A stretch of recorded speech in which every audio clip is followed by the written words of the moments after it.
It's another episode. Got you all here with the Cowboy. Guys, this show today is gonna be epic. And not just because I'm a cowboy, but because the topic at hand, notice it does say controversial topic.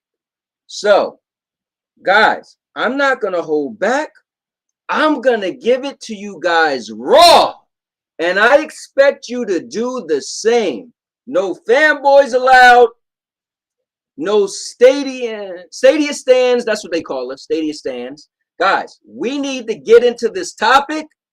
We need to make it raw. So there's only one person I could think of. Who? So there's only one person I could think of that was willing and able to hit this topic without fear of what anybody else was gonna say. So I am gonna run my mouth, as you know I do, and I'm gonna take it back to the keeping it real with the cowboy days.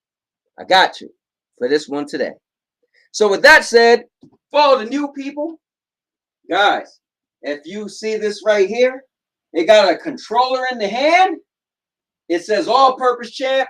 That is my gamer tag. So obviously on this channel, we're going to be talking about games. So you can find me on PlayStation, Xbox, Stadia, you name it. Then you see it says the master of vlogging.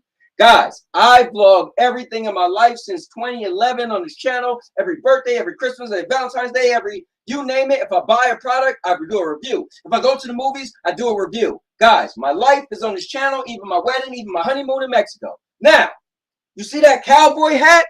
Guys, that means I'm a natural born entertainer. Entertaining is what I do.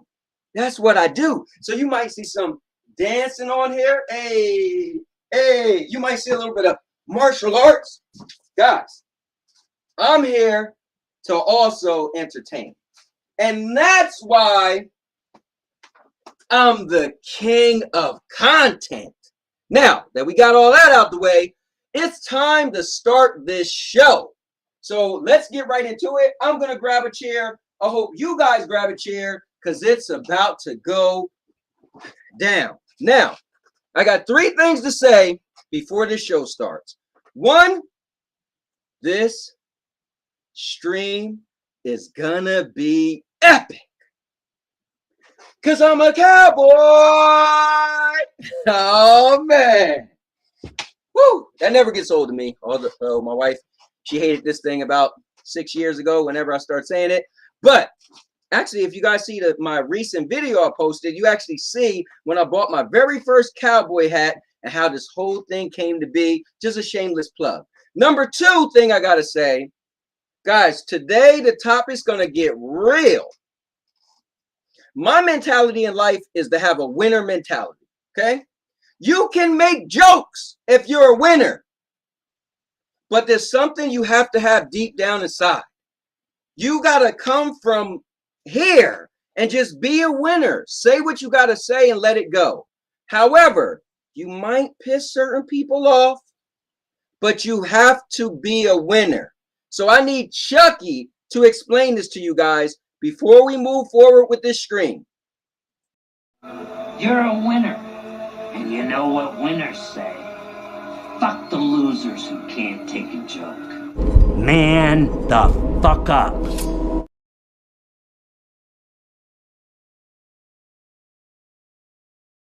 I didn't say it, Chucky said it. And then the last and final thing I'm going to say before the show gets started is, guys, with every epic live stream, every epic show, anything epic, if you're really about that epic life, then you got to have an epic intro. Bruce, do me the honors. And now your mama knows. Bruce, unleash the baby god dragon.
Man, I'm telling you, Bruce killed that track. All right, guys, so I want to get right into this thing. Let me just say what's up to the people in the chat. I see Jamie is the first person in the building, and I'm going to go through some of this stuff. We're going to get right into it, guys. This is going to be an epic topic, and like I said, guys, I'm just going to be honest and give you my feelings. I want all of you guys to be honest. Let's have a good, constructive chat. No, I'm not leaving the Stadia community. No, I'm not stopping Stadia. Let me just put that out there right there, front and center. I do value the platform. It comes in handy for a lot of my needs. But because yesterday StadiaCast posted that, well, you know what? I was supposed to have the tweet up so we could actually see the tweet itself. Actually, wait, I know a fast way to get to the tweet. But I'll just talk through it as I get to it. So the reason why I'm pulling this up is yesterday I was minding my business, as I should, and then somebody inboxed me the infamous tweet, right? And that tweet gave me the ideal to make this very show, because what it tells me is that this is something important, and this is something some people, at least out there, feel like it's something, right? So here we go. Let me share this tweet with you guys, and then we'll get the show rocking. But this was literally what gave me the ideal. This is the premise of this show, okay? Now, not everybody knows who StadiaCast is. But let me read this first. It says, Dasmi and I have done the StadiaCast for 3 years and it's been a blast. But we're putting the show on hold for a while. We just haven't been excited about Stadia news recently, and we don't want to make a show we're not excited about. We'll still cover Stadia on and this goes on. So we'll still cover Stadia on the YouTube channel, and there is big Stadia, or when there is big Stadia news, we'll get together and record an episode for the podcast feed. If you've been one of the thousands of people listening to the show for the past 3 years, thank you. Now, the reason why this was important for me to bring up is because I always say to you guys, I create content for me first. All right. I have to sit here and do this. I do this 4 days out of the week, and the other days I'm creating recorded videos, right? So I do a live stream Monday, Tuesday, Wednesday, Thursday. So I'm away from my family some of the times, right? My wife don't typically care for it as much, but she knows the thing I like to do. But I'm able to do this day in and day out because I like it. So for StadiaCast, I applaud them. The moment you don't enjoy something anymore, unless you're making a lot of money and it's kind of got you a hold of you, then that's probably your time to exit. So I thought it was important. Now I want to get in why this is important and get into a little bit of, there are some people who feel burnt out or feel they exit the Stadia community, and we're going to get into that because I also wrote, is Stadia enough? Is your love for tech more than your love for gaming? So we're going to get into it real quick. So Jamie said, depends on the gamer. I get why it isn't enough for some, but others it can easily be. 100 plus games a year. That's over 8 games per month. I barely could complete one game. Now, Project Storm said, you already know my answer, but for me, just imagine the tech going backwards each gen though. Who would be happy with that? So I feel that more people can appreciate, but then we might imagine. So just going off those 2 things alone, I'm gonna say what's up to F Cat is in the building. Vet Cloud Game is in the building. Mike Penn is in the building. Purple jumped over. Windstar is here. Crow is up in the building. He said Clive sent me. Who is this guy? My guy Paul is in the building. My right hand man Paul. Let's get through this real quick. David Wilson's in the building. Mr. Urban World. Twisted Barber. Oh wait, that wasn't Mr. Urban World. That was Paul. My bad.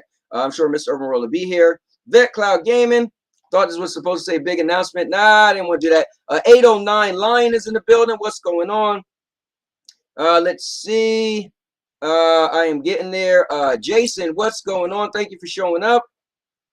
The photo has a controller in its hand, and he is a big mouth. This is true, Vet.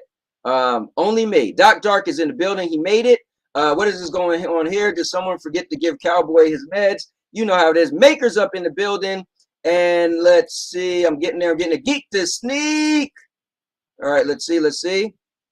Look at them boys in the tank tops. Yeah, man, I should have my tank top on. Hoults is up in the building. And everybody's saying hi to everybody. There's Mr. Urban World, right on time. And Purple Haze talking to Maker. Getting down there, F-Cat. Lo-Fi Monk is in the building. Reaper's in the building. Sorry about that, Reaper, but bam, there you go. Listen, my bad. Let's give it up for Reaper. All right. And Sanchez, of course, you can't forget Sanchez. All right. So, guys, oh, wait. Primo just snuck up in here. Primo, what's up with you? So, guys, let's be honest. And I'm going to put me first. And then I want to hear from you guys. And if you have a question, write the word question. And guys, I got the link so anybody could jump in, right? Anybody could jump in. So if you want your feedback read, write question or topic, make it big. The type, write question in capital or a big Q, right? I want to get to everybody, and I want to get to your topics or your feedback. But if you want to be heard, your voice, you don't have to be seen. You could jump on in here and you could be up here like this, right? Doesn't matter. So I'm going to say this. I am a Stadia founder. I dropped my controller on the ground. But anyway, I'm a Stadia founder. So I've been a part of Stadia since day one. I was also a Stadia Source streamer, which was one of the pillars of the community, right? I was a streamer and I was on their roundtable podcast every Thursday. Personally, for me, the very first people I seen doing Stadia content was probably StadiaCast for me, right? So the reason why I put it as in my tweet that Stadia lost the biggest Stadia's biggest loss for the community, because for me, StadiaCast. Okay, let me start over. Sunny Cloud Gaming, yes, has 20-something thousand subscribers, right? And he's a Stadia content creator, but he also do other stuff. So he's like at the top of the mountain, right? But I will say this, no shade to Sunny. StadiaCast has participated in more things than Sunny. So for me, I felt them in the community.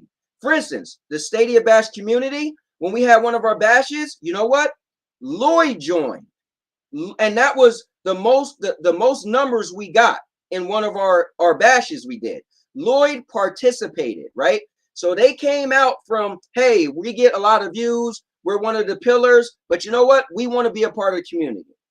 They've been on many Stadia Source podcasts. So for me, for them exiting from creating Stadia content, that is a big loss for the Stadia community because they was very much a part of the community. Now, me personally, and I got somebody that's about to come right in here, but I know how it is. We start talking. So I wanted to get this out. I personally has been a big supporter of Stadia. But recently, you guys have seen me. I don't know if I call it fatigue or whatever, but I've said this before. People got on me. How come nothing's bothers you? Nothing is all. So Stadia can't do any wrong. And I've always said this. Hear me out, guys. I said this over a year ago when you guys said Cowboy is just a fanboy. He's a Stadia stan. I said, listen, your issue with Stadia isn't my issue with Stadia. The day I have an issue with Stadia, you'll hear me talking because that's what I like to do. I run my mouth, right? So what I mean by your issue with Stadia wasn't mine. One, I am a one game guy for the most part, right? I play Marvel Avengers. Stadia got Marvel Avengers. That was my main game I played for over a year. So when Stadia didn't get an Elden Ring and didn't get a Dying Light and didn't get all this stuff, I'm a picky gamer. That didn't bother me, right? Because Stadia tech worked. It worked on my phone. It worked on my Wi-Fi. It worked on my laptop. And I had Marvel Avengers. So that's how I wasn't bothered, okay? Now, the first shot for me, and I said it, I said, if Stadia doesn't get WWE 2K 2022, I'm going to have a problem. I didn't say I was leaving Stadia. I just said I would have a problem. So it did bother me when they didn't get it. But you know what? I went on about life. I took the day off of work. I went to my brother's house. He got it. We played all day, had a ball. I didn't buy the game on my PlayStation because why? You guys aren't on my PlayStation. I love the Stadia community. So I went about my business with Stadia. But then what I started to notice, the Business Insider came out, tried to say, oh, Stadia is not going after AAA games. And I made a video and I said, if Google made a actual statement and stood by that and said, yes, we are not going after AAA games, then I said I would be done. Because what I like with Stadia is I know they're not going to get every game, but the potential to get a game is there. So as months went by, me personally, I feel like I think maybe Stadia isn't going, maybe Google isn't going after the AAA games. Maybe they realize we have people like Jeff, and I told Jeff I was going to shout him out. Jeff thing is, I got games already playing. I don't need other games. Well, Jeff, you don't care about what you play. You play any game, and you made it clear you don't like third-person shooters. You don't like first-person shooters. You're older, so you'll play anything, and you don't want to play the AAA games or the third-person shooters or first-person shooters. So it's people like Jeff that I think Google realized I have enough people who don't really care what game we have. We have enough people that is satisfied with not any game, but with most games we put on Stadia or Pro. So therefore, we don't really have we're not hard pressed to go after these AAA bangers. That's what I truly feel. So for me, I'm like, okay, I know they didn't make a statement because I'm big on statements, right? I got to hear it from the horse's mouth. But I'm feeling this, and not only feeling it, I'm seeing it, right? Yeah, I see the Ubisoft games, but what the haters, I would say, Stadia haters would say, you only got Ubisoft. I used to be like, whatever. Now I'm starting to feel it. Now, my last thing, and I'm going to shut up and I'm going to read comments and let somebody else come in. What bothered me is I've been screaming that the best racer on Stadia is the Fast and the Furious game. Fast and Furious, I love arcade games. I'm not a simulator game. I looked and watched videos. So I think I'm gonna like it. I spent $50 and got this game. And sorry, $49 and got this game, and I loved it. Played it, beat it. I even beat it laying in the bed with my cool controller. By the way, I told you guys I would show the controller. Hold on, real quick, guys. If you're looking for a controller, check out the MGX Pro. It can fit even my big Galaxy Fold. Like Clive said, it's literally like you cut an Xbox controller in half. It's amazing. I just want to show you guys that before I forgot. I know I seem like I'm all over the place, but I'm getting to it. Look at it. You look at it versus a Stadia controller. Look at the handles. It's damn near a Stadia controller. This is it. All right. This is what you need if you're gonna play on a mobile device. This thing is amazing. It has the analog triggers, so you could just tap lightly, and the buttons. This is it. All right. And make sure you get the Xbox version. But I did a review on it. If you guys let me know, hit me up. I'll let you know. I'll send you the review or search my channel. Now, here's my issue. I say all that to say this. I love Fast and Furious. I still like it. And you know what happened? John Scars was like, yo, they got DLC coming out. I said, oh, man, this is my game. I'm buying this when I come home. I don't care if the DLC is $30. I'm buying it. I got home from work. I went in Stadia Store, said, okay, I don't see it, but Stadia is known to get some DLC a little late. That's what happened with a couple of Avengers DLCs, all right? So the next day I didn't see, I wrote John, said, John, I don't see the DLC yet. So, yeah, I don't see it yet either. So a week later, I said, maybe it'll come. Did you know Outright Games tweeted out, and hold on, let me back up. Mind you, when the DLC was coming out, I made a whole post. I tagged them, oh, I love your game. Guys, this is best racer, blah, blah, blah. Can't wait to play a DLC. They're like, yeah. Week later, they put out the statement. It was never in our plans to add DLC to Stadia. Bro, you got me messed up. If I'm going to buy a game and I can't have the ability to purchase the DLC. DLC is what allowed games to live on when you did everything you could do. That's not excusable. And I know I keep bringing it up, but I have to bring that up because the people who get mad at the people who are a little burnt with Stadia, that's important. And you can't wipe that under the rug. So again, I'm not here to bash Stadia because I'm still going to play Stadia. I still love the community, but we have to address it. Now, I'm done with that. I'm going to bring in my first guest. Guys, give it up. And I give him a hard time sometimes. I call him a Stadia hater, but I always say I love talking to him. He got valid opinions, valid views, whether we disagree or not. So give it up for Maker of Chaos. What's up? Yo, Maker, you got a nice little, you look like a Backstreet Boy right now, man. I like it. Yeah. Okay. It's a change of pace. That's for sure. You look good, man. You look good.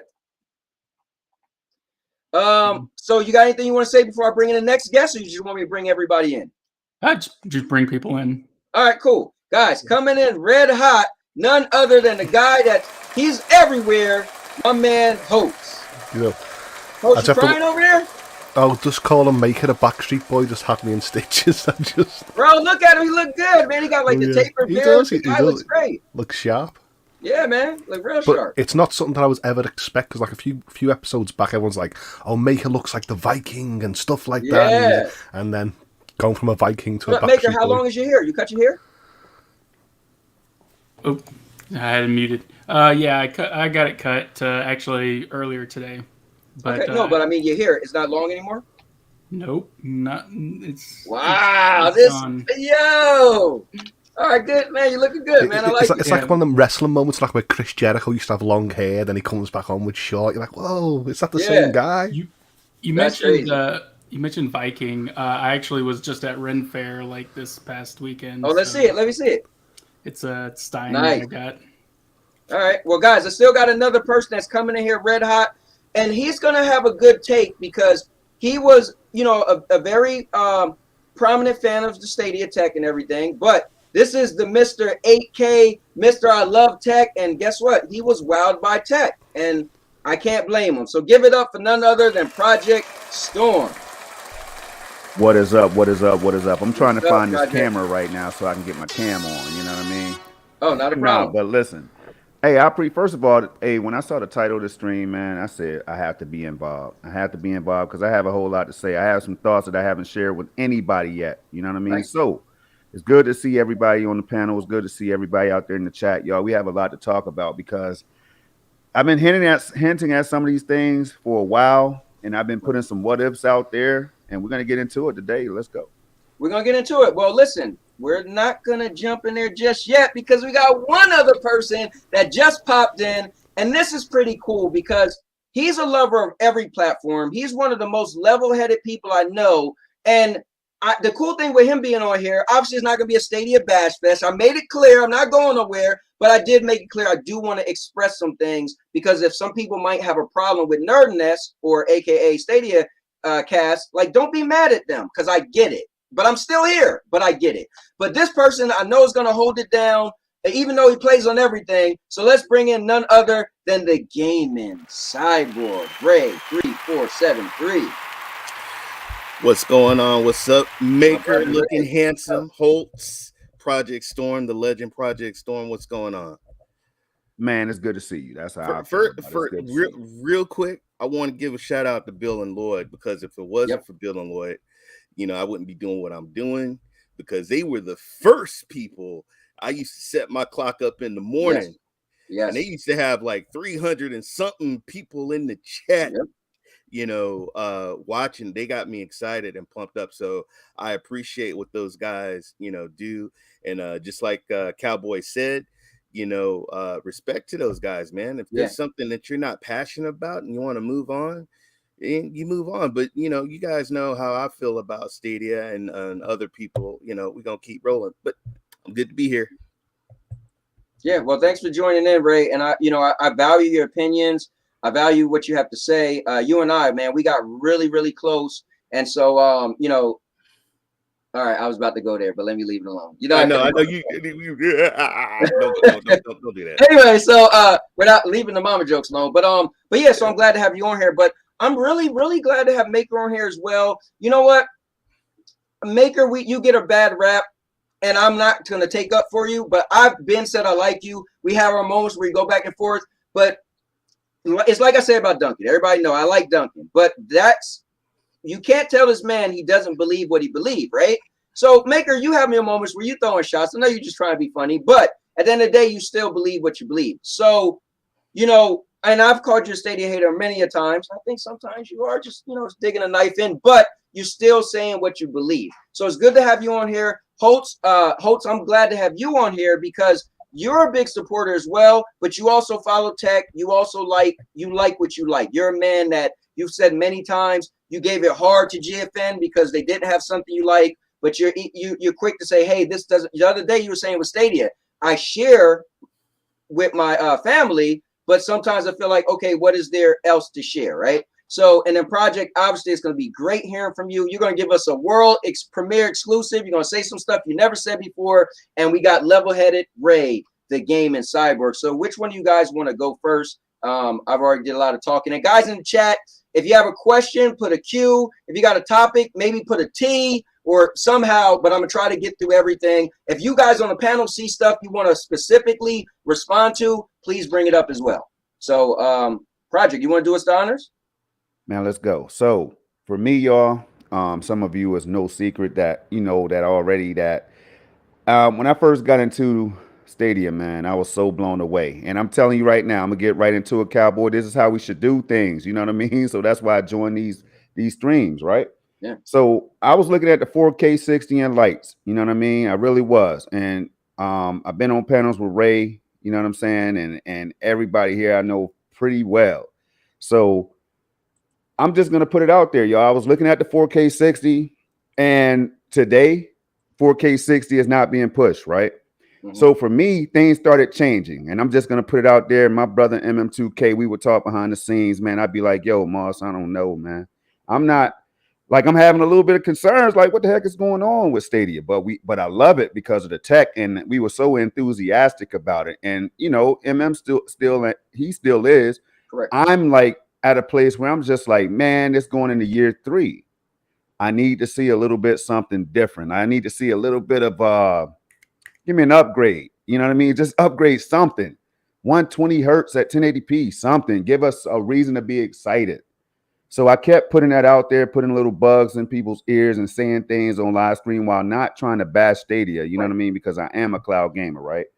So, but at the end of the day, you can't, like, it was hard for me to sit there and always say, let me make an excuse for Stadia today. I couldn't do it, man. Like, I couldn't look at you. I couldn't look at anybody right now on this panel. And I couldn't produce the same level of content like that.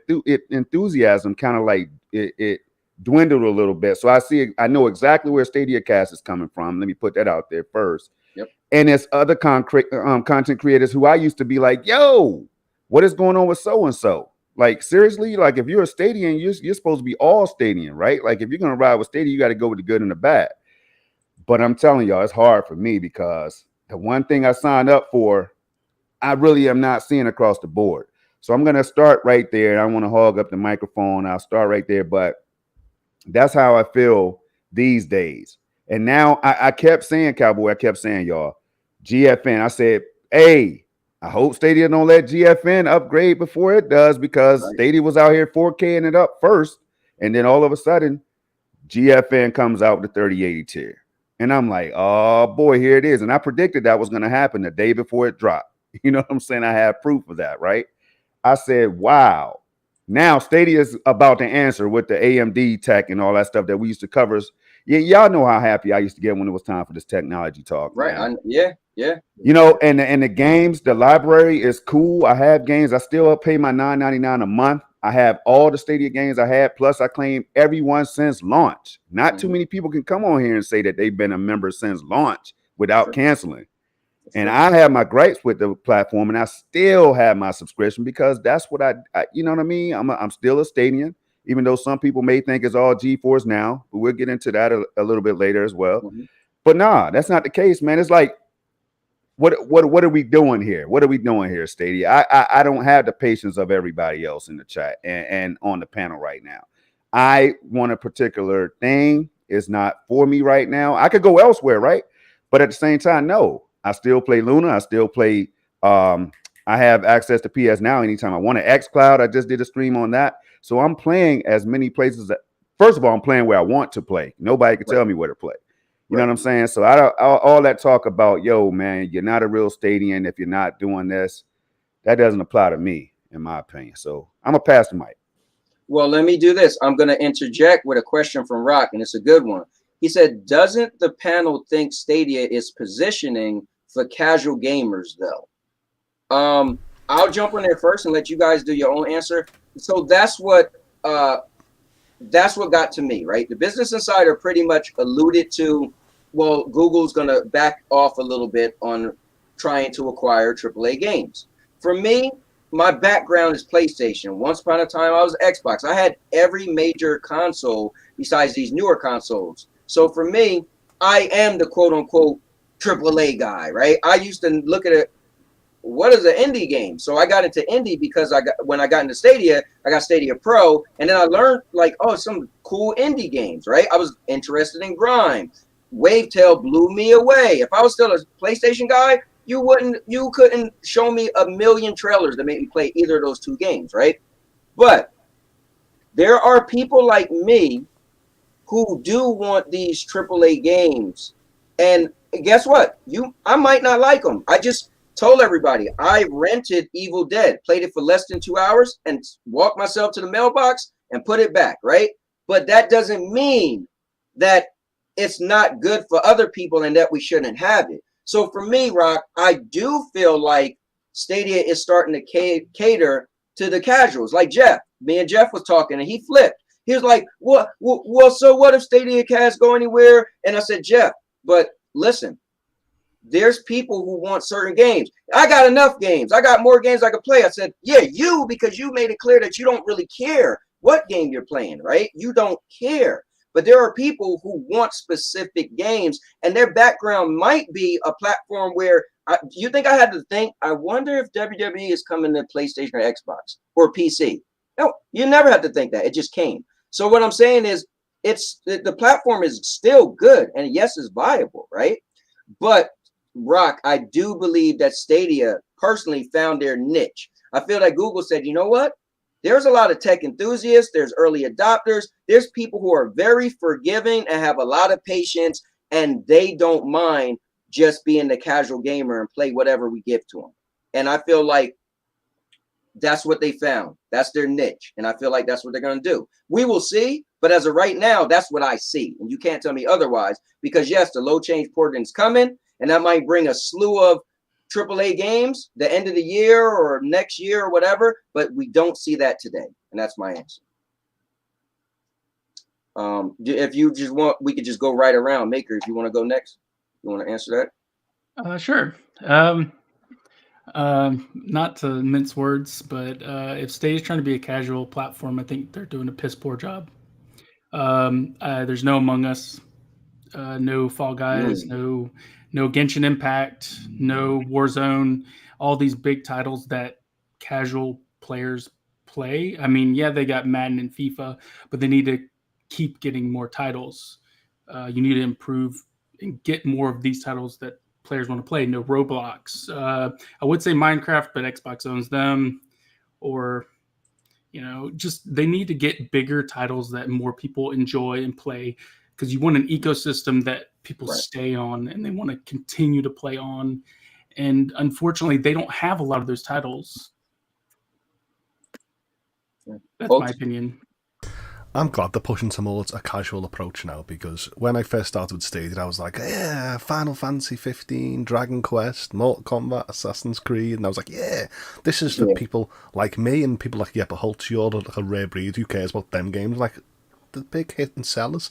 But I knew, like Eva mentioned when I mentioned FIFA and Madden, I knew it didn't actually hook a lot of gamers in.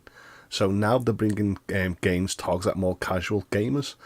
And if in my family experience, I've got 4 young gamers, and they're all loving the idea of like My Little Pony, SpongeBob, and DreamWorks Dragons, and they're investing hours on these games and FIFA and stuff like that using this cloud service. So to me, I feel like it's important to get these audience in now, and Stadia can grow with them, and then in time bring the games that I want. Of course, I'm here shaking my rattle. I want loads of games as well, but I feel like they're doing a better approach than getting multiple gamers than just the likes of me to support the platform. That's a great answer. Project Storm? And before Storm says it, I don't like the idea that a lot of people are circling around the community now calling it Kidia instead of Stadia. Gotcha. I never heard that. Go ahead. They're saying Kidia, and I'm like, are you kidding me? When I grew up in gaming, I was playing Sonic, Mario, Crash Bandicoot, all these mascot gaming, and no one ever said to me, oh, that PlayStation Nintendo's for kids. So I feel like, what's the harm by bringing these platformers and stuff that aims under 18-year-olds to grow the platform? Yeah. All right, I'm not going to say that yet. I'll just wait till everybody finish. Go ahead, Project. All right. So first of all, shout out to Rock for that great question, man. I would hope it's not positioning itself for casual gamers, because you have more than casual gamers out there. You know what I mean? There's a variety of us. You know what I mean? A plethora of people out there that enjoy gaming different ways. And I always get into a debate with certain people about, like the tech enthusiasts and the hardcore gamers, right? Like there's a place for us out here too. And I consider myself a wannabe enthusiast. You know what I'm saying? I don't have too much pride, but for the people who enjoy that, they spend $500 on consoles each generation, y'all. They spend upwards of over $2,000 plus on PC upgrades and just building new PCs all the time, right? So if you're going to focus on the casuals, I think the first step is to let everybody know that's what the move is. Because see, then you won't have people like me who are like confused as far as what you're trying to do out there. We won't have any any worries. So you won't hear me talking about Stadia, man, upgrade, or listening to Helix Cloud Gaming. Shout out to them. They dropped a heck of a video on Stadia 2.0, right? So you haven't heard me really talking too much Stadia 2.0. I said it yesterday in the highlight video or spotlight video I did on xCloud, GFN, and Stadia when I was playing Star Wars Jedi Fallen Order, right? And I try to be careful. So that's the respect that I'm trying to show for each of these cloud services and platforms or whatever, right? But it gets hard when you start talking casual games and you start seeing, and I just got to be honest, here it is, keep it real. When I see My Little Pony, I had friends joking, man, teasing My Little Pony, y'all. And shout out to all these developers who make these games, the publishers. The game is fantastic. I'm sure it's going to be loved by so many kids and adults, right? But when I see My Little Pony and all this, shout out to Outright Games. I'm not taking a shot at them, but it's just things like this. Like, yo, wait a minute. For example, when is Fortnite coming? You know, y'all see what I did there, right? Fortnite and other games that are not on Stadia that people have been clamoring for. They're starting Kickstarters, man. They spending hard-earned cash on certain games just to get them on the platform, y'all. So that's what I sit back and analyze, and I pay attention to what everybody's saying, right? And I come up here and I'm not afraid to get on the panel with you individuals. Let's go, y'all. Let's get it. All right. Well, before you go, Ray, let me just bring somebody else in here because I don't want him to sit in the back waiting for you to go. But guys, let's bring it up for none other than Project Storm's partner in crime, MM2K. Or should be my partner in crime after we did the community day. What's up, MM? All right, as he fixed that, I know Melon is a little weird sometimes, but I think if you just go courtesy to Rock, thank you, Rock, up in the left-hand corner and click on the lock, it should actually have how you can access your permissions. But go ahead, Ray, why MM fix that up. Not a problem. Shout out to Project Storm for that answer. I can totally understand his answer and everything. First off, the question, do you think Stadia is going towards casual gamers? Mm-hmm. I'm going to say yeah, and I'm going to say no, because we forget that they also have another company that's backing them is Ubisoft. And I wouldn't consider games like Siege and Far Cry 6 and all that as casual gamers. A lot of people say, well, that's all you got is Ubisoft. Well, guess what? I love Ubisoft. Matter of fact, Ubisoft is one of my favorite publishers. And so they produce some of my favorite games. I've always loved Far Cry 6. I've tested some of the games that are going to be coming out in the near future. That's going to be awesome. I'm also testing games that are going to be coming out pretty soon that I can't even talk about. But as far as them becoming casual, I'm going to say yeah and no. It really depends on the gamer. If you're looking at Stadia as a casual and that's how you feel about it, okay. I mean, you guys know me. I'm a multi-platform player. Yeah. I have Nintendo. These certain platforms that I play on, if I want to go hardcore, I can go hardcore. If I want to go casual, I can go casual. I like the fact that I have options. That's why I've been holding on for Stadia so long, because it's quick, it's easy. I think it's one of the best communities. 98% of my time I'm playing. Most of my friends play on Stadia, and that's where you guys see most of my content is mostly Stadia. That's who I play with, and I enjoy playing on Stadia. But as far as casual, I think they're definitely changing after the studio closed and we started not seeing like a whole lot of AAA stuff. They definitely, I mean, we got to keep it a buck. We got to keep it real. Yeah, they definitely change, but I'm still playing on it. I still enjoy it. I think the tech is still awesome, and I'm just waiting to see what's going to happen. So that's my whole thing on it. Hey, man, we can hear you. It is always the sixth person that comes in on Melon, dude, that has issues. That's what it is. Shout out to Papa Bear Gaming, poor guy. I remember he tried to get on here.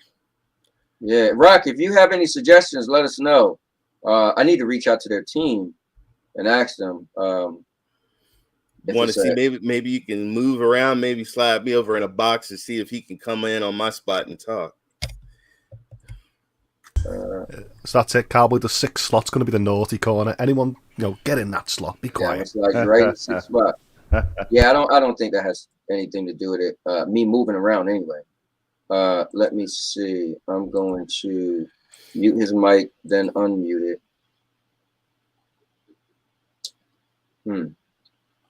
Oh, let me see what Rock said. We must forget that. Oh, it's the Stadia thing. We mustn't forget that there is the Stadia community, us, and the Stadia user base. We are a rainbow of tastes and experiences. The latter is who Google are more focused on. Now, I do. So here's what's cool. When people, if somebody asks me to define the Stadia community, one thing we have to add in there, right, is content creators, right? The Stadia community is viewers and content creators that merge together, right? We have a streamer, let's say like Ray, right? And he'll like tonight, Ray's gonna do you're doing Wreckfest tonight, right? No, I'm doing PUBG on Stadia. PUBG. Sorry, you just did Wreckfest the other day. So let's say Ray's gonna do PUBG, right? You're gonna have a bunch of viewers that's gonna also jump in. I had to train myself that, you know what? I used to, at first, I didn't like game streaming. And my wife I would be like, oh, I want to play the game. She's like, you was just playing the game. I was like, it's not the same. I don't get to enjoy the game when people are watching because I play a certain way. Then I had to learn, you know what? Just play the way you would play and enjoy it with everybody, right? And so to community, to me, as Rock is mentioning, is yes, it's a bunch of content creators mixed with gamers, mixed with friends. And we all get together and we have a good time together. So when it's like the bat signal go up, Ray streaming, like, oh, I got to jump in the stream, even if I can't play, but I'm just going to laugh and joke. And we formed a community. But as Rock said, there is also these people who is, you know, a player base of people that they don't watch none of our stream. They just play their games and that's it. Right. So, and that might be a larger number of the 30 plus people or whatever we see day in and day out. And so, yeah, it makes sense to cater to those people. Also, to Hoults' point, it is fair, right? I always look at it as deals. If you could strike a deal, spend a lower amount of money with, let's say, outright games, right? Because their games are usually no more than $40, right? If you could get a bunch of their games versus this one AAA game, and cloud gaming still isn't popular, because the Hoults' point, you might have a bunch of kids playing more than you might have a bunch of the AAA guys like me, because I probably would just had a PlayStation, right? I'm here because I'm a tech guy. I'm gonna get out so you can bring MM2K, man. I'm gonna get out. Okay, you think it's gonna let them get in? Yeah, I'm gonna get out, get them in here. All right, peace, boy, peace. I think with your point there, the problem is once they do play these games and they, you know, talk to their friends about gaming and they go, can you play Fortnite with me? The problem is Stadia doesn't have a lot of these big popular titles that a lot of other people will be playing. And so what happens when they say, oh, I can play it on xCloud, so I'm going to start playing xCloud, and there's a bunch of games on here I can play my friends with. So in the long run of things, I think the larger kind of cloud-based, whether it be subscription, a platform or whatever, I think that's going to really take over. And it's going to be kind of like the video streaming industry, where there's like 3 or 4 major groups. You know, you got like Hulu, Netflix, HBO Max, Disney Plus. That's a good point. I mean, the thing is, I hear everybody's point. I'm just speaking for myself right now because, again, I used to get it. Nothing bothers you. How could nothing bothers you about Stadia? And I always said, when something bothers me, you'll hear me, right? So it is bothering me, but I do know that if I look at it as the casual sense, the way I am looking at it, casually gaming for me is when I'm just playing with my friends. Yes, I have a bunch of friends that I knew outside of the internet, and we stopped playing a while ago because I was interested in the Stadia thing and they still was doing a PlayStation thing, and we just kind of separated. So I kind of replaced them with all you guys, right? And yes, I go back? Sure, they all pretty much into Destiny and I'm not. But you guys became my actual gamer friends to game with. So I feel like I can't picture leaving Stadia, and I'll always keep my, like, Project Storm. But I would always keep my pro so I could still game with you guys. But yes, I've made it clear, and you guys seen the videos where I walked into the GameStop looking for a PlayStation 5. They're actually getting PlayStation 5 this Saturday. I might get one. I'll see if the bundles are attractive to me. But that's because, again, I wrote, is Stadia enough? For me, Stadia is no longer enough. I was caught saying many times that if there's 5 things gaming does, Stadia does 3 of them amazingly well, and that's all I need. And for a while, I even canceled my GameFly because I wasn't renting games anymore. I was just renting movies because Stadia was all I needed. And then guess what? I went to the movies and seen Resident Evil, and I was like, oh, you know what? I still never played Resident Evil 2 remake and 3 remake. And guess what? They're not on Stadia. And so I had to quickly get my GameFly before it was too long. They kept emailing me, you sure you want to cancel? Or you sure you want to continue to cancel? And I got it back. And you know what I did? I rented Resident Evil 2 remake. And then I rented Resident Evil 3 remake. And now guess what? I got to rent the Evil Dead. And guess what's coming? I don't know if y'all seen on Twitter, but yes, Elden Ring is the game they're sending me right now. Right? So none of those 4 games I could play on Stadia. So I'm just saying, for me, Stadia is no longer enough. Enough for me to say it's my only primary platform. Is it my preferred? Yes, it's my preferred. Yesterday, when I was at my mother-in-law's house, lived 2 hours away, all I did was take my phone and the controller, and I was playing Cowboy, if these games were on the likes of Stadia, would you actually buy them? So like Elden, because I know that a lot of things you're like, I'm stuck on my way, I have a certain set of games, and I don't want to invest heavily just so they become digital clutter in the future. If Stadia did have the likes of these games, would you invest into them? I personally, I wouldn't buy Elden Ring if it was on Stadia because I don't think those are my type of games. But I at least want to play it because of the hype, right? Like I want to check it out. That's why I always keep a GameFly. I would have bought Evil Dead though, and I would have been upset because I didn't like it at all. So I would have hopefully didn't play it for 2 hours. Well, actually, I didn't play. I played it just under 2 hours, and I walked to the mailbox. That same day I played it, I took it back. So yeah, some of these games, like Dying Light 2, I knew that wasn't my type of game. Some people, like even MM2K, that's one of his sought-after games, right? He would have bought it. But for me, yes, I'm a picky gamer. Sir, I don't like most things everybody like. I don't like personally, but I do like to check these games out. So personally, I would have still rent a game, even a game that Stadia I could have bought on Stadia. I would have rented it to check it out.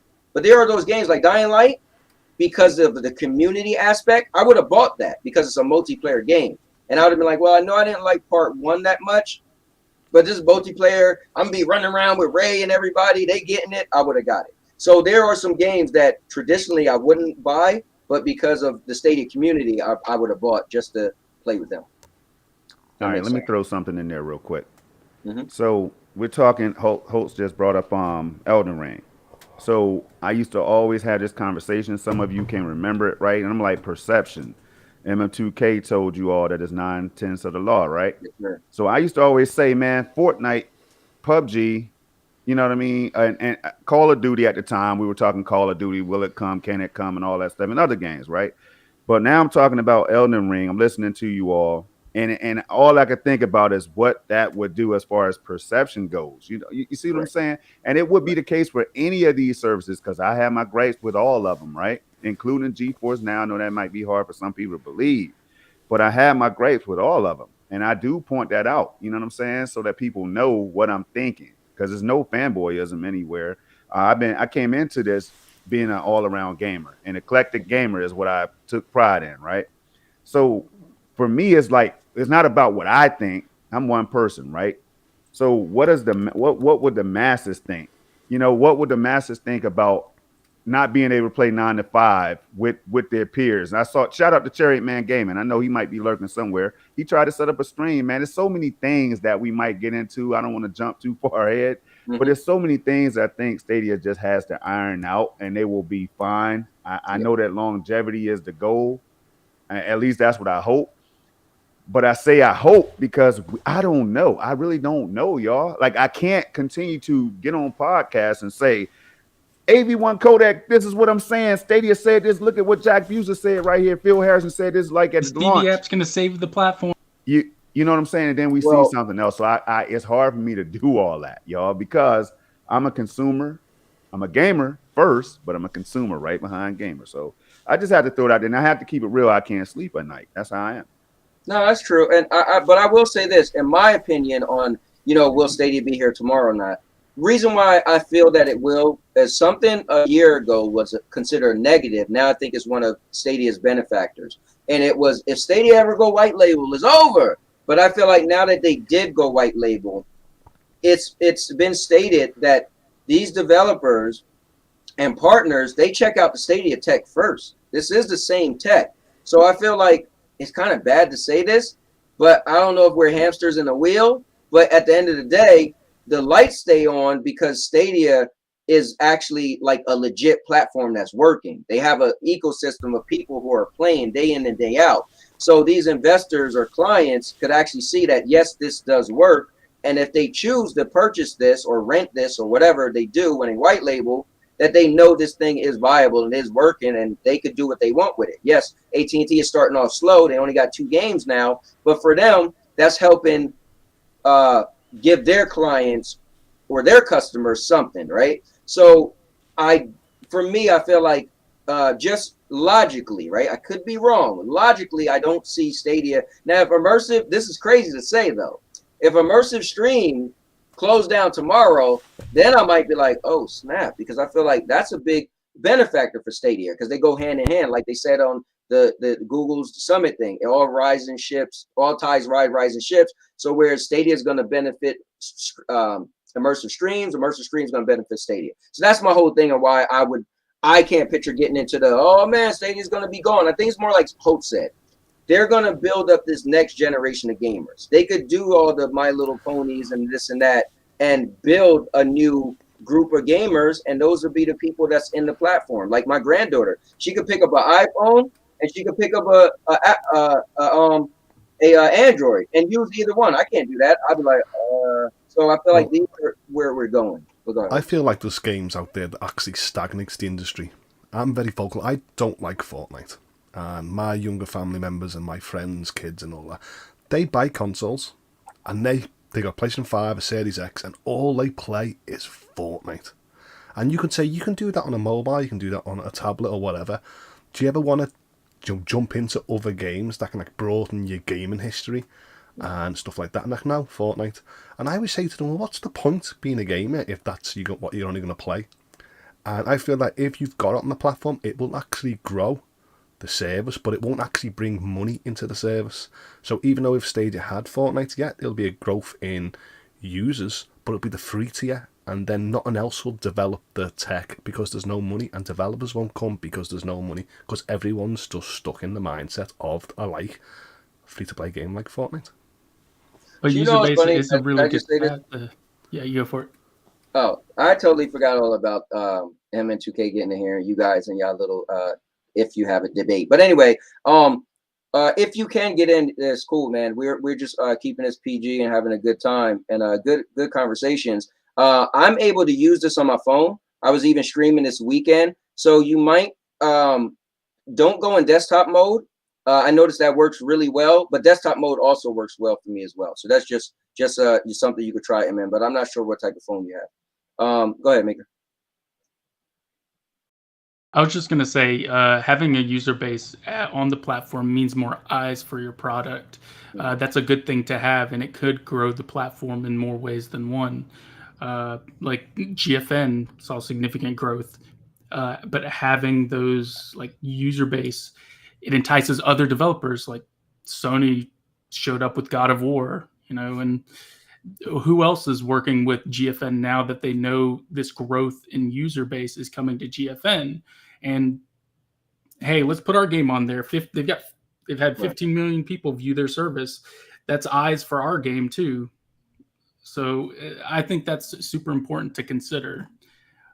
Maybe if I see people criticize it's a free to play game, GFN's not making any money off of it, but they are making deals off of this by saying, hey, we got Fortnite. Look at this boost in users. Look at our user base, monthly user base. It's booming. It's doing really well. Like similar with xCloud. How do you think they work out these deals? They talk with these developers. They talk about how many users they have. They say, this is how it could benefit your company. And it's just a win-win.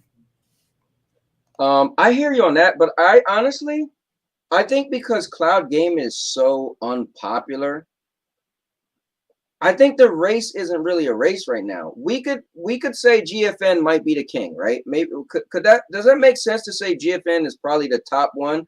Then again, I don't know. Might be Well, xCloud, right? I think But GFN's great, but once again, for the free tier, like, what game would you think is the best-selling game that GeForce now has that people are paying for? Does a game pop to mind straight away? Or do we automatically think of them Apex, Fortnite, the free-to-play games? yeah, I guess that's what comes to mind. I think, hey, when it comes to that, I think it's the taste, man. See, here's the thing: a lot of people forget about sometimes, and that's variety, right? Now, see, Stadia. Hey, let me just throw this in there because Stadia, xCloud, all of them have a ways to go. You know what I'm saying? When it comes to variety and the number of games, right? So if you're looking at like all the games that's available on GeForce now, over 1,300 versus, we hear Stadia talking about, are we going to get, us Stadians are asking questions like, yo, are we going to get that 100 for the year? What is that going to put us at? What's that total going to be? 300-400? You know what I'm saying? Like, so I think hosts keep bringing up these good, man, you're making me think. So it's like if you have more of a variety of games, then you get exposed to games that you never knew existed, y'all. You get what I'm saying? Like, so if you're waiting on that big blockbuster or that 2K22 or whatever that case is, right? You always have some other games to play. And I've been learning that myself, y'all. And it's a beautiful thing to see. And that's why xCloud is going to do well. PlayStation, PS Now is going to get that boost or whatever. Wait and see. And because they have the sheer numbers or whatever, man. So I don't know. That's just my take on that. Well, let me say this to Clive. So Clive said, I'm not sure you could compare them all as they are not the same thing. They serve different markets. So I disagree with that because I feel like as a gamer, right? If we're all gamers and if I'm a PlayStation gamer and I'm thinking I might want to jump in the Xbox ecosystem, that the word ecosystem has to be important, right? That means you're going to give up some of your time to play somewhere else. That's the ecosystem. As a gamer, we want to know, why should I join an ecosystem, right? I remember being an Xbox guy, and then some of my friends wanted to get into PlayStation, and PlayStation has certain games I wanted, and I made the jump, and I stuck there for many years, so I jumped to Stadia. So I don't want to say they're all in different markets because they're really, to me, they're all ways to play video games. But who have what game and who has what tech? So for me, when I was looking at Stadia, they gave the promise of free upgrades. That rung with me first. Oh, wow, free upgrades. All right, cool, right? But then I seen they say it on that stage at GDC, we're going to have the AAA games. We're going to rival consoles. I said, this is just a match made in heaven. I don't need hardware. It's free upgrades. It really doesn't cost anything, and I can just buy my games. So the thing is, Clive, is that I can't just say they're different markets. No, I'm looking from the top of the roof down at all the platforms, and I want to know what you have to make me want to come to you. And it's kind of like Project Storm. The man has an 8K TV, right? So for him, he's not getting 4K 60, right? So you have to feel like you can't just say, well, it's a different market and I don't dabble in that market. No, you're all gaming platforms, and why should I be in your platform? I think that's what the general gamer look at. Now, if you're older, right, and you've been around the block, you might sit there and say, well, like even me, I'm 46, right? So I look at things differently. But my mind as a gamer, not a businessman, not, what's better for my pockets, just as a gamer, what games do you have, right? What can you provide to me? And that's the way I got to look at it. Yeah, and that's that's interesting because I was looking at the Stadia library, I was looking at GFN, and I went on Metacritic and looked at the most popular games or best-selling games of all time, right? Of course, Nintendo ran with that by a mile. Yeah. Like, they have so many of them on that list. So I was saying, okay, Stadia has a couple. GeForce now only had like a couple more than Stadia when it came to some of the most popular and best-selling games, right? Both of them minus the Call of Duties and things like that, right? But it's like when you're looking at see the thing is that the problem that I keep having is that we're blind. Like, we're blind. We have to stay blind. We don't know what Stadia might do next. You know what I'm saying? We hope every year. And then it's like, okay, more outright games. All right, let's go. I appreciate outright games. And I know it sounds like I'm taking a shot, but I'm just giving examples of some of the when it comes to quantity or whatever, right? Mm-hmm. And then I'm like, Ubisoft. I heard somebody mention that earlier during the stream. And you think about Ubisoft, but then they could be acquired in the near future, right? So it's like all these uncertainties that we try to, and I feel like sometimes we mask it from the gamers, from the potential stadiums and everything. And that was something that we had to balance, man. I tried my best to kind of like balance that. I think me and MM and all of us, Rev and everybody that, you know, that I used to be on the podcast, but I think we did a pretty decent job of trying to not create panic and unclear messages and all that stuff. But at the end of the day, y'all, I mean, we have to wonder as gamers, some of us out there, not all, some of us have to wonder, like, yo, what the heck is going on? Like, what is really going on? And I remember people used to say that, and I'm not going to throw any names out. You know, I'm not afraid to say names, but I'm not going to throw names out of respect for this one, y'all. But people used to say, Stadia, we need you to be more transparent. I used to be like, what you mean transparent, man? Phil Harrison is back there. He knows what he's doing. He's working. You will see it. You'll see the fruits of his labor soon enough, right? And all of a sudden, hey, crickets at times, Cyberpunk at other times. You know what I mean? And so it's just like now what's the next Cyberpunk? That's what I'm asking. And that's for you, Cowboy or Maker, one of you. Somebody answer that. Yeah. What is the next Cyberpunk gonna be? Elden is it gonna Ring be was. Elden? Well, that's no, not I think here. it means coming to Stadia. I mean, coming to Stadia. Yeah, coming to yeah. Stadia. Probably. So is it gonna be Ubisoft's Avatar? Like, what's gonna be the That's next? what I was gonna say. That's what I was gonna say. But that's 2023 or something, right? Or is that this year?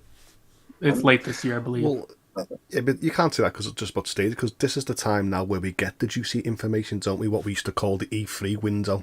That's where you get the news. So now, to me, I'm like, give them a week, give them 2 weeks, and if they don't announce it after June, then I'll be really concerned. But at the moment, I'm like, I'll just wait till the June announcements, and we all should be good to see what's getting dropped in the fall. Now, I think I like that. Yeah, Clive, no, that is a good point, because E3 technically would have been next month, and you would have learned so much and what's on what, and then we would have went through the whole, you know, what they call it, logo gate and all that stuff. Yeah, but going back to that, Cowboy, real quick. But even at those events, we have to downplay it sometimes. Hey, yo, they don't have to show up for E3. That's not what Stadia is about. You got to remember. You know what I'm saying? They're building. They don't have to show up if they don't have anything to show, why show up at these events? So I don't know, y'all. I just remember everything. This is from being on different podcasts, listening to you all, everybody out there speaking, even in the chat, who don't, or the people that don't get on microphones. I pay attention to everything, right? So that's what I'm saying, man. I'm just coming from a place of just perspective and thinking. That's all. Yeah, and that is a good point, because to be fair, there was times, you know, where, you know, they don't show no logos, right? That means they're not getting any games. You're like, that doesn't mean that. But if we look a year later, it's like, maybe it meant that, because now we're noticing. And when we say games, guys, I get it. They are getting games. They do got Ubisoft in their back pocket, which is great. But again, what I wrote was, is Stadia enough? For me, Ubisoft isn't enough. I even canceled my Ubisoft, subscription, which the games are cool, but again, they not getting For Honor, and I'm not even gonna get into the whole thing how Stadia wrote me on Twitter and whatever, and that was crazy. But For Honor is my favorite Ubisoft game. Guess what? It's not here, right? So, but anyway, I want to go into this. What Clive said. I was going to say just quickly this. When I look on to the Stadia YouTube channel, because I always go there to get my news and see what's coming to it. I'm just looking at it and seeing Rainbow Six Siege is getting a Yakuza I I'm like, oh, so I was actually jump in and play Rainbow Six because I love Yakuza. And then I'm scrolling down, I'm like, okay, My Little Pony, Paw Patrol, and other kids' games. I'm like, oh, my family would play hours and hours on that. Oh, Star Trek Prodigy.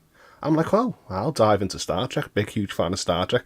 And as I'm scrolling down, I'm seeing franchises that would make me want to play a few hours on Stadia. So I think they're doing it well to captivate someone like me to jump in. And then, where I just mentioned about the fall games, I hope that they bring more Ubisoft titles. They bring FIFA 23, and I can name a lot of games in the fall that I want. But like I said, that will be in June, when I sort of hype myself, are they going to bring it or not? Now, this thing is very subjective, so we all got to admit, right? But Hoults, just like people laughed at me when I bought the Fast and Furious game, because let's be honest, it is a kid's game. Just like I would laugh at you because that Star Trek game is I was a kid's getting I was getting laughed at when I was playing games like Final Fantasy 15 and Resident Evil 8 and Mortal Kombat, and these were the definition titles of a franchise of genres, and people were like, "Oh yeah, why would you want them?" And I'm like, "Well, the big hitters, Dragon Quest and stuff like that." So I feel like there's a lot of titles that anyone can laugh, but we all know that they're great. They're great IPs to have on a service. Let me do this. Let me read this one comment from Clive and then Zero Games. And I want to ask you guys a question, honestly. So Clive said, but different people prioritize different things. What is important to one gamer may not be important to the other gamer or the others. So when judging, who is choosing the criteria on which they're judged? And I'm going to answer that. But then followed up, which was pretty good. Zero Games for me said Stadia should be compared to Xbox and PlayStation. They did that to themselves at GDC. So here's the thing.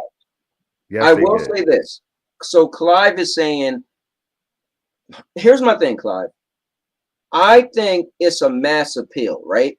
And again, this is why I'm gonna put the sword down. You're either here to take over or really step on the stage, or you gonna realize, well, cloud gaming, and I use the term unpopular if people want to whatever, but I'm gonna use unpopular. If you realize cloud gaming isn't that popular and you decide you want to take a back seat, right? This is just my opinion. I feel Stadia okay. To Clyde's point, I feel if you want to make public awareness, you go for mass appeal, right? You're gonna get games that no one can deny, right? You're gonna get certain titles that I think Maker was trying to allude to, that you are taken serious by the gaming community. Now you might say, well, it depends who you call the gaming community. You know when you get that game, right? Anybody couldn't, my friends that laughed at me when I liked Stadia, but guess what? Year one, I was getting every game they was getting. So they wasn't laughing at the games. They was laughing at cloud gaming. They was like, it won't work. You need internet all the time. Now people don't laugh at that.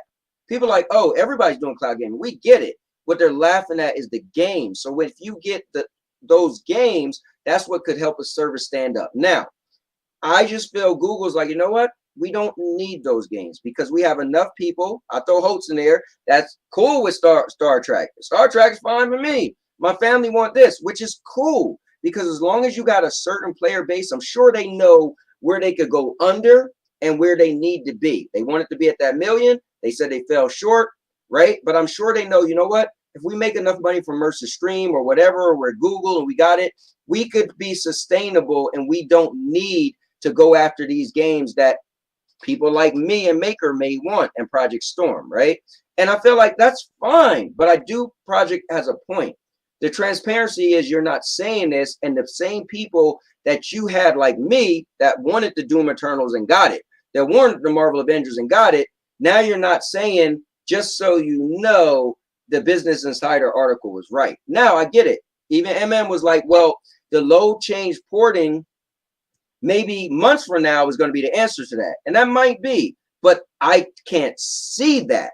What I'm feeling is that you did back down. And again, you had a Business Insider, that article said whatever they want. And all you really said was the proof is in the playing. And you're right. When I play it, I can feel it. But that didn't answer the question to are you or are you not going after AAA titles. And I get it. Not everybody need them. But that's my point. Some people do, and that's why we're having this conversation today. If that's fair. And Cowboy, isn't the purpose is to get as many gamers as you possibly can? If the goal is to get to that ultimate billion, you know what I'm saying? Cloud gaming has the reach potential to reach billions of gamers, not millions anymore. They're trying to get that billion. Phil Spencer said it. You know what I mean? I think maybe somebody from Stadia has said it in the article or two or whatever the case is. And so that's what the ultimate goal is. You got to get these games, man. Now, you don't have to get them year 1, 2, and 3. But see, by waiting until year 5, then you lost a good amount of people that would have been signed up already if you had those games. So I don't know, man. I just think they're playing a waiting game. I think Stadia knows, Google knows that eventually this thing is going to take off. Eventually, the average gamer is like, oh, yes, cloud gaming, I like it or I don't like it. And then and the average gamer is gonna be like, oh yeah, I know a Cloud Gaming. Yeah, oh yeah, I heard Stadia has great tech. xCloud got these games. GFN got the powerful hardware. I think it's going to be a given, and I think that's when Stadia is going to jump, or Google is going to jump with Stadia. So I definitely think Stadia is going to be something. But again, that's why I asked, is it enough? So for me today, it's not. In 3 years, maybe. But I will say this: I am an ecosystem guy. I ain't gonna lie to you. I am the stereotypical one guy. People say, well, don't you got a bunch of subscription services? No, I got Netflix. Well, I don't know why you want to be an ecosystem these days when all the controllers are compatible with these services. You can speak to your friends across multiple games, and you can, we've all got phones these days. I'm just on Discord these days, and I speak to my friends across devices without even worrying about being sucked into the ecosystem these days. Well, when I say ecosystem, Hoults, is this: if I want to be, listen, I met all you guys, and I didn't know you 3 years ago, right? When I was a diehard Destiny fan and I got into Anthem, my friends didn't follow me to Anthem. The two of them did. And I met all new people. I don't meet people. I'm the Cowboy. So my thing is, I want to be somewhere where I also got games, right? Because I know players going to come. And I know knock to all you guys. I love you guys. I've been here. I clearly ain't going anywhere. I'm keeping my, my Stadia Pro. But I personally, I'm a one and done guy. I'm the stereotypical guy that wants one platform and I'm going to run hard and that's it. Like when people like this guy at my job, bro, you should make a TikTok. That's not me. I'm a YouTube only. I used to do this and that. You put me in one lane, that's where I succeed, right? So if I could find an ecosystem that has every game, cool. But unfortunately, PlayStation and Xbox, they fall short with their cloud service, right? They're falling short. But the day PlayStation give me everything Stadia give and the games, I mean, who can rival that, right? Are we really being serious or are we not being serious? So that's just me, if that makes sense. I know not everything I say may make sense to you guys, but that's my train of thought. I don't want to be on, I don't want to have GFN. I remember Ace was saying that. Dude, the best thing to do is just get them all. Who's paying for them all? I don't want to be like, okay, I'm a play this, I'm gonna play this. I mean, I get it. It sounds cliche, right? Like it's the new thing. I'm 46 years old, so I gotta ease into one that, like, I've always had all the systems, but I was primarily either on this or then I was on this, right? I went from thing to thing. I didn't really be like, well, today I'm gonna play my Nintendo, today I'm gonna play my PlayStation. I was kind of more that one in one ecosystem, and then I migrated to something else. But anyway, that's just explaining to you, Hoults, because I get it. I got Discord and be talking to my friends, but guess what? I don't. I left PlayStation, and I haven't played a game with anybody on PlayStation in 2 years. So yeah, I did want to say something about that. There are a lot of people who only own like one current console, whether it be a Switch or an Xbox or a PlayStation. And I actually know one of my friends who they don't buy consoles often. Their last console was a PS3, and they just told me they recently bought a Series S because they wanted a console to play Hogwarts Legacy this fall. Mm. And I was like I thought it was kind of funny that's the reason why they bought it. Yeah. But they friended me, and I was. There's people out there that do that. They just they wait till there's a game that they want to play before they purchase a console, and yeah. And it depends. People don't want to jump into subscriptions, do they? Because I was shaking my head like, if you got a PC, you could have played God of War on PlayStation now. And a lot of people's like, no, I'm waiting until it comes to PC. And then they waited years, and then it came to PC, and then they bought it, and then they played it on GeForce Now or the PC, because they didn't want to invest in a subscription, even though in the end they had the choice to yo-yo between GFN and the PC. So there's a lot of preference in buying. And let me do this real quick. Let's bring back Ray 3473. What's up, Ray? Somebody say something about subscriptions. Hey, just today, actually, guys, it's official because Asia, it is the 24th right now. PlayStation Plus is officially live right now. So I'm pretty sure by tonight or tomorrow, there's gonna be a bunch of videos. I already read the new explanation of everything. And I mean, I did want to notate, just know that some of the titles that are on the Asian countries will probably be different from American because there's different contracts. Yeah. They even said that until it comes to certain games, you won't. They are not streaming, so you won't. Until they come to the market where it's streaming. So, but it's official now, so it's kind of cool. The only issue with that is I obviously like cloud gaming. I'm interested in it because I feel like now PlayStation is really like when you guys used to do CGX podcasts and you would always talk about everything but PlayStation. Even though PlayStation Now been a thing longer than everybody, but you would just skip PlayStation because PlayStation Now wasn't really trying to compete in the space of cloud gaming. Well, as of today, they are, right? It wasn't the point of skipping it. It's just because like each week news was coming out and you wanted to focus on like the biggest news, and it was only a 2-hour thing. So a lot of us did actually play PlayStation Now. I've got a PlayStation Now. I'm going to upgrade to the premium tier, but they were silent for so long until they started saying about Project Spartacus and this. So well, but that's what I mean. So their business model was still the traditional. This is how you are able to receive your PlayStation 1, 2, and 3. I hope that if the cloud aspect of the PlayStation Plus Premium, I hope it takes off in these Asian markets. So in Japan, we can start saying, look, Sony is pushing hard because consumers want it, and then it'll actually help us in the West to start going, well, if Sony's in, then we will jump in because they trust the premium brand that is Sony PlayStation. I agree. Honestly, all they have to do for me is do what Microsoft is doing. You ask me, Microsoft is doing a hell of a job with xCloud. Now I get it. It was a little disappointing because Sniper Elite 5 wasn't on xCloud, and I was like, damn, right? Because I was keeping my subscription a little bit longer so I could play that, which comes out on the 26th in 2 days. But unfortunately, that's not. I would hold off on that because it may actually come. I know that Zombie Army 4 and Sniper Elite 4 are both on xCloud, and they have messed up on their posts before. Little Witch in the Woods is one of the other games that they announced for console and PC. It's on cloud for streaming as well, even though it didn't say that it was coming to streaming. Oh wow! Well, that'd be cool if that's the case. I know.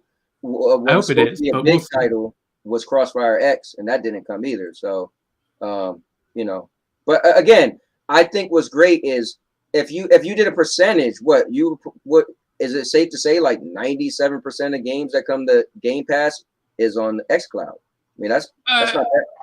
About 80, I'd say. Okay, well maybe I don't know. Well, here's one for guys, because I've just seen Cool Breeze in the chat mention about like gamers want to talk about new games. How long do you think a new game is still a new game in the window of things? Because I'm a day one buyer, I pre-order, but I know a lot of my friends wait until the prices go down in price, but to them it's still relevant in 3 months. So when do you feel like you lose as the title new game? I feel 6 months. After 6 months, you're kind of not really a new game anymore. A lot of hype been died down. People played it, whatever, but definitely a year. Like a year, once a year goes by, anybody say that's a new game, I'm looking at them funny, but 6 months for me. What about you, Ray? What you consider, what time frame does it make a game no longer considered a new game? Well, you also got to understand, I know a lot of people that play on Stadia haven't even played some of the games that are in the library, so it would be considered new to them. I know a lot of people haven't played World War Z. I know a lot of people haven't played City Skyline, and I'm watching them play. But the thing with me, and you said earlier, you're not the subscription guy. Well, like I said, man, gaming is preference. What you feel about certain gaming, other people don't feel that way. I know I get a lot of shade because I have a lot of subscriptions, and they're like, oh, why you don't even play all those games and stuff. I'm the type of guy like this, and I've always been like this. I love gaming. I don't want to miss out on a game. So if there's a game that's not coming out on Stadia, I'm sorry, but Stadia is not paying me exclusively to just play on their platform. If there's a game, I don't want to see other people play. I want to experience. I want to play it. So if it's on a PS5, I'm gonna play it on a PS5. If it's on the Xbox Series, I'm gonna play it on the Xbox Series because I love gaming and I like to experience gaming. So that's what I do. And like I said, everybody's is different. And Project Storm, he's tech. He likes that. Man, he's playing on an 8K TV. He likes the games. I totally understand it. You got somebody like Jeff, don't care about tech, don't care about 4K. Hell, he can see it in 480 and be happy. I mean, everybody, like, their preference is different. And I think that's the whole thing when, Hoults, and you saying, well, I got friends that, don't care about the new games. Well, guess what? I got console friends out here that do care about the games. Everybody is different. And that's why we do these panels, and that's why we argue about these certain platforms. But at the end of the day, who's right, who's wrong? Everybody criteria is different. Everybody's preference is different. That's all I gotta say. So let me say this. So I do so I'm getting hip to the subscription thing. I don't Game Pass. I got Game Pass again because Bruce told me about this game Carrion, right? And I wanted to play it. So, and I heard it was on Lunar also, but I figured let me get Game Pass. And Game Pass, I'm sure they'll come out with another game I want to play, which is Track to Yumi. I got to play that, right? So I felt that $15 was worth it. I got to play those 2 games, right? But I would. Purple wants to get on. So she said she wants to test to see if the 6th person is muted. Okay, yeah, well, jump on in, Purple. It's pinned to the chat. I feel like Cowboy's just going to mute it anyway. Yeah. Don't do that to Purple. I know MM. I'm glad he didn't make it up in here. You know what I'm saying? So yeah, right. I know he's out there lurking, but I sent him a message on the DM. I say, "Yo, man, I jumped off so you can hop on here." But I guess I saw in the chat he said something about his phone. My bro don't want to be on here. Trust me, man. He don't want to be on here. I did want to specify something. I double checked with the Game Pass counter, and I compared to the console Game Pass games, which is 450 games. 351 are effectively on xCloud. So when I calculated it, 78% of the games go to xCloud. Guys, Purple Haze. Can y'all hear me? Oh, yeah, it does work. There you See, go. that MM2K don't know what the hell he's doing. MM didn't want that My word. theory was wrong. Right? No, I just wanted, maybe I'm the 7th person, actually. I don't know. I just want to test that and say, but I'm going to go back to chat because I'm having more fun over there. That's all right. At least we know. MM2K exposed. You know what I'm saying? He didn't want that work. Exposed. Yo, I want to, hey, Cowboy, if you don't mind, man, I heard y'all talking, and I see the chat talking about some things as well as far as who GFN is for and who Stadia is for and all that stuff. And I think Ray did a great job of breaking it down. It's all about preferences, but sometimes it feels to me that if you're talking tech and you're tech heavy, some people frown upon that, man. And I'm not sure why that's the case, because there are certain gamers that cater to that. And you know what I mean? Now, I do care about games. I've completed a lot of games. I have almost have over 80,000 achievements, if I'm not mistaken, on Xbox. And man, I got stories for days, all right, on different platforms. So I have beaten tons of games, but the thing is that I also care about the evolution of the technology that powers these games, that makes these beautiful worlds that they talk about and give people reasons to buy the hardware that they buy, right? So this is how I feel, and I need the help from the Cowboy. Only you can help me, right? Okay. Am I wrong for talking tech? Should I shut my mouth and not go tech talk, like too heavy of tech talk or whatever? Like, what? Give me a what's your suggestion when it comes to that, man? Should I shut my mouth and not talk about how I wish that Stadia would upgrade and be on that stage with GeForce Now with the 3080 tier and all that? Should I just shut up? Because because now what I'm hearing is it's funny because I be listening, right? Some people are like, Stadia can be seen now as a console in the cloud. But at first, Stadia was like 10.7 teraflops. I saw somebody in the chat put the teraflop talk for GDC and all that. I pay attention, right? Right. That's what I'm talking about, Cowboy. So am I wrong for talking about what I'm passionate about? No, I think Ray killed it most. Ray said it's about your preference, right? So for me, I've always been an early adopter. I've always bought every console day one, right? That was just me, right? My friends thought I was crazy when I bought a folding phone. Guess what? This is my second iteration of it, the third version, right? I had the first one. Oh, it's going to break. Didn't you see this? Me personally, what moves me is I like tech. Like I told people, probably one of the greatest tech to me is Rain-X. Rain-X is amazing. You could drive in a storm and don't use windshield wipers. The microwave is amazing, right? So I feel like these things is your driving force to be a gamer. Like you wouldn't be your type of gamer. You literally title your streams by graphical fidelity. So why should you compromise what makes you a gamer, right? You're the guy that would see a trailer and the graphics wow you, and you be like, yo, and those graphics was amazing. You're not gonna first be like, yo, you see the way she was jumping on top of the building and she could fly in the air? That remind me of your game, Marvel Avengers. No, you're gonna hit me with the graphics first. So it's again, Clyde brought up a point. He said, well, what game are you talking about? Is this, and Zero for Game said, is this, or is GFN for PC guys, this guys? I personally think these platforms are just for gamers, and it's what you want out of that platform. So, and what you want might be graphics. What you want might be gameplay. Hell, you might want Mario Kart. And if Nintendo only got it, guess what you represent? Mario or Nintendo. So I feel like, you know what I used to get with people? They used to be like, oh, like somebody said, oh, Anthem I heard was bad. You know what I used to say? I said, well, listen, let me ask you this though. You tell me which other game that's third person or first person that you can have you and people jump from the ground and fly in the air and it runs smooth. Because if you can't tell me, then you can shut the hell up. To me, Anthem was amazing. So people say it's a failure, but no one could ever tell me that. Guess what? Avengers now is the next game that did that. But no one on here, unless you can tell me, what's another game that rivals you jumping in the air, flying and shooting and nothing but those two games, right? In the history of gaming that I know of. So that's what I like to brag on, what I like. You might want to say, man, you guys have no clue to play 4K 120. It'll blow your socks off. If that's what you cater, it caters to you. On my way, Jeff. You know? And if somebody never seen 4K 120, then they probably shouldn't be in the conversation then. They'll never get it. And that's fine.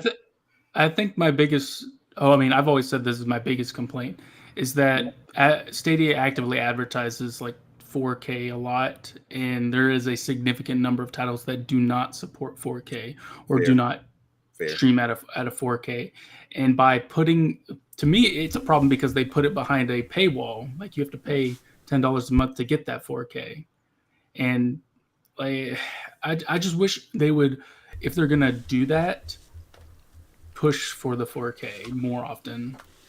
That's going to require an upgrade on hardware if they want to do it. So my only issue with that maker, and I'm not defending them, but here's the thing. I'm about statements, right? If you look me in the eye and shake my hand and tell me tomorrow you're coming by my house, I want to see it. Stadia looked me in the eye, shook my hand, and said, hey, if you pay $9.99 a month, 4K is available for games. It's available, and you also get games a month, right? So they're doing both. They ain't say it was for every game, and they didn't say you're going to get a certain number of pro games, right? They just said both things are going to happen, and 5.1 surround sound or whatever, right? So for me, I can't really hold them to, hey, every game should be 4K, or maybe you should take it out. They literally are doing what they said. So they get a pass for me for that because it's all in the wording. It's what I keep saying with PlayStation up until today. So I kept putting on Twitter. So far, the wording for PlayStation Plus makes it sound like every game is going to be available via streaming. Well, today they made it concrete. It said some games will. Before that, it said all games are able to be streamed besides PS5, and then under it, it said certain titles will not be available to be streamed. So you know what? Now you put us. Now that's a statement. Now I can't go on the 13th. How come 77% of games are only available to streaming? No, they put that out there. So it's all in the wording. To be fair, I get it, but Stadia covered themselves by giving you what they said. You know. Yeah, well, what Stadia did. Oh, I was going to throw this out there, right? Stadia said up to 4K, so I'm going to go ahead and throw that in there too. Up to 4K 60, right? So listen, but still, forget all that, right? Because you also said in the same breath, more power than the Xbox One X it was the Xbox One X and the PS4 Pro combined at that point, right? So this is what got me started on the tech dreams and everything, y'all. I'm just gonna let you know. So when you didn't come back to say Project Storm, here's the deal, man. And anybody that think like you, Storm, we are not going to be able to uphold that, or here's 13% of the games running at those types of specs. Then you know what I mean? If they had done that, I would have been good, man. Because I'm playing games everywhere, but I still pay that $9.99 a month. You know what I'm saying, for the Stadia Dream. I feel like. Go ahead, Hoults. I feel like they had to say that because at that time in 2019, the marketing in the industry was still using teraflops as a measurement of gaming and to sell games. So I think Stadia had to say that.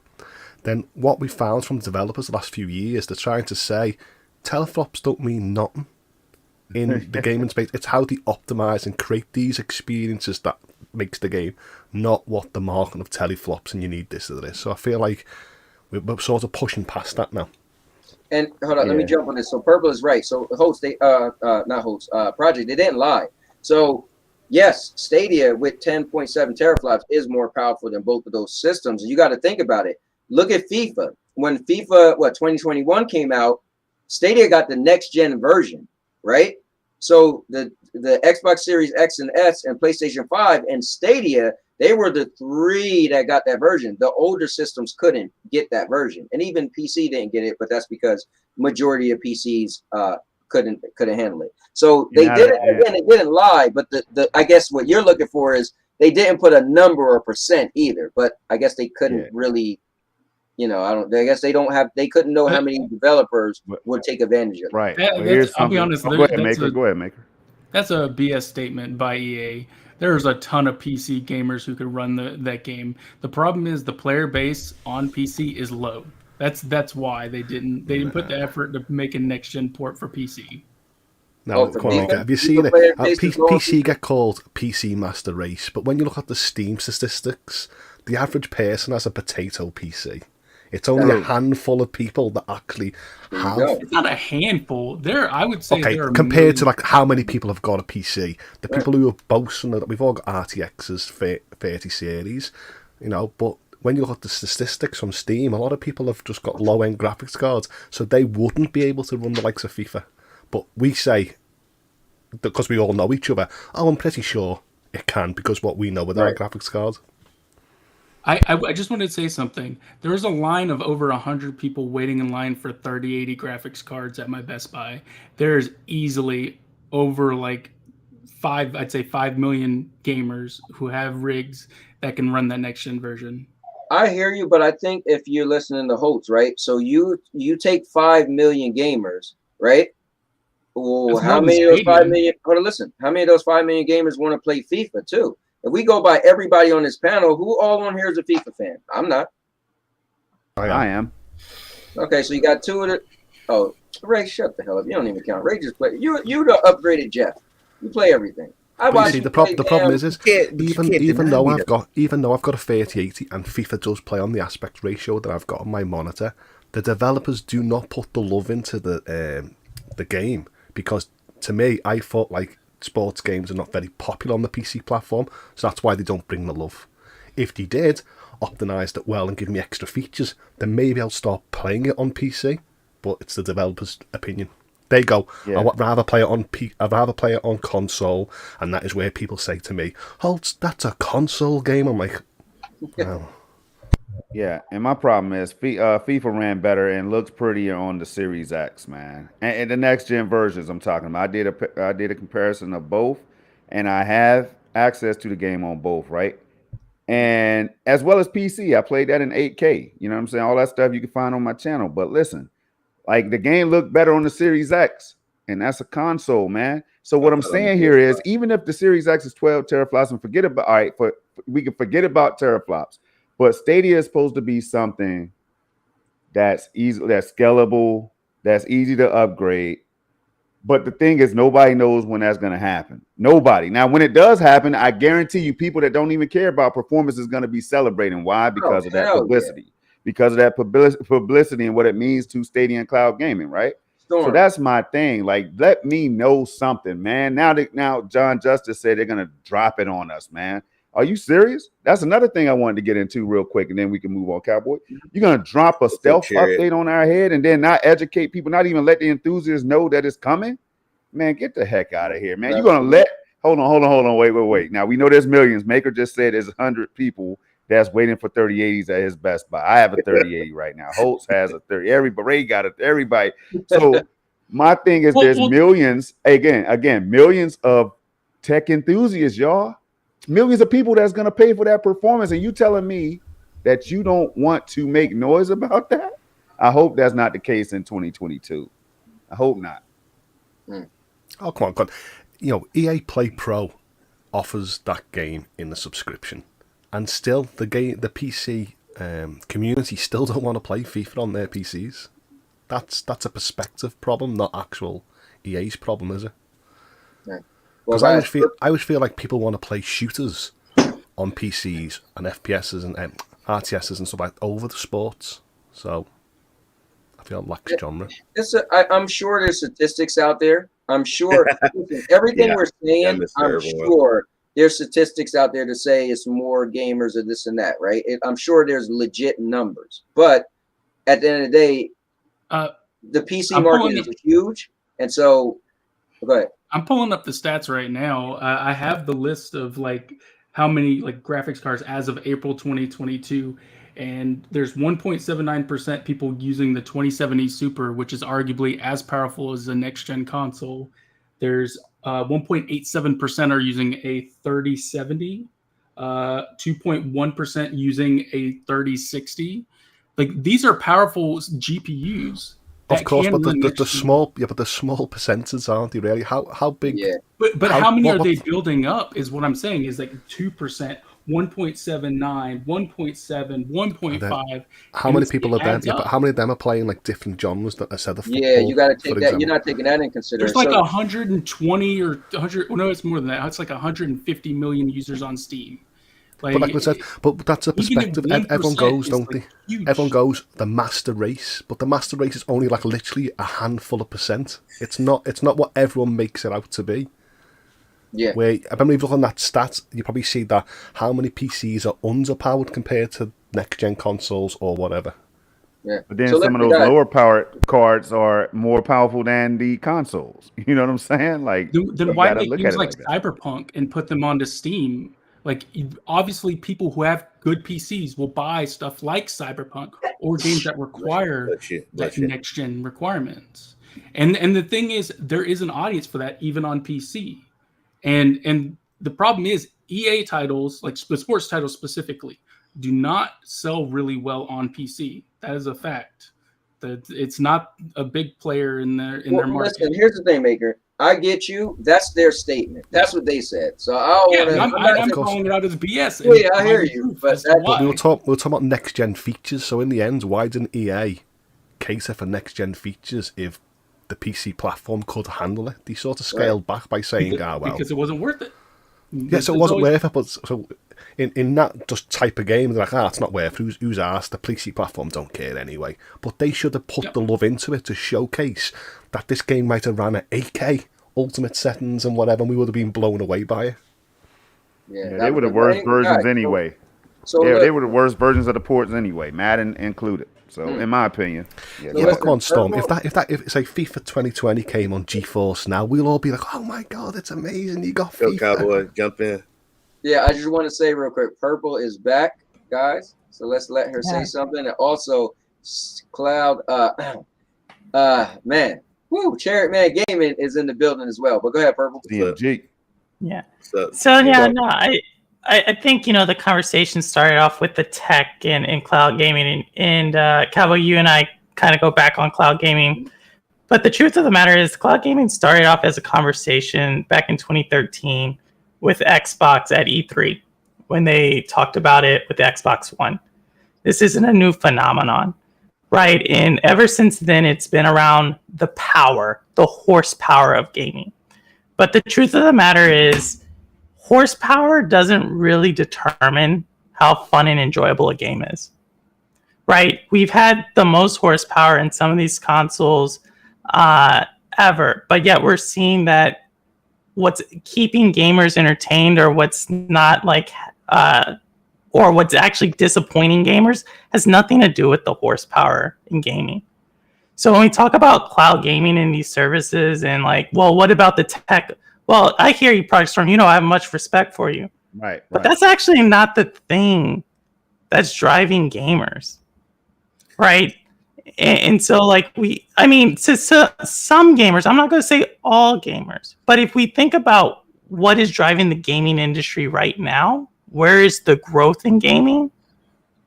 It's not on the horsepower. It's not. It's really what are the games that can keep people engaged and entertained. This is what the gaming industry is having an issue trying to keep a hold of. This is why they're moving to subscription models. This is why they're talking about ads in games. So I just put that in there just because it seems like we keep going down this argument about like, or this,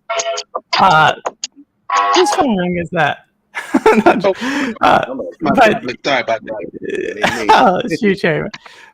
But it's just, we keep going in these circles about like, well, which one's more powerful, which one's, and this is just another form of the console wars. But at the end, to me, this kind of misses like what was cloud gaming supposed to bring about. And for you, Cowboy, it was 1,000-person battle royales. But guess what? The 1,000-person battle royales is not what necessarily gamers want.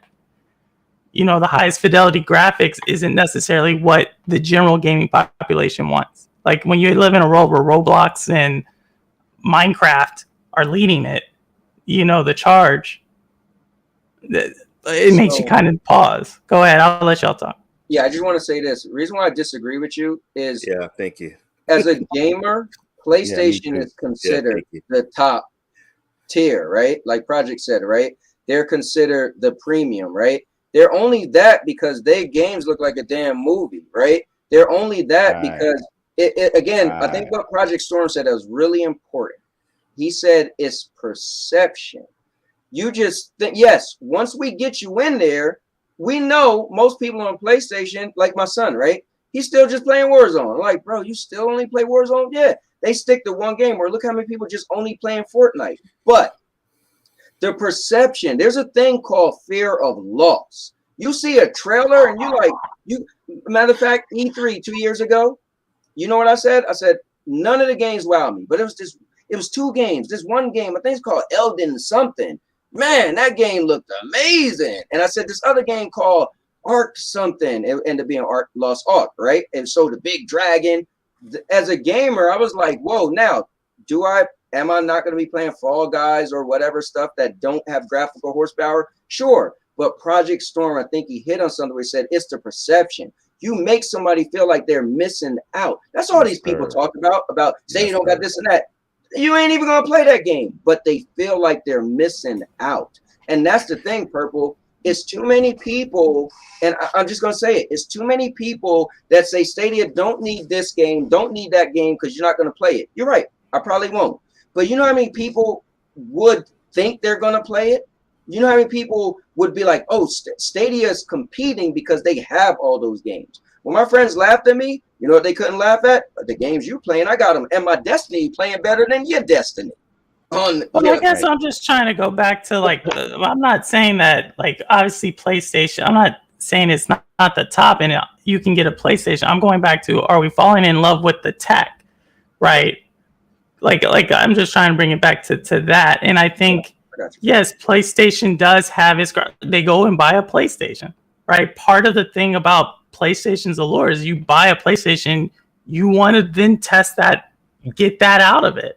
But when we look at you're going for the game. So, Purple, I think when I worded no, I'm not saying you're not going for the game. I'm not saying you're not going for the games, but I'm just saying when we're talking about the gaming in general, obviously there has to be something that says we need to break apart from what's been happening before. If everybody's talking about, we said billion people, we can reach 1 billion gamers, 2 billion, 3 billion. They all have a different variation of that. Right. You know, what that is not 2-3 billion are going to be playing a first-person shooter, you know, or whatever that top game is. Yes, there's some people who will be, and they probably are already playing it now. But I think if we went back to the original hypothesis Stadia had, they said if we could offer you these games, it's going to bring a massive amount of people. And they had these projections about 3 million gamers. Well, guess what? They provided that. Yeah, but Purple, I don't know if you was there from the beginning. You know what game they showed when they was testing Stadia, when it was called Project Stream? Yeah, they was Project testing Stream, Doom, Assassin's Creed. right? Assassin's Creed Odyssey too. They tested Doom, and what they showed the public first, they was testing Doom, and then they showed the public Assassin's Creed Odyssey, and they showed how on a PC, when the bird fly, a PC stutters. On the Stadia, it doesn't. They brought the wow factor to us. I hear everything you're saying, but it's just what they showed, the public perception. They wanted us to feel that this is going to give you what a console give you, and you didn't have to pay for a console. They didn't say, oh, you'll have Outcaster-looking games, and that's not what they did. I get what you're saying. I'm getting what you're saying, but I'm just saying, okay, let's look at what actually happened. There could be no better event for Stadia to shine than a AAA game coming out that does not play on any of the systems that people bought hardware for. Okay? Could not have a better time for that to happen, and it looks best on Stadia. That is the best event that can happen for people to be like, oh, wait, let me give Stadia a try.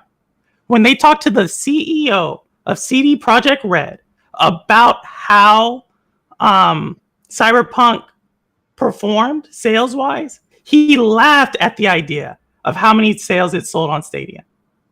Now tell me, that's the perfect time. If that's not going to do it, then what's going to do it? You literally had a game glitching on other things. You literally had a thing where you didn't even have to download it. First things first, to be honest with you. I got to head out. All right, Mayor. Real quick one. You said you got to leave? Yeah, Mayor got to leave. Oh, okay. Later, Maker. Thank you for being on, man. I appreciate it. I'm going to jump out to you, man. All right. We're gonna we'll close it down in like a couple minutes, so I can eat dinner. But no, here's the thing, Purple. I do get that, but my friends. So let's say it was 10 of us. I was the one person who was interested in Stadia. None of them was, right? They didn't believe in the tech, right? That's the issue. When I walked in that GameStop, you know what? The one person that did hear Stadia, he said, "I heard of it. I just don't believe it could actually play right." And it's like people still. So yeah. We were told, well, at least the couple news outlets that actually said Stadia run well, but the general perception was Stadia and Cloud Gaming wasn't good. So that wasn't good enough. Now today, where xCloud is in there and GFN got a 3080, today, if that was to happen, I think you will get people say like, well, you know what? Matter of fact, in my gaming chat, I guess I don't know what company my friend has, right? Whatever, a phone company. But he literally put in my chat with my old PlayStation buddies, hey, if you guys click on my thing, you'll get a month free of Stadia. I was like, I just put the big eyes, like what? But I guess his phone provider gave it to him, right? He wouldn't have did that 2 years ago, but now because he already done heard, like, oh, again, like I said in the beginning, the thing was Cloud Gaming didn't work. Now people don't say it doesn't work because you could see it so many places. Now it's like, well, what games does it have? You know? So I think if that thing happened again today, then people would have purchased it on Stadia. But I think it was still going against people just didn't believe Cloud Gaming was viable. Well, we'll see. Like I think like obviously next week you're gonna have another conversation about Stadia's great again, just because you changed your opinion more than a woman changes her mind on clothes. But not me. You know that's you. Look, you're gonna end. You can ask all these people. I ran Purple, hard don't start bullying My Little Pony over here. That's what she he does. wants to change his mind. I'm just waiting for the thing. I'm waiting for the going to the mall about PlayStation 5.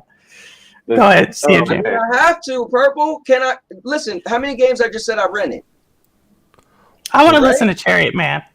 When Cowboy goes into the store, I want the store guy to say, here's your PlayStation 5, Cowboy, but you need a HDMI 2.1, you need 120Hz TV, you need HDR disc peak brightness, before you get the best experience. Glad off you go. Well, yeah, I did say I was thinking of buying the LG C1. But, and I did, when I went to this one store, the guy told me you need a better, what a lot of people don't realize is, because I went in the store, I said, I've never seen a video game look like that on my TV. He said it can. I said, well, why doesn't he? He said, let me show you. He walked me around the back, said these cables that cost $200 something, $100 something, that's what you don't have at home. He said that's what we hook up to our TVs so it could look that good. The average person don't realize that or don't want to spend that much money. So okay. But anyway, Right. I mean, listen, this is a great talk. I'm not saying Stadia is going nowhere, but what I am saying is I don't believe Stadia is going after these popular games that make people's eyes pop out. That's all I'm saying. I'm gonna well, from what I'm seeing for the last couple of months, as I've been listening to these conversations over the past couple of months, I'm gonna say this and I'm gonna say this, and everybody in the chat, everybody here. It don't matter what state it comes out with, they're gonna come out with the best games. People are gonna always have something negative to say about state. I'm not saying you guys. There's going to be the media is going to do something to keep saying something negative about state. It's not going to stop. It's been going since I had the platform for 2.5 years. It's been something negative. It's going to be said while we're talking and while a lot of us complaining or saying all these things. They bring in games and it's started slowly filling up. It takes a little time to start to fill up with more and more games. It's not maybe not what we want, right? Per se, maybe it's something in games I want, and I know what I want. Mm-hmm. But they're bringing games. It's gonna keep growing and growing. That's just what I have to say. I think no matter if Stadia comes out with Elden Ring, they're gonna have something else to say about it. It doesn't matter what they do. They're Google. They're gonna keep getting hated on. That's just my thing. Yeah, that's true. Just like all the rest of them. All the rest of them will be taking the same heat, you know what I mean, for some shortcomings or whatever. But I tell you what, Chariot Man, if they don't have 2K23, I already know you might make a video about that, bro. Yeah, so that's the question. It's better. Cool Breeze Gaming, he asks, what happens if Stadia doesn't get FIFA 2023? Isn't FIFA one of the most attractive games on Stadia? Me personally, honestly, guys, this is a positive and a negative. I think Stadia found a niche. I think Stadia they got supporters that'd be like, well, and I don't want to say make excuses because that sounds bad, but I feel like when I talked to Jeff and he was like, it doesn't matter what Stadia get. I got so many games I still didn't play yet. I'm like, could I ever say that if I was on PlayStation? I'm like, wait, what? So the new Resident Evil 3 coming out and I can't get it? But I'm supposed to say, well, so what if they got it? I got other games I didn't play. My hat would have flew off my head. So, but I think Cool Breeze, I don't think not getting FIFA is going to kill Stadia. I think it'll just be another game that didn't come back. People are still here. I'm still here. And Stadia didn't get, NBA 2K didn't come back. And you go down the list, right? F1 and then F1 and then MotoGP came later on. But so that's my answer to your question. Any of you guys want to answer his question? Yeah. What happens if people don't come? I don't think it'll do. It'll just be like 2K not coming or any other game that didn't come or whatever. So at the end of the day, but I want to go back to what Purple was talking about because I do want to clarify something, right? Is that when we're talking about this tech, and then I'll let it go, but it's that it gets people excited, like you were trying to imply, Cowboy. Like it hypes people up, like whether you think it's effective or not, it pulls people in, it gets their attention. They're like, dang, I could play PC level games on Stadia and it's free to try it right now. You know what I'm saying? I'm trying that versus the big publication said it doesn't work as well. I'm gonna leave that alone, man. That's not for me. So it's like whatever they could use to bolster that the popularity and all that stuff and get it out there to more of anybody who would be willing to jump into. And that's for all of these services, though. That's what they're trying to do. They're trying to get as many gamers as they possibly can the best way that they can. I'm sure that's what their strategy is right now. Well, and some people could say, well, we could wait, you know what I mean? It's a long game and all that stuff. Yeah, it is. But what you don't want is the multiplayer population getting lesser than what it is right now. You don't want that. You want more gamers coming in, not less. You don't want to wait until 2029 when you can be growing and getting millions, right now. Yeah, I hear that. I think just though when we talk about cloud gaming, the biggest difference, is that is a low barrier to entry for any of them, right? True. You can stop that subscription and come in and come out, right? We see that with a lot of people, minus, Cowboy who just wants his Netflix, but to stop an HBO Go, to stop a Disney Plus, to stop an Amazon, well, maybe not stop Amazon Prime, but the other ones, you can just stop it, and come in and out. And so when we think about cloud gaming as a whole, I think you have to realize, I think we have to remember that. And hats off to Microsoft for porting a lot of what's already in their library to Game Pass and into xCloud. Like, hats off to them. But I think that there is like this lull that we're starting to see in game development where games are getting delayed, right? And games are not coming in to some PlayStation 4s and Xbox in the last generation of Xboxes, because developers are like, we have to prioritize. And I just think if they're doing that to those consoles, we have to think that they're also doing that to cloud gaming services. So I think it's once you get through that lull, right? Because there's kind of this 1 to 2 year break between when you start that game to when it's really starting to get released, which I think is going to be 2023 once we get past this, what was the pandemic and remote work. Then we should start talking about what is coming and what's not, because what's getting released now was actually supposed to be very close to release in 2020, the beginning of 2020 a lot of times. So that's what I think when we talk about games and power and so forth. It's really hard to make a judgment right now on what Stadia is and not doing, especially considering publishers have a very large say on what they're willing to put on a platform, and they're going to do it best for them. I mean, I hear you. It's just that if there's competition, right, and I see this company get this game, this company to get this game, this company did this company added this. That's what I was saying the other day. I said I see every other company doing something but Stadia. Stadia did they are working on the load change port, and I give them that. But I can't get too excited. I mean, yes, I've seen a couple games that did come because of that, right? But I feel like those are still games that was older, or there was the smaller titles. I just feel like every other cloud company has recently, in the last 6 months to a year, did something that was noticeable, added a game that was noticeable. I just feel like Stadia hasn't done anything noticeable. That's all I'm saying. I have to back that, man. I have to back it.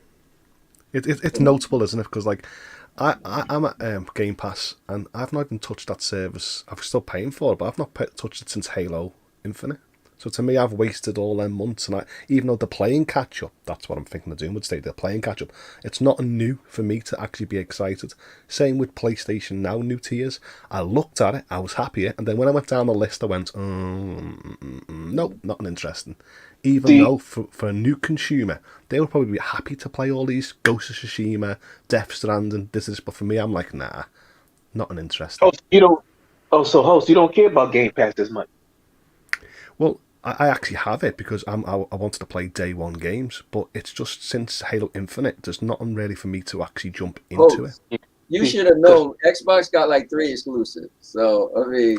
No, I'm trying to say, for me, we're trying to say, of course, I know they've got Sniper Elite and stuff like that, but I'm just trying to say, from a cloud point of view, and from the point that I'm using the service, there's been nothing for me to be really excited for. Right. Just like I'm pretty sure you would love PlayStation Now, the new tier, to play these games, but for me, I'm like, no, they haven't done nothing big for the type of gamer that I am. I just want to explain myself with that. So I'm really, to be honest with you, Game Pass, or even Stadia Pro, I give Stadia Pro credit. Stadia Pro showed me that there's games that I never heard of that, you know what, for $9.99 a month, to every now and then flip through and be like, oh, let me check that out. That was cool, right? When I'm playing my regular game and I'm not playing it, it gave me a bunch of games. Then, honestly, Game Pass stepped it up and said, we're going to one-up Stadia Pro. We're going to have a bunch of day-and-date games that you've heard of, right? And I'm like, okay, that's kind of cool. So even me, I got Game Pass for a month and canceled. I canceled it 2 days ago. But when I think of it, I'm like, okay, well, PlayStation coming out with their own thing. And I've never missed a PlayStation game. So all the games you named, I played them, right? We already talked about this, you and me. So I just want to get it as, if I am going to get a service that I could just flip through like a Netflix, then I'd rather it be PlayStation, because I'm more of a PlayStation guy. So it just makes sense because, you know, I feel like Stadia can't do. I don't think Stadia can do right compared to other services. For like one game, for example, FIFA 22. Mm-hmm. When that went on to 75% off a few weeks back, I was seeing people say, we're already near the end of the season, who cares? Even though we're only a few months into 2022. Right. And I just thought that a lot of gamers didn't care about FIFA 22 anymore. Then when that dropped on PlayStation Plus and it dropped on Game Pass, everyone was like, oh my god, FIFA's amazing, it's a must-have game. And I'm like, I'm scratching my head going, oh, I thought people weren't interested in it anymore. But because it's Stadia, everyone shuns it. What It's what Chariot Man said. But No matter what, Stadia is still going to get that. Is not going to get that love. But honestly, to be fair, it got to earn itself. PlayStation and Xbox earned their self, and they have a larger player base watching, right? So if Yeah. 5 people on Stadia, real quick, 5 people on Stadia said, "Oh, I'm excited for FIFA," just know about 35 people on PlayStation and Xbox going to be excited. So it might sound to you like, oh, now people care, but it's like it's more people that's watching over there. That's all it is. yeah. See, but this is the thing I say over and over and over, and I gotta keep saying it. I mean, I don't know how can we can you can't. It's impossible to compare Stadia to those, like to Xbox and to PlayStation to Nintendo. Those that's like 30 years apart. I mean, Stadia's only like 2.5 years in on the market, so developers are not gonna. It's impossible. I mean, it's just gonna take a while. I mean, it's just gotta keep. It's gotta continue to keep growing. To compare Yeah. when they compare Game Pass, that's the thing I hate the most. Stop comparing Game Pass to Stadia. Game Pass, who Xbox got all like over 20 years of games at their disposal to compare to Stadia. Google's 20 years compared to Google. It makes no sense to compare. Game Pass got more games. Yeah, they got more old games, not new games, old. That old game. So Stadia's got to continue to keep growing. It's got to continue to keep growing. No. Well, to be fair, Chariot Man, I think one of the claims to fame with Game Pass is they do get day-and-date games. So every so often they do get day-and-date games. So I do have to give them credit. Think about it. They just got Sniper Elite 5 is about to come on there. So I gotta give them credit where credit is due. Now, as far as the cloud gaming, they're not gonna have Sniper Elite 5 unless, like Maker said, maybe it come later. But they do get some day-and-date games. That's their claim to fame. That's why I do give them credit. So we got, they are getting old games too. But I mean, if you could say, hey, if you're an Xbox guy, all the exclusives are going to be included day and date. That's powerful. We can't knock that. You can't not say that's not powerful. I have a question for Project Storm. Project Storm, is your because I think you're giving constructive criticism, but is your criticism of Stadia about games or about technology? It's about both, because I have a lineage of gamesmanship, I'm gonna call it, right? So I told you I played a number of games, right? I think, to me, I feel like I put more gameplay hours into some of the people that's complaining about the number of games coming to Stadia. Because one thing I noticed, Purple, then I get back to answering your question. One thing I noticed over here, and it's more clear over here with us Stadians over here, right? So I noticed that people wish for games. A week later, they're not playing the game. I'm like, yo, wait a minute. We wish for games. 2 weeks later, we're not playing the game anymore.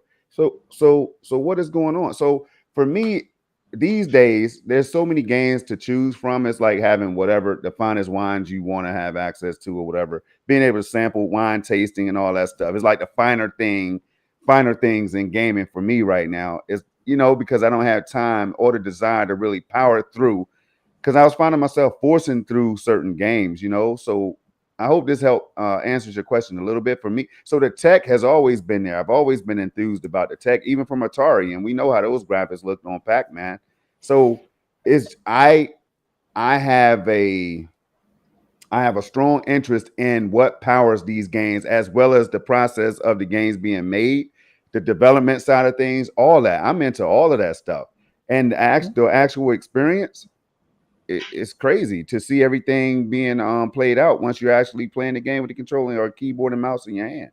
So that's how I am. It's not just the tech. See, people might give off this perception of Project Storm as the tech person. Tech. He's always talking tech. Stadia's not there yet. Stadia can be there. They're a Fortune 500 company. So you know what I'm saying? Now, whether they can spend right now, whatever the case is, that's something I wish I had known before I signed up. You know what I mean? If I had known that before I signed up, I told you, like, I probably would have taken a different path, but I didn't know that coming in, which is why we have now. So, no, I appreciate it. And I didn't mean to cut you off. The reason I asked the question, though, is because, when we talk about, all these people are coming out with bright, shiny, and this is more to Cowboy's point than anything about these bright, shiny things recently, companies still aren't at Stadia's level of tech. I don't think, and that's one thing that some things are. If we're talking about pure horsepower and graphics and so forth, which is what a lot of people compare. Well, I want to also compare where are we with Stream Connect? Which other ones can do that? Now, Where are we? Where are we also? No, I'm not done with that. But where are we also with the playable devices? Where are we at if people bring up Luna? Where are we at with their multiplayer games? You know, like, I think when we look at certain, like, what is tech, and we talk about the cloud, those other things are actually tech in the cloud. How do you build that stack? It's not just about what blades you have and what the hardware is. That's actually the easy part. The hard part is, how do you bring all these things in with no latency, and how do you connect things in real time? Now, Purple, so here's what's great, right? I want to kind of start to close out, but you pretty much helped. Everything you said was perfect to what I wrote, right? So I wrote the last thing in my title says, do you love the tech more than you love video games? And that's a perfect segue, because I don't think we fully said that. And this is what that's exactly what my point is. If you sell me on that Stadia got Stream Connect, and if you sell me on Stadia got crowd choice and crowd play and state share. So my question is, do you love tech more than you love video games? Because Stadia Connect and all those things are great, but if I don't have that game to play with it, then it doesn't matter to me. So my question is, yes, it's cloud gaming, and yes, the fidelity is great, or yes, the Stadia is so smooth, and I was at my mother-in-law's house playing on literally 4G, and it played great, right? It's great. But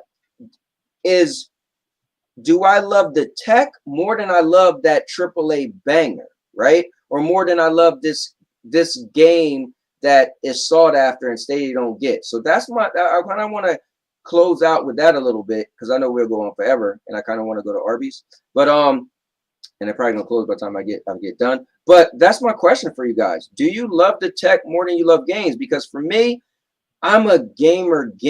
Yes, I'm a tech guy, and I got a folding phone that was $2,000, right? I don't need to prove. I could have bought 4 PlayStations with the cost of my phone.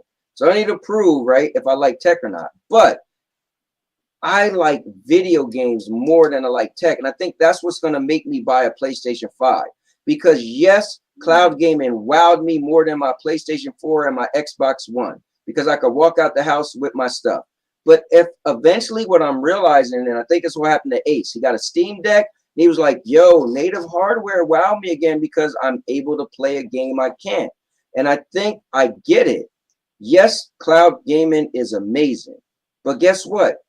How amazing is it if I can't play a certain game? So that's my question.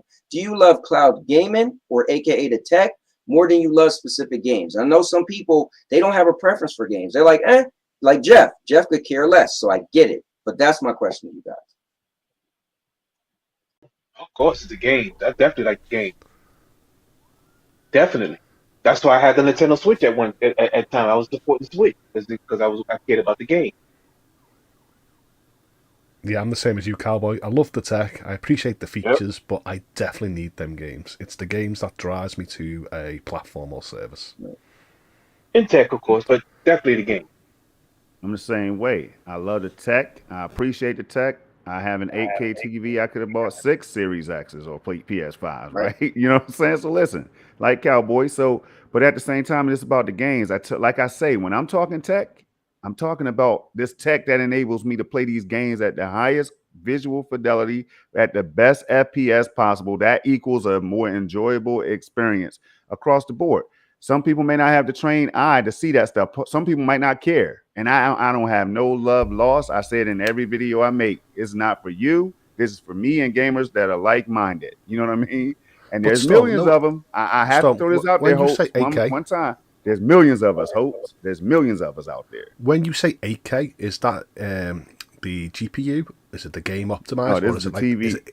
It's a TV upscale, and that's no. Yeah. So the TV is an 8K display, native 8K, right? 120 hertz at 4K. But I did that to prepare for everything gaming that's coming in the next few years, right?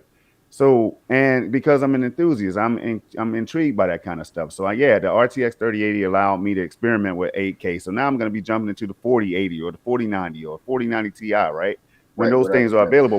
But again, these companies are making those things for gamers like me. So nobody can tell me that I don't have a place, right? some people are shaking their head in agreement, like, Storm, I know where you're coming from, man. They don't get it. So it's all about preference, like Ray said when he was here, and that's what it is. But it's also about the games, because I do highlight how amazing the games are, and the developers and publishers who make these games. I shout them out too. So it's the total process. I feel like I'm more totally involved than some people. Yeah, you know, it's great that you said the total package of the game, because when I speak to my friends and that, they focus heavily on the GPU, and I think that, like, hearing the word RTX 30 series means more to gamers than the actual, if you started speaking about the 8K TV or the input devices or what type of other tech they use to actually bring the whole package. Yeah. Purple, what about you?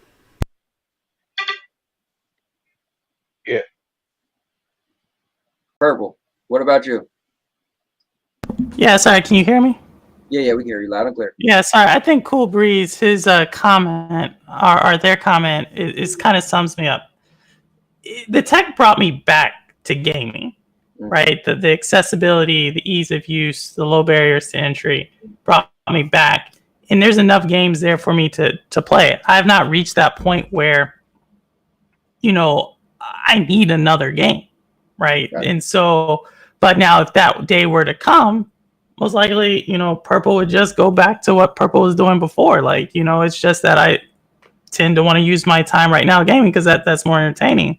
But if Stadia were to lose, like if I ever got to that point where I no longer had games, then potentially, then I would stop using the service. And I think it depends on where you are on that spectrum, right? Mm-hmm. On both the tech and on the games, kind of dictates where you are. And I get a lot of people are at, hey, they've already played a lot of the games on Stadia. They want the new ones. Or they're like, I've already experienced the tech. Like I actually watch Project Storm streams just so I can see how clear it is.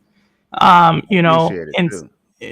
so I just think it's kind of this, if you think about it, these two different things, and depending on where you are, that's where your feelings on Stadia is. That's great. Well, guys, but it's not just that, and I'll elaborate in the near future, y'all. I might have to do something myself, but Cowboy, go ahead. Jeremy Moon sums it up, like when it comes to games and stuff, y'all, right there. But go ahead, Cowboy. No, I was gonna say I don't want to keep us all night, but I'm just thank you guys to come on here. I know FCat wanted to come on here. I'm pretty much just gonna close it out. If you could just make it real quick, because I'm really trying to catch Arby's before the next 18 minutes. What's up, F? Can you hear me? Yeah, there you go. Yeah. Sum up this whole thing real quick, man, and we could get up out of here. So I was just coming on to say, due to my recent bad experience with like Boosteroid, actually. Oh, that's right. You got a Boosteroid story. Yeah, well, I'm kind of liking Stadia a little bit more as far as the tech goes. Yeah, because you was the guy looking over the over the fence. You was like, the grass is greener. Boosteroid's got all these games. Yeah, and I mean, Stadia still got it over them. GFN got it over them, and I more appreciate the GFN quality and the performance that they're doing. No, that's a good story. I mean, because it does, like, we could, again, I'm still pro Stadia, right? I'm still going to be playing on Stadia. I'm not going nowhere. Hoults not going nowhere. Storm's not going nowhere. CMG is not going nowhere. Perb's not going nowhere. So everybody who spoke today, even Maker, listen, y'all guys might say what you want about Maker, but dude, I see him playing more Stadia than a lot of diehard Stadia people. He's always jumping in on these community streams, right? Which is cool.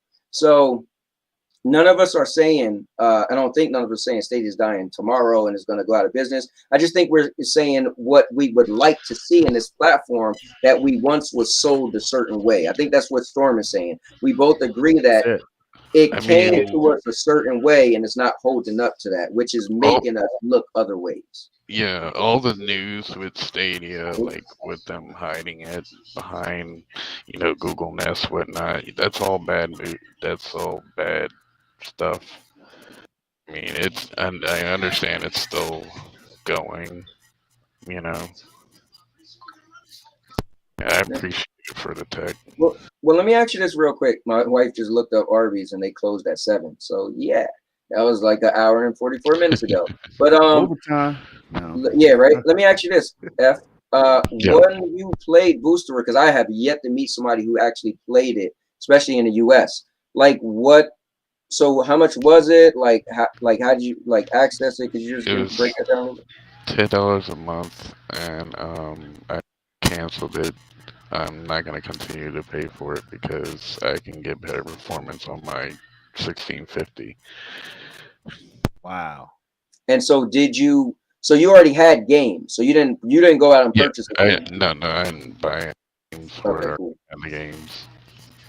See, and that's with some of these services. For me, I never owned a PC game. So let's say even GFN. One thing I want to say to Purple is that when GFN 38 came out, and mind you, I never played GFN. Man, my very next show. Remember, guys, I used to do that Wednesday show, and it was just pretty much catered to PlayStation and Xbox guys. I threw it in their face. It's cloud gaming. Y'all said it wasn't good. It's 3 times more power because that stuff does wow you, right? So I get for you, F, you were like, yo, they got every game. Like, what the hell? Yeah, So it was like GeForce Now. It was like, okay, and they're using Stadia Tech, so you're Stadia and GeForce Now at the same time. right. Well, even more games than GFN because they Right. had, a bunch of some other games. Is like, damn, I wonder how Not could more. I would say there's some on there that isn't on GFN, but not more. Well, I mean, all you got to do is say Elden Ring, WWE 2022. Yeah, I mean, yeah, those two alone is like, wait, what? They got both of them? Quality over quantity. Yeah. Yeah, my experience on Boosteroid has been like square pixelations, blurriness.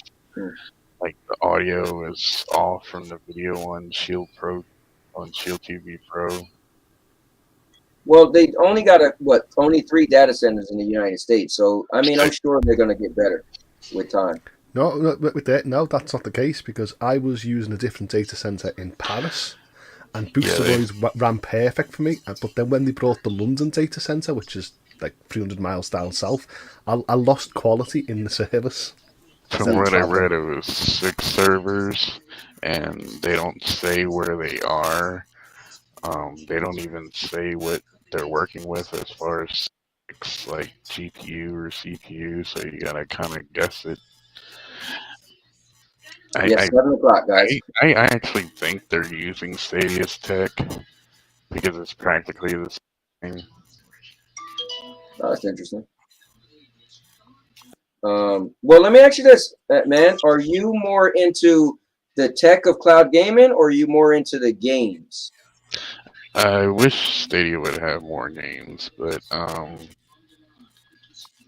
don't know. I'm hoping this last leg for Stadia, it's kind of looking that way, but Well, I think it speaks for itself, right? You're a Stadia player, but you got Boosteroid in hopes that you could play games Stadia doesn't have. I mean, I think that's the point, right? You didn't get it because you thought the tech was better. You was like, man, they got this game, that game, so it literally made you decide to go somewhere else.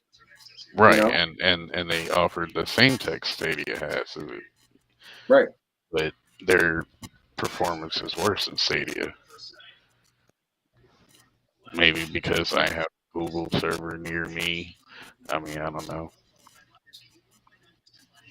Purple says she just put 2 and 2 together. It's Felix the cat. Yes, you got it. Felix the cat. Even though on Twitter it says something different.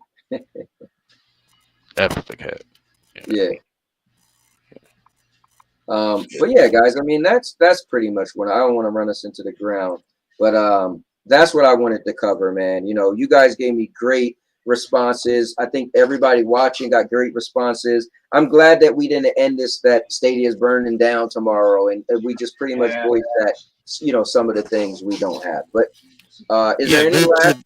They're not going anywhere right now. Hell no. Even though the news and all the recent news looks bad and seems bad, I mean.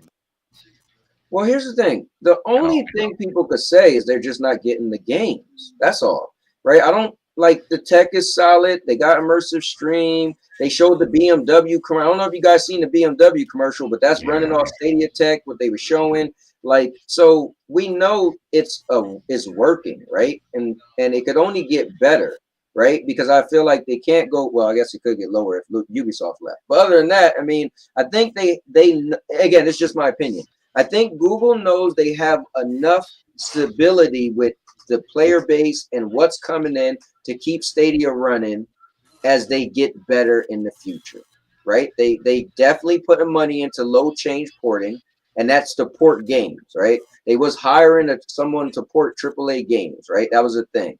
So I'm sure at some point, my problem is how long, right? Am I waiting 2 years? Right. Am I waiting a year? And at that point, I might as well just buy a PlayStation 5, rent my games for the PlayStation 5, like I was doing for the PlayStation 4, but just upgrade the hardware, have the PlayStation Plus subscription, play games in the cloud. The games I can't play in the cloud, I'll play on my PlayStation 5, and I'll still get my Stadia games, my Stadia Pro, and play with all you guys. And this is a perfect scenario for me. When I go on vacation and I can't take my PlayStation 5, or I'm not taking my laptop, I'm gonna have my phone and my Stadia.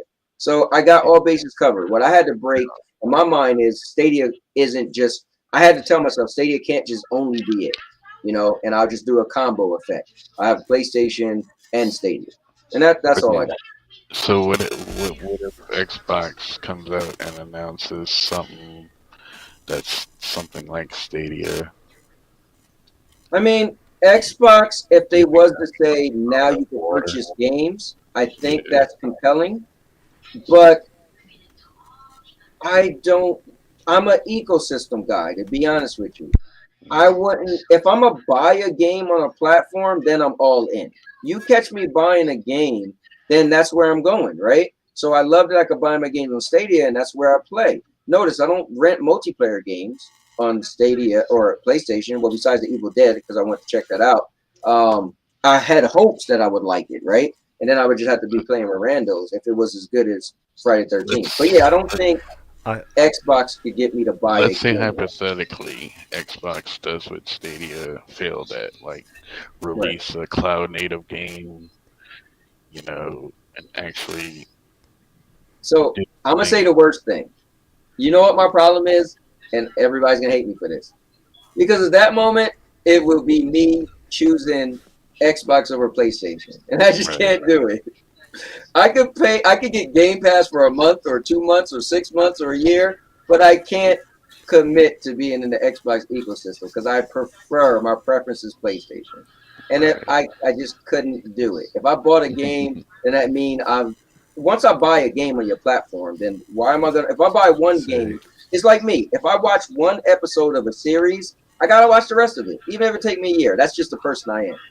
See, there's our Sony pony biased against Xbox. He's like, oh, he'd be stroking his PlayStation. I can't wait till the weekend until he brings that PlayStation 5 home. I'm like, well done, Cowboy. And then I want to watch him for hours raging as he puts his GameFly disc in, installs it for an hour, takes it out, deletes it. Listen, and I'll be making those videos. Trust me. You'll see me complaining. I already got a video when my nephew came over, and it took over an hour. And somebody's like, oh, you could download in 5 minutes. Yeah, I don't know what PlayStation 5 you got. But yeah, I'll still be complaining. But I think what's the price of me missing a game? Do I just say, all right, well, I'm not going to get one? I mean, yeah, still got a PlayStation 4, right? So I don't really need a PlayStation 5. I really don't need one. But let me give a shout out, though. Thank you so much to Cool Breeze Gaming for the $2 donation. It's from Cool Breeze Gaming. Contributing to the PlayStation 5 fund. See, there you go. Gotta get it. See, Hoults, look at that. That's $5 off. That'll ease ease me when I'm upset that it takes 3 hours to download a game. There you go. Although, when I downloaded the Evil Dead the other day, it took on the PlayStation 4, it took 10 minutes. It said 5 minutes. I was like, well, I gotta have like an extra thing. But no, it was a total of 10 minutes. I was like, wait, what? That was strange. That was pretty cool, actually. I can't wait until you strut into that GameFly and the manager just looks at you again and he waits till you get to the line. He goes, yeah, here you go, buddy. You finally got one. And they all clap and Cowboy's like, oh. I mean, not for nothing. I wasn't really looking for one for a long time. I just recently started thinking maybe I should get one. So it's not like I was one of the people that wanted to get one in the beginning. I literally like 3 weeks ago, maybe I was like, I think I'm gonna get one. So it is what it is. Anyways, let's see. I think he's gonna get one. I mean, I think I might. Like, I'm gonna go and I'm gonna see what bundles they have. And I think I'm gonna trade my regular PlayStation in. I got a bunch of games right before I was digital. So I love Purple's comment there. You know, I bet when it's Purple's look where there's be PlayStation 5s in her area and she'll just walk right past them. She'll be like, look, Cowboy, here they all are, and then just ignore it. Which games are you gonna get? Go ahead, Chariot. Which games are you gonna get for PS5? I ain't even gonna buy a game, bro. I got GameFly. I'm not even gonna buy a game. I don't want to purchase. I actually really don't want to buy a game. There's no game I want, but I keep my GameFly just to rent the games that people talk about that I would like to play and then send back. Like Elden Ring's coming, right? I got to play Evil Dead. Now you know me, I'm a Resident Evil guy, so I had to play and beat Resident Evil. Yeah. We both Resident Evil guys over here, and they right. to add. I know I played. That's the game I've been asking for Stadia, and I played that. I streamed that last year, so you know. Yeah, I really enjoyed Resident Evil 3 remake. I enjoyed it more than 2 remake. And I know people say they like 2 better than 3, but I personally liked it. All those need to come on Stadia. 2, 3, the all that. So he says stick to I'm not a PC guy though. I never purchased a PC game a day in my life. Oh, PCs, oh boy. Yeah, no, I never did that. I didn't go down that path. PCs. Oh boy, do I got a story to tell about PCs? It gets worse. Oh, it gets worse, but y'all gonna laugh. Oh, I get some shoes instead of a PS5. God, it gets worse when it comes to PCs right now. It gets worse when it happens. Wait, how you gonna talk? Y'all go ahead, bud. That's why Stadia is good for you, Chariot. That's why Stadia is good for you, man. Do you think Stadia needs like a revamp? Or maybe oh man, if you ask that, I'm gonna be here for another 30 minutes. Well, my problem with that is, so Kat, this is my problem. It's gonna go back. Do you want the tech or the games? If you're gonna revamp it with no new games, then just keep your money. Don't give me no new powerful extra this and that, and you're not really getting any extra games. No, I mean like a man, and I'm different. Go ahead, FK. No, I was saying kind of like what Vortex got bought out by Intel. Now they're renaming themselves to Remote Play app or whatever the hell it's called. I mean, like different name, new flashy kind of thing. You think that would make people, forget about, the stains of Stadia or whatever? I tell you this, now that I think about it, let me chime in, man. I don't think overall the masses would care because Stadia's reputation is what it is right now, unfortunately. But for me, I would be super excited with the library I have right now because that's my only thing is if you could get developers to, and that'll be another thing, trying to get devs to release a patch, man. This is so this is why it gets deeper for me, y'all. I don't just gripe and complain just to do it. You know what I'm saying? I don't hate Stadia, y'all. You know what I mean? So my thing is this, though. When you think about everything, you really put it into perspective. It's like then you got to get developers who don't want to put DLC or go back and patch and update their games like Final Fantasy and all that. I don't know if that ever received an update. So I just use that as an example. If you can't get them to implement the new performance that you're going to be that they're going to have access to, then it's not going to even really matter, man. So I don't even like the fact that I just thought that thought. You know what I'm saying? But man, it's crazy, y'all, when you think about it. But I think people would get excited. I would play the library of games I have right now, and I'd be so happy. I'd be like, Stadia, GeForce Now that is more comparable than ever. Now I might start doing comparison videos. But right now, it's just like, the Stadia is not really for me, but I'm a cloud gamer, and I want to support Stadia because it's cloud gaming.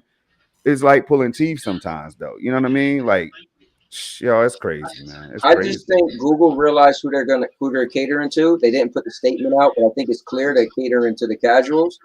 And, and that's just not happen to be some people. And I think it's fine for them. It'd be nice if it was a statement, but I guess then that's career suicide, right? Why tell your player base that I'm no longer catering to you? You probably would rather just not say it but just say it's coming. Games are coming. You know, I guess it's business at the end of the day. I don't knock them as business. And I do know cloud gaming isn't that popular yet. So I feel like they're taking a safe route. Hey, we're just going to spend minimal amount of money. And as cloud gaming grow, because remember, people saying it's 1% business. Now it's 2% business. So it's slowly growing. And it's going to, trust me, PlayStation is about to get into the cloud gaming for real now. When people think of xCloud, now they're going to think of PlayStation Plus Premium. And like what? What is a I don't casual know. gamer? Someone that spends so much money per year. A person who puts so many hours into a game, a person who finishes the games, a person who plays multiple games. What is a casual gamer? Casual gamer to me is somebody that jumps in because they only have 2 or 3 gaming hours per week, for example, something like that, or they play a particular game a few times. But it's limited play time is the biggest thing for me when I think of casual gamer. It's like they're not serious about gaming; they do it as a hobby or pastime or whatever. So here's my thing. I don't even think of limited playtime, but I think of what you said. Jeff is a casual gamer. Sorry to say this, Purple Haze is a casual gamer. Casual gamer to me is the person who don't really care what they're playing. They just they like to play video games. So as long as they're playing something, it's casual, right? It's like I'm not try hard. I'm not trying to, be better than somebody. I'm not competitively playing. But I'm just playing because I like video games. So it's passing time. I'm playing a game. Yes, they might beat a game. Purple did. She was diehard into that puzzle game, but she liked it because the developer was bringing it. It's not like she was like, "Oh, is this game coming?" and I want it. She was like, you know what? That game's look cool. So for me, casual gamer just means I don't really care what I'm playing. I just kind of like video games. Yeah. That's my definition. Yeah. What about you, Chariot? Yeah, I probably agree. Yeah, I'm not. I was never. I'm not much of a. PC is good, but it's just. I'm mostly originally a console game. I was in a console game my whole life, but then I started to cloud game. I got Steam on my PC, but it's just What a whole about lot. casual? Are you a casual gamer? I mean, what do you think a casual gamer is? What do you mean when you hear casual gamer? I guess they play video games in their spare time. I mean, they like video games, but they don't go hard at it. Me, I'm a hardcore gamer. I think they play like certain games that just for their spare time. They play it, kill the time and all that. But for hardcore games, it's like their life. It's like they go hard. They go 110% in video games. They like the graphics. They want everything else that comes with it. That's what I look at hardcore games, like us. Like that. In I this, like that. panel. So Purple is a next level gamer. It may be. Yeah, maybe that's a new next level thing I don't know nothing about. But yeah, I mean, that's just my observation, just from me playing video games for probably 40 years. You know what I'm saying? So in my mind, but that's my definition and that's my observation. So I can't expect everybody, because everybody on here could have a different answer. So that's all I'm saying. Yeah. And Purple shouldn't care. Like she said, I really do care what I play. Okay. Well, I mean, at some point, obviously, see, I don't. It's so hard, right? You care what you play, but you also don't care. I guess your preference is you don't care about AAAs or that banger or that whatever, or a game doesn't have to graphically look great. Like you said, you don't mind. Like you don't care if a game looks amazing. Amazing, right? It's subjective, but I don't know. I mean, to me, I don't know. All I can say is I think a casual person don't really care too much of like Jeff, that I got a lot of games. I don't need any more. Like the person literally say, I got too many games. I don't need any more. You see a trailer of this game, you're like, whoa, and your first response is, but I got a lot of games. That to me is a casual game. So. Anyway, guys, on that note, man, we beat this thing into the ground. Everybody who stayed for this whole thing, you're epic. All you guys on the panel is epic. FCat, thanks for jumping in and sharing your Boosteroid. Sorry, I was late. No, but that was cool that you added the Boosteroid thing. And, this was a great talk. And I want to be that person in the community that's not afraid to tackle the subjects that certain people might be like, I can't say that. I just feel like if you want to call me the TMZ or the community, cool. But I love the community and I love Stadia, but I also have my own issues. And I always said, when I have my issues, you'll hear from me. So I do. And I think these are good talks. And if we could do it constructively and not feel like we're down in the platform or down in gamers, it's a win-win overall. So I think we did that tonight. I agree. And for me, it's just that I really just I want everybody to understand that I break things down from a perspective of people who might think like I do, right? And I don't think there's well, at the same time, not trashing somebody else's state of mind or whatever, or how they play.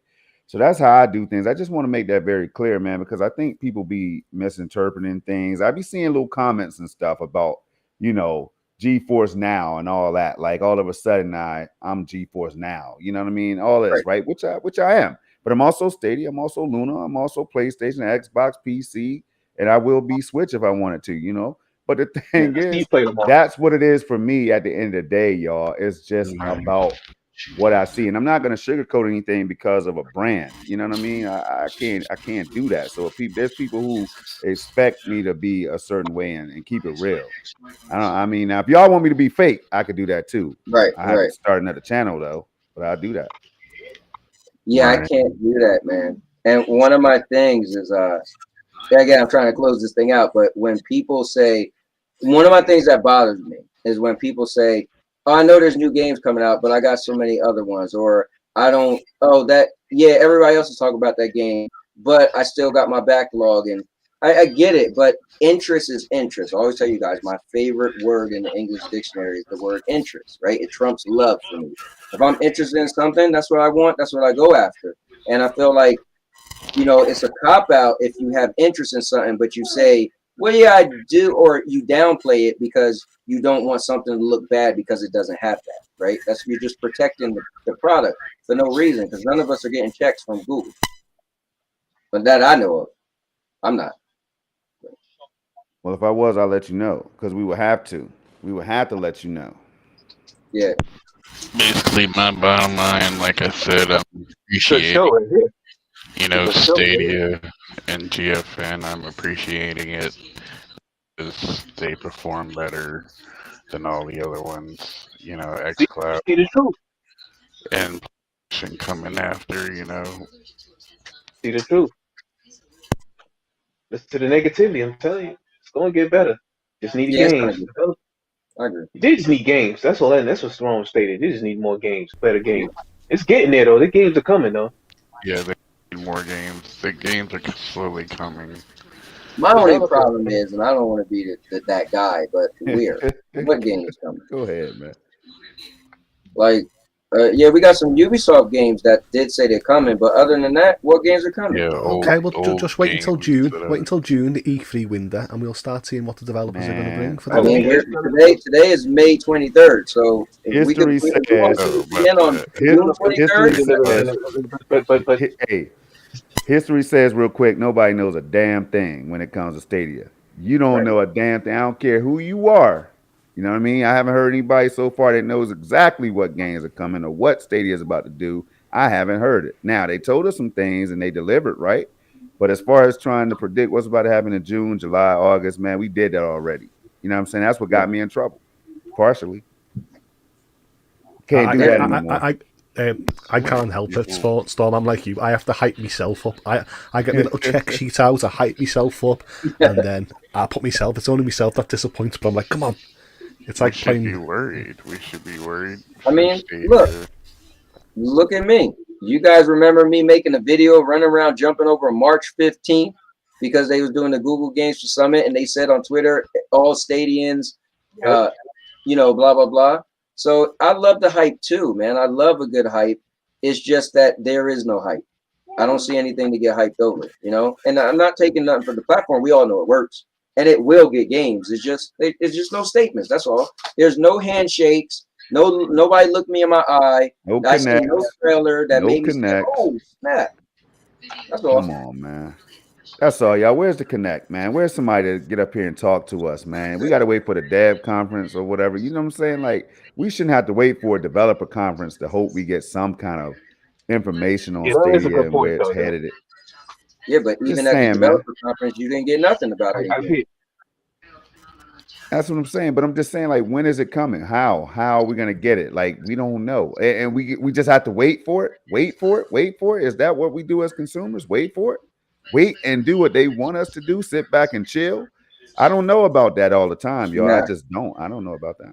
I hear you. I feel you on that. I'm not trying to get anybody to think like me. People have their own minds. I have learned that in the Stadia community. You have your own mind. I'm just telling you how I feel. Yeah, I agree. Yeah, I exactly what you're saying.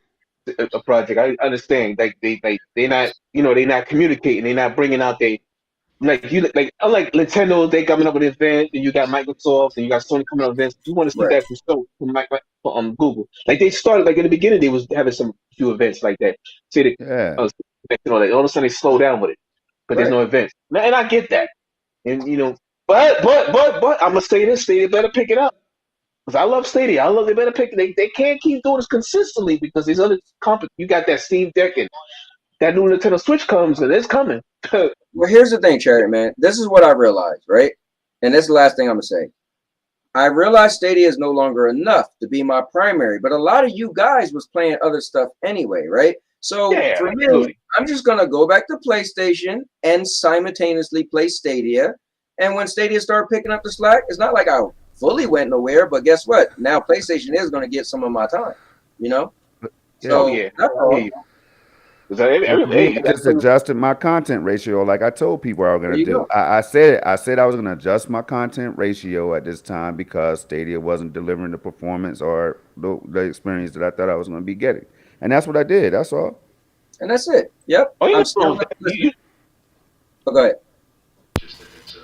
I wouldn't say been playing on Switch and all that. It's just the games, the lack of games. Yeah, that's all. Stadia. Like I'm still gonna be creating content. You're still gonna see me doing videos where I'm playing Mad Streets and I'm playing other games. I'm still gonna be creating content, but you guys might be like, "Oh, he's playing a lot more PlayStation games now." You're probably gonna see that, and it's all good. It's all good. They got some good games. I ain't gonna lie, they got good killer first parties. You can't deny that. And Microsoft, they're gonna have good first parties. They're gonna have good first parties on Microsoft now. They got little studios. So, Xbox. And Nintendo too. That's why Stadia people, we need to be worried because Xbox can come out of the gate and So only reason why I don't feel like we need to be worried because I don't fully see Stadia going anywhere. Now, will some people jump to Xbox? Of course. I'm not saying that, but I think there's enough. I use the term casual, whatever that might mean. My definition, there's enough casuals that's like the shiny object that Xbox or PlayStation shine. They're like, no, we like Stadia for the tech. Again, I asked, do you like the tech more than the games? They don't really care about the games. They get whatever games coming next month, next Pro. They're like, that was an amazing month of Pro. Where me and Storm probably be like, bro, that month was trash. For real. So yeah. So that's the thing. So Stadia isn't in trouble because Xbox gets something new or PlayStation. Trust me, God of War's coming, bro. That's gonna be the game killer, right? But that's gonna take some people from Stadia. But Stadia got enough. I think Google realized they got a small enough player base that's sustainable to them because they have immersive stream in their back pocket. Now, if there was no immersive stream, I might be sounding different. Well, but I feel like they're making that money with immersive stream. They're doing deals. They're getting more companies looking at using immersive stream. So they got a way to make money of Stadia. It's like, all right, it's like you got your PlayStation 5 in your house, right? Now, you could have just only used it for yourself. But no, now you're using it for yourself and you're renting it on the weekend. So it's like you was going to trade it or sell it to make money, but now you're making money on it. What's the point of selling it now? You might as well keep it and play it and rent it. So I feel like that's what Stadia is doing. But let me ask you something, Cowboy, before we close, man, because I got to roll too. Listen, do you think, like, say, Project Storm is always talking this tech, man? You're getting people in the mindset of this tech and what Stadia is not doing, right? Who's more detrimental? This is the question of the night for real. Who's more detrimental to the platform or any of these services? The ones who don't say anything or act as if something's not wrong, or the ones who call it out? Who's more detrimental?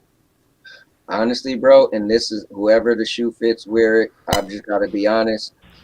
Stadia is living off of those diehards that don't call nothing out.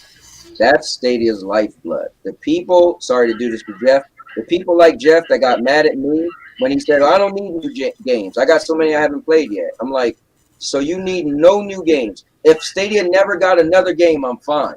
Are you serious right now? So those are the people that Stadia can't lose. Well, because those are the people that when Stadia Pro come out, they going crazy for these games that you and I be like, are you kidding me? So that's you and me, we could leave. But they need, because think about it. We need the shiny object. That kind of keep us around, right? And that make us leave. Yeah. But once they lose those people that love anything, bro, that's a problem. So that's my answer. Yeah, I don't mind Stadia keeping quiet because to me, I've been there with shiny object syndrome, and I want the new game now. We were talking about Xbox games being delayed last week, and I always followed the hype, going, give me right now, give me this performance, give me this frame rate, give me this or this, and then when it comes out, I'm always disappointed that they don't deliver. And sometimes I look back and go, God, why didn't people just be quiet, like developers and publications and stuff like that, and just wait until the game came out? Because I don't like it when I tune into PlayStation, they announce a game and it's coming out in 4 years' time. I'm like, oh damn! If you just kept it quiet and dropped it 2 months before the game came out, I would have been more happier. So sometimes I do like Stadia's approach. You're saying in hindsight that you're not going nowhere. You're going to be around. They do that. It's like a movie trailer. You see a movie trailer a year in because they want you to have your mind saying that, oh, this is where I want to be in a year or 4 years, right? The thing is, there's a such thing called out of sight, out of mind. That's real. And that's what happening with Stadia. These games are out of sight, out of mind, and you start to forget about it. The day PlayStation stop putting these amazing trailers, you're gonna forget. They have to do that to keep you remembering why you're here, and you have that fear of loss. When they show you that trailer, you're like, "Oh, I ain't going nowhere," because you have that fear of loss. You don't want to, get sucked into a different. I think Stadia does it well for me because, like I said, I'm part of the Stadia YouTube channel. I ticked the notification bell, so like a few hours ago, I got a notification. Rainbow Six Siege is bringing Yakuza bundle to Stadia, and I clicked on the video, I watched the trailer, and it's getting out this month, and that's what I like to see. I get notified it's coming out soon than actually waiting for years to see this trailer. Yeah, see, that can't move the needle for me because that's already a game that's on that game's already on the platform. Before you started the show by saying you wanted DLC for a game. Yeah, but think about it. Yes, I wanted DLC for that one game, and that annoyed me, right? But the main focus of this is games, right? So we already got that game. That game's already here. If you got Ubisoft Plus, you already know anything coming out for that game is in the bag, right? So I'm not giving you too much credit for Yakuza characters in Rainbow Six. I mean, that's cool for you because you specifically, I guess, like Yakuza and you like that game, right? So that makes sense, but how does that wow the person who's on the edge? I guess it should be this. The people who are on the border, because that's what it is, right? That's what happened to Nerd Nest or StadiaCast. They was on the edge. And then guess what? The levee broke. They was on the edge. They said, you know what? We're out, right? So the people who are on the edge, like Project Storm was on the edge, and guess what? They got wowed. He got wowed by 3080. I adjusted my ratio. Like I said, he adjusted his ratio. So you telling me Yakuza DLC came to Rainbow Six, does that make you adjust your ratio back? I'm sure it wouldn't, like if the DLC came for Fast and the Furious, you think now I don't want a PlayStation? No. You know what would make me adjust my ratio? Go ahead. I was going to tell you what would make me adjust my ratio. Go ahead. More presence from Stadia themselves. Just let the people know, hey, we hear you. We're listening. They have great videos out there. The marketing was great. I heard my brother MM2K, shout out to him today, talking about GFN marketing. And I scratched my head. I said, yo, Stadia's marketing ain't no better, in my opinion. So this is why me and MM had to get together and talk, man. I'm telling you, it's the reason why he couldn't get in here today. But I'm telling y'all, man, when you sit back and think about it, it's just about holding all of these services accountable, man. All of them. I could tell you my gripes with GeForce Now. You want to hear some? Well, I don't like the fact that some Ubisoft games cannot be played right now. Like I want to go back and play Ghost Recon Future Soldier. One of that, it was trash to some people, but I never got into it. That's one game out of several, well, not several, but a handful that I know doesn't launch for some reason. I would have to go put the activation code in, but I can go to GFN and say feedback GFN. I can't launch these games. They might have an instant fix. But so, and then some of the reliability sometimes, like I get the streaming icon that says the stream quality is low or whatever, it might disconnect. I've gotten that a handful of times as well. So I do have gripes on all of them. xCloud, the scan line in my videos, the scan line from top to bottom. I can go on and on and on and on and on and on, y'all. And I put this on my channel live for people to I can always point people back. Like, look, man, you said I don't do this. Go check this out. I can tell you which video. I can timestamp it for you. There it is. Boom. I can deliver it to you. So that's what I'm saying, y'all. I'm the wrong person to try to guess try to guesstimate on, you know what I'm saying? Because I know what I'm doing out here. And I'm trying to educate people as much as possible on all these services. Stadia is still the service that I have the most videos on my channel, y'all. So I really, really don't have time for none of them shenanigans out there. I want MM2K. Somebody make it happen. No, it makes sense. That's my bro, though, y'all. That's my bro. I love him too. That's my bro. I wouldn't be here without him and others. You know what I mean? No, definitely. All right. Well, I really don't have anything else to say. You guys have any last thing to say? I'm gonna be quiet. I'm really gonna shut my mouth. No matter what y'all say, I'm gonna have no rebuttal. I'm gonna be quiet. No, that's pretty much it. I mean, I said my piece. All right, cool. What about you, Chariot? Nothing. I got nothing else to say. I'm good. Nice. Terry to throw the Google TV and Chromecast with Google TV in the Bering Sea, man. Don't mess with Terry. Hey, he said, you heard what he said, like, yo, the Nintendo Switch, when that new Switch comes out and it's powerful and everything, I already know what Terry's gonna do. I already know, man. He don't have to say nothing. Stadia, we love Stadia. We love Stadia, man. Yeah. I made videos recently on Stadia and the technology is crazy. And somebody on the comment section said it, right? So that's what I love doing. I love exposing people, Cowboy, to to this new technology, cloud gaming, the streaming tech, the games and how games perform. I love that because some people have no idea. They're like, yo, Project Storm, you mean to tell me I could play PUBG like this, or I could play whatever Doom Eternal like this on Stadia? Dang. So that's what I take pride in. It's kind of like bringing awareness to these services while demonstrating live gameplay, y'all. How many people, a lot of us are doing it, but I try to do it at 4K and then 8K sometimes, you know? Well, it's crazy. Well, Storm, you might get your wish because we're gonna bring in right now MM2K. Oh, this dirty! I'm out. I got to go. You asking, you shall receive. I got to go. I got to go. My wife's calling me. I got to go. Oh no! Don't go down, brother. The exits have been closed. All streets have been locked down. What's up, people? It's the after hours. What's going on? Listen, well, I'll tell you this, man. You already know how things go. My wife looking at me like, we going to dinner? Oh no. Okay. Can I say something real quick? Yeah, and go ahead, maybe on the subsequent episode we can all get in. And hey, Hoults, shout out to you, brother. I'm glad to be on a podcast with you, even if it is for like 10 seconds. I'm a fan. I'm a fan of your thought process. So hopefully we can do this again. We definitely do it next time. It'll be CMG and F Cats now. Look, here I've been listening off and on. I tried to get on earlier, but my phone was dying. I had it in energy saver bro, you were just scared to get on here because Maker was on here. Don't give us bro. No, I'm waiting for Maker to sign the paper. Shout out to him. I'll do it on his Twitch channels. We'll get him some viewers. But with that being said, it's a great discussion. It's lively. I love the debate, the discourse back and forth. But I gotta be honest. Okay. We're thinking about this too hard. Sometimes we're being too smart for our own good.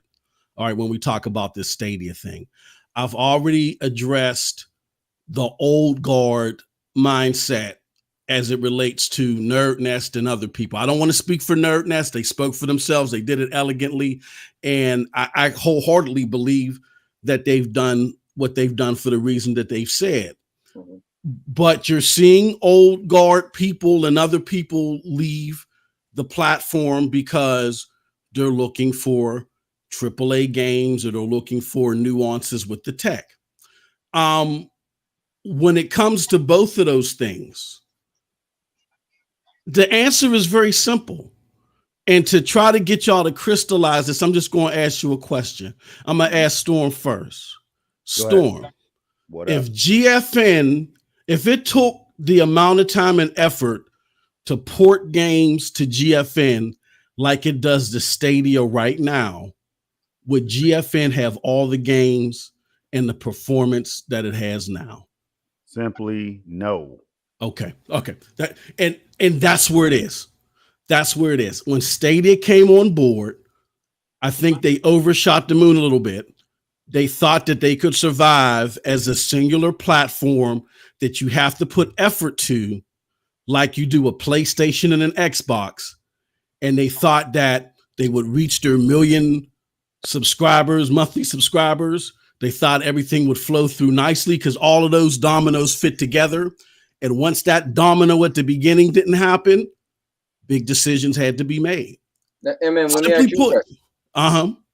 Let me ask you a question. You think Stadia, knowing what they know now, if they could go back and from day one say, we're not creating a game studio and we're not going to do Linux based, we're going to do Windows, you think they would? Oh, no. They're going to stick with Linux. They're definitely going to stick with Linux. Linux long-term is going to benefit the platform in ways that we'll see.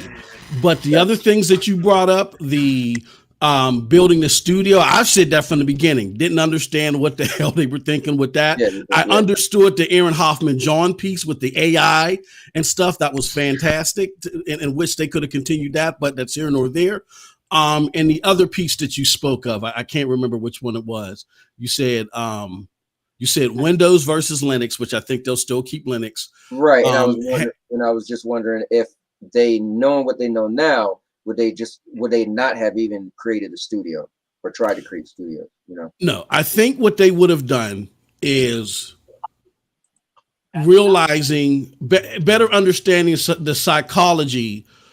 They never wanted to get mainstream gamers or compete with Xbox and PlayStation day one. You gotta historically understand the numbers. 1 million active users is a spit in the bucket versus mainstream. So you're not trying to compete with mainstream with 1 million active users. Xbox, OG Xbox back in the day had 2.5 million users within the same time frame, and they got spattered on, right? But when you say they didn't want to compete, are you saying because I think what Project said earlier, if you heard, he said perception. He referenced you 9/10 of the law, right? When we watched them walk across GDC, what I saw as a gamer and as a PlayStation gamer, I saw them rivaling PlayStation. So I get what you're saying if you add the numbers and what they really could do, but the perception was that's what they was doing. So if you hook, line, and sink me because you were telling me what you're playing on now, you could do that over here and it's free to upgrade and you could walk out your house and continue playing, then you was giving me way more than what I'm looking, and features, and we're going to create our own games that's going to be able to do the 1,000-player battle royale. That's what they was selling, right? So we have to. Here's the optical illusion with that. And I was there because I was one of the main groups that was covering it with mainstream podcasters. I even was talking to Paris Lilly about it. He had, they had a Discord. I was talking to him. He was excited about it, called up to the show and was part of their voicemail. You can look it up. It's all in the archives, brother. We got caught up in what was sold to us by the journos. Let me explain this. Yes, they put 9.7 teraflops or whatever it was versus the other teraflops on there. But the industry kept taking that image and saying, this is going to be more powerful and it's going to put more output in your hands. So they kept capsulizing that. I fell into it too. What the industry also kept capsulizing is this is going to be a better Game Pass and this and that. It wasn't until, shout out to my brother Nethos, because he always digs deep and he's showed me how to do this. It wasn't until my brother Nethos, he was one of the first people out there to come back and say, hold on. This thing is not competing with Game Pass. Somebody asked Phil Harrison and no, they're selling games all across. Then it started to have a ripple effect because what it started doing was it started dismantling everything, all the perceptions that were put out there that we took hook, line, and sinker that we didn't research. So I'm not saying that Stadia is absolved of this. When they saw this happening, what they were thinking was, okay, this may not be 100% accurate, but this might help us get to 1 million. Right. You know what I'm saying? Right. So they didn't control the message. I'm not saying that they're guilty, but what I'm saying is optically that was pushed in your head because the journos, without doing their job, kicking the tires, they were flying with that. Yeah. What Stadia was trying to do was just it's a game developers conference. They were letting developers know how much power was under the hood because, as we all know now, and I'll shut up. Or as we know now, it don't matter exactly what the teraflops are. Only you got to worry about the codecs, bandwidth, all that other stuff. So it was their capsulizing of that imagery for us that let us fall into that trap, along with Stadia not really saying anything. It was a combo of the two. For me, it was different. For me, it was different because the only thing that really drew me into Stadia was when 1080p went free. That's fair. Mm-hmm. So you said that it was free. You're saying that because it was free. When they announced 1080p went free was what drew me into Stadia. Okay. I mean, different people came for different reasons, but again, let me ask you this though. Mm-hmm. Are you more? Are you more into the tech of Stadia, or do you love games in general more than the Stadia tech? Like you're very big and you're a really big enthusiast of this platform, but do you like it so much because of the potential, the tech, or are you a gamer more? Okay, so here's the thing. What sold me on Stadia, as far as it being something that I just was like impressed with, and the thing that sold it on it being my main platform, was the streaming aspects, was the comfortability, was knowing that when my wife came home, I can just go boop, boop, boop, boop, go into the living room and play, great fidelity, great performance. In the same way, I didn't have to lug a box with me, right? I was hopeful and had aspirations on the tech being powerful, but for me personally, I have a super powerful PC. I was planning to get a PlayStation 5. All those different units were serving different purposes for me until, and I understood it, particularly in late 2020, when things started to really unravel itself and become a little bit more transparent, that Stadia, even though it's my main, it's going to fit into the portfolio. So yeah, I love the games on there because I love Ubisoft games. I love the tech as far as it allowing me to play games. And I want to add to this real quick to answer your question and some. I heard a lot of talk here like Stadia was diverting from AAA games. If you're following the tea leaves and the facts and all of the Stadia keynotes, that's not what they've been saying. They want to get AAAs on there. Maybe not every single game. They don't want to get Biomutant and Gasoline. They don't want to get everything on there, but they want to get good AAA games on there and they want to get them quick. The problem is that, again, without overthinking this, the porting is too cumbersome for the games to come and for the games to be optimized. That's why they use terms like turnkey. That's an industry term. I know Maker thinks that I'm baking bread somewhere as a career, but that's an industry term. Turnkey means immediate, within weeks, and they revealed that today. Go ahead. When I listen to your streams, right, and I'm sitting at work most of the time when you're streaming, I often say, man, I would love to talk to you because here's what I want to say, right? Now, here's matter of fact, let me bring your box up here, so you and me could be on the same level. This is what I would love to say, right? And I'm just being honest. I started this thing off by saying I wanted to be 100% honest. I asked the question, do you love the tech more than you love games? The reason being is, and I'm being honest, it isn't my problem, right, that the turnkey. I get it. I've been around since day one. I got a founder's controller, right? So my frustration is to the point where I love the tech. I know the tech works. You can't out tech me with anything. I don't care. Project like what he like, but Stadia is the tech.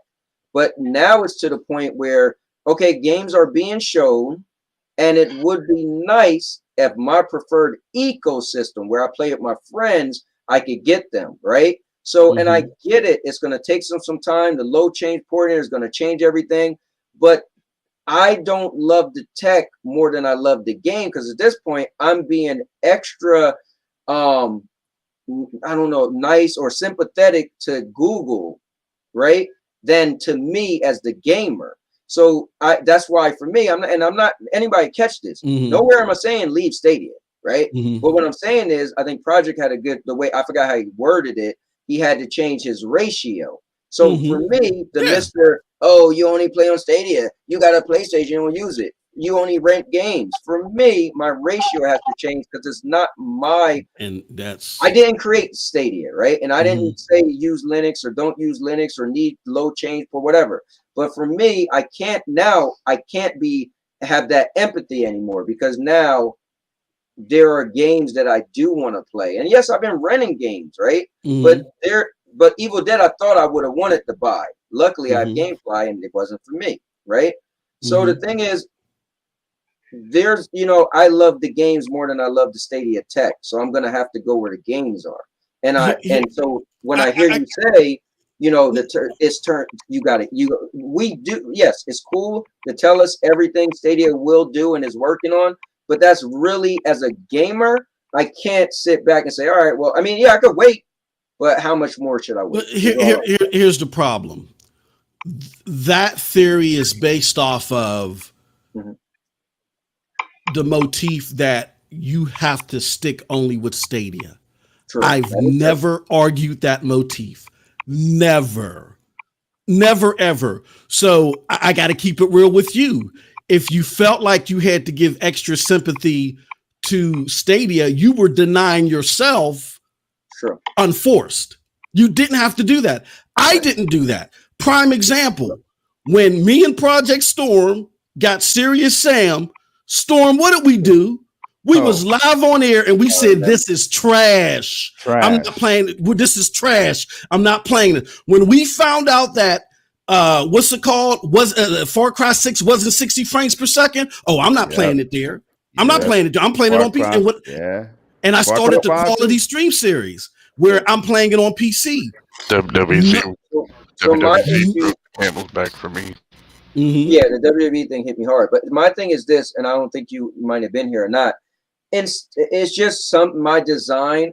I'm the guy where I want all my eggs in one basket, right? When people was like, oh, you need to go to Twitch and do this and that. I was on Twitch. I came to YouTube. I left Twitch, came to YouTube. I left Twitch after 2 weeks. 2 weeks prior, I became affiliate. And I decided to come to YouTube. I did a test on it. It looked like it was cool. I said, I'm gonna come to YouTube, right? When I was PlayStation, I was only PlayStation. When I was Xbox, I was only Xbox. So it's just me. It's again, that's my personal problem. But, I will say let me ask you this. Let me ask you this then. All right. So does Stadia have all the games that you want to play now? No. Okay. But the other places that may have some of the games that you want to play, are they convenient as Stadia? No. Okay. So the only thing I can say is, can't always get what you want. Let me say something. Now that's a great point. Now here's the deal. This is why I still pay my $9.99, like I was saying earlier, right? Because I don't want to. You can't shut the door on Stadia and then a week later, Stadia, oh, everything y'all want is here, games and games and tech, and then you come back. Now you're the hypocrite. So we got to walk that. We got to be careful. Walk that fine line. Now let me break down why I appreciate this tech and how I feel about it real quick, right? So without the tech, we'll be talking like Stadia's xCloud, and that's no shots at xCloud. I pay my money for that, so I can speak on it, right? So xCloud is notoriously known right now for not being on the level of Stadia and GeForce Now, whatever, when it comes to consistency and stream quality and reliability and all that stuff, right? So if Stadia didn't have that tech, the games wouldn't even matter. I'll just leave it at, I'm gonna leave it right there and let y'all think on that. But there's a difference. We're talking about playability versus ultimate performance. Right. I'm in the middle. I don't need with this cloud technology, I don't need the ultimate performance on paper. I don't need every single paper. Like I don't need 120 frames. 60 frames is cool for me. I wanted to get better on Stadia, But the games that I'm playing on Stadia that I'm enjoying are the games that I would be playing if Stadia wasn't around. The only exceptions are Dying Light 2 and maybe Guardians of the Galaxy. You know what I'm saying? Did y'all notice stuff about worrying about, what Stadia doesn't have started right after WWZ, right after World War Z came out. Mm-hmm. Everybody thought that game was going to be the next Destiny Stadia, and it turned out to be no crossplay, no this, no that, and that's what got people worried. People didn't hear about games started coming out and saying, people didn't hear about game games. Such game doesn't have this, doesn't have No, people been worried. saying what Stadia don't have. There's a lot of games Stadia didn't get. I just think I think what MM was saying recently, the new thing you've been saying is really great. You're saying the old guard versus new guard, and I get it. I put myself in the old guard. Some of the newer people, they didn't feel what I felt as long, right? You got Purple, she's super gun-ho, right? Yeah. I've been here as I could pick up my Founders controller, right? So in June is when I paid for my Founders, right? And Stadia came out in November 19th to be exact, right? So I've been here through the ups and downs. I've been here through the Comet Hit the Dinosaurs, which was SG&E closings. I've been here still running hard. I said it earlier, like, y'all talking about Stadia. I want to see how many people was more of a diehard than I was, I got people, I'm the Stadia stand. They made that Stadia stand. Doc was trying to figure out, well, what am I going to call you? If it's Xbox and it's ponies, you're Stadia stand, right? But the old guard thing makes sense. It just means I've been around long enough to where I'm fatigued now, right? And like I said, everybody was like, nothing's wrong with Stadia. They used to get on me when I did my Wednesday shows with the PlayStation Xbox guy. How come nothing's bothering? I said, because your issue with Stadia isn't my issue. I said, I tell you this, the day I have a issue with Stadia, then you'll hear my mouth because I talk a lot. You can't shut me up. And you know what happened? I said, I say this. I got zero problems with Stadia. It works for me. My favorite game, Marvel Avenger on here. I got no issues. But if WWE 2K 2022 don't come, I think I'll be a little annoyed. Guess what? Didn't come. I talked my little trash. I was a little annoyed. I said, you know what? Life is life. I keep going on. But again, now it's starting to get to, because I don't want to fight other people fight. When people tag me on Twitter, oh, this guy hates Stadia. Bro, that's how I met the guy near, right? Because I was tagged because he was beefing, right? So, my thing is, I'm not fighting everybody I fight. What you don't like about Stadia, that's not me. But now I'm starting to have my own issue. You know what I'm saying? Which is the games. So that's all it is. And I just got to do a combo. I may or may not get a PlayStation 5 this Saturday, but I still got a PlayStation 4, right? I'm just going to have my Stadia Pro. I'm always going to be able to play with my community. I'm going to make my content like I always do, but I will start. Can I make a suggestion? Yes, sir. Again, we don't need to overthink this. We got the tools in front of us. And I think a lot of us, even as content creators, as influencers, whatever, this is what we tend to do. There is a reason that the analysts have projected this industry to be a 1% to 3% business even in 2027. Correct. Because they know they've done and someone, again, I know Maker of Chaos thinks I put the cream in Twinkies or something like that. But as someone who has dealt with analysts and stuff like that, I can tell you this. They do research. Trust me, they do research and they understand psychology. It's a big thing in business right now. And they get it that it's going to take X amount of time. It's going to take for X things to happen globally for all of these platforms for them to be accepted. This is going to take time. So if we are hardcore gamers. And when I say hardcore gamers, I don't just mean AAA to AA. When you go talk to analysts again, like Z Huge, these are names I'm throwing out to the people. If you don't know them, you better get to know them. Z Huge of Nico Group. They let you know that a casual gamer isn't someone that just plays indie games, but a casual gamer is someone whose gaming time or their gaming pickings are limited. All they do is play Call of Duty, or all they do is they buy 2 games a year, 7 games in their total catalog. That's the casual gamer. The core or the hardcore gamer or the people on this panel, us that follow the news and all this other stuff, right? If you're a core or hardcore gamer and you want to settle on just one of these platforms, you're not embroidering yourself in reality. There's another way to put it, because they're not ready yet. Now, but you got to think though, to be fair, when Stadia came out, bro, they came out red. The first year they came out red hot. There was nothing I didn't want that I couldn't get from Stadia. So I had that illusion that Stadia did come out and it was going to give me, listen, trust me, I was a PlayStation fans. Stadia, when I first got Stadia, I bought I bought all of my games still on PlayStation. Think about it. I already have Streets of Rage 4, already had Mortal Kombat. So eventually down the road, I bought those games again because Stadia swept me off my feet and took me from PlayStation. That wasn't my doing. That was Stadia's doing. Can I ask you a question? What games, for instance, in the last 12 months that have come out that weren't on Stadia that you wanted to play?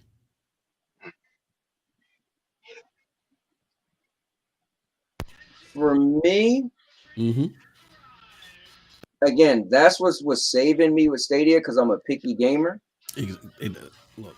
For me, that's honest. When people would say, "Oh, they don't got this, they don't got that," there's a reason why I asked you that question. Is there's this illusion that for those that were happy in 2020, there's a plethora of games that we're missing out on. No, the expectation is that Stadia's hands would get wider and get more games, get them more consistently, get the performance up or whatever. And that is a goal of theirs. You could tell by the things that are being said and being done, but they just miscalculated at launch. And now they're trying to recoup for that and fix that. And it's going to take some time. But while it's taking time, if you're agitated or you feel like you got to dip somewhere else temporarily or whatever, then that's what you got to do. You got to satisfy your needs as a gamer.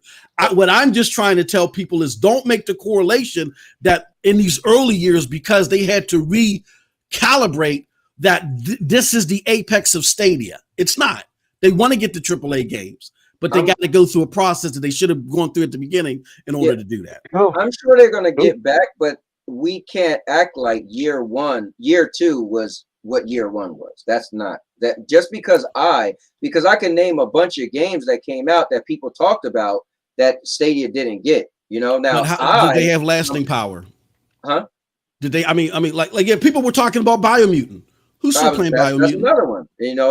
I made a video and I put. I said here was the games that was supposed to kill Stadia, but Stadia is still alive. That was one of them in my video. So trust me, I know. But what I'm still saying is, I can't take that away from the people who wanted to play Biomutant. That's not fair for them. Just because Biomutant didn't live on forever and people still isn't playing it today. That we can't do that. Then that's where I think we educate ourselves. And the platform is what the platform is.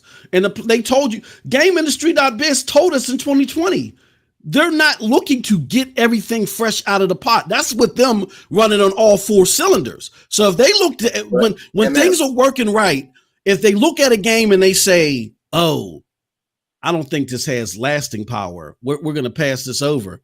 Then if you're someone that wants everything when it comes out, then Stadia may not be for you because they didn't get everything in 2020. All I want you to, and you don't have to admit this or not, but this is live.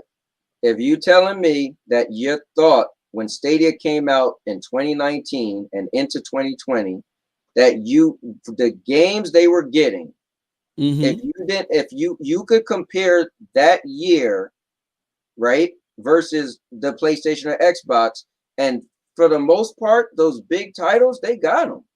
They wasn't losing out, They got the biggest games that year in Cyberpunk, Marvel, Doom, Resident Evil. No, Resident Evil was year 2. PUBG was one. I don't know if they got that. PUBG that was it all. I'm talking about day and date stuff. Day and date. We're talking about day and date stuff. Doom came out on Stadia. Was it populated? Like, was the multiplayer populated? It was like 4. There was like 4 or 5 big games that came out day and date on Stadia, including the Ubisoft, and that was huge. That was huge. I'm not saying that wasn't, but what you got to look at too is 2021. And I've talked about this before. Storm and I have talked about this before. 2021 was just a weaker year than 2020. I mean, So if you didn't get everything in 2021, it just had a bigger impact. Where Stadia could have got away with that in 2020 because they got in 2020 and versus 2021, Stadia pretty much got the same amount of AAA bangers day and date. The problem is that the 2020 bangers had more impact and more oomph to them than the 2021 bangers. I think the only exception would have been in 2021 Battlefield. But think about it. That's why I asked you about what was in the last 12 months that Stadia didn't get that you really wanted. That's the reason why I asked you that question. No, because if you look at 2021, it was a lot weaker. We could easily say, the cream of the crop, Elden Ring. We could throw out, a bunch of games that they definitely didn't get. Which are? Elden Ring. I can go down the list. Like Lost Judgment. You got to cut your arm off because you ain't get to get. I mean, latest 2K. Basketball. Guardians of the Galaxy. The list goes on and on. The list goes on. If the list goes on and on, y'all should be firing them off. I just gave you. You can't just think of all the games that didn't come. You got to remember the year. Come on, y'all. No, you got to remember the year, ML. If we can rapidly announce the games they got, y'all rapidly announce the games that they got in 2020. Now y'all having difficulty pulling out the games. But that's why we got to go to websites to get our information because you can't pull it up. Hold on. Are you telling me? And this is all in love. I love y'all. But y'all telling me that it's easy for y'all to rapidly fire on games that we got in 2020, but now we got to go to websites for games in 2021. Is that what y'all telling me? Well, that's what we always do. You can't just some games you're gonna forget about, man. That's why I say it's more psychological. Let me ask you this then. See, this is what you're doing. That's psychological. You're trying to get us, which actually harms your theory more. For you to tell us to pick the games that we would have wanted that Stadia didn't get, right? The chat is firing off right now. The long story short is the lack thereof games. I don't care, right? We can go down the list, but people are going to have a bunch of games that the main point is Stadia isn't getting. Whether I can recite them or not, but Stadia didn't have them, period. Now, I will ask you to tell me what games did Stadia get in the last 12 months that you wanted? Or that I wanted, or that anybody wanted. And then I'm going to say back to you, using me isn't fair because all I care is about the Ubisoft games. So to be fair to the people on your argument, I wouldn't, because all I got to do is recite the Ubisoft games, and I'm happy because that's my main pool AAA wise. That's my main pool AAA wise anywhere. But what I'm saying to you guys is that I'm not saying that Stadia is in a good spot with AAA games. What I'm saying is when you compare 2020 to 2021, 2021 was a much weaker year as far as 2020. Stadia got the same amount of AAA games. You know what I'm saying? When you look at 2020, what was it? Doom. I can run by them without going to a website. We got Doom Eternal day and date. We got 2K21, I think, or 2K20, one of those games, day and date. We got what else did we get day and date? We got Marvel's Avengers, and we got Cyberpunk, and then there's one more game that I'm missing that we got in 2020. We got Baldur's Gate. Well, I mean, that's kind of early access. Right. And it wasn't, I mean, you could consider that exclusive. I'm talking about like the games that were everywhere. Right. But so there's one more. All right, so let's go to 2021. In 2021, we got Hitman, right? We got Resident Evil. What else did we get? We got Outriders. We got Far Cry. And we got Riders Republic. And if you want to throw what's the spaceship game at the end? Course. You know, again, looking at now, there's games like Scarlet Nexus. I would like that game. Guardians of the Galaxy, I would like to have that game. But outside of those two in 2021, what all Stadia didn't get? You can go back to 2020 and there's other games, AAA games that Stadia didn't get in 2020. But again, the games that they got were because the lineup was just better in 2020. It looks like that 2020 that they did more in 2020 when they really did the same amount.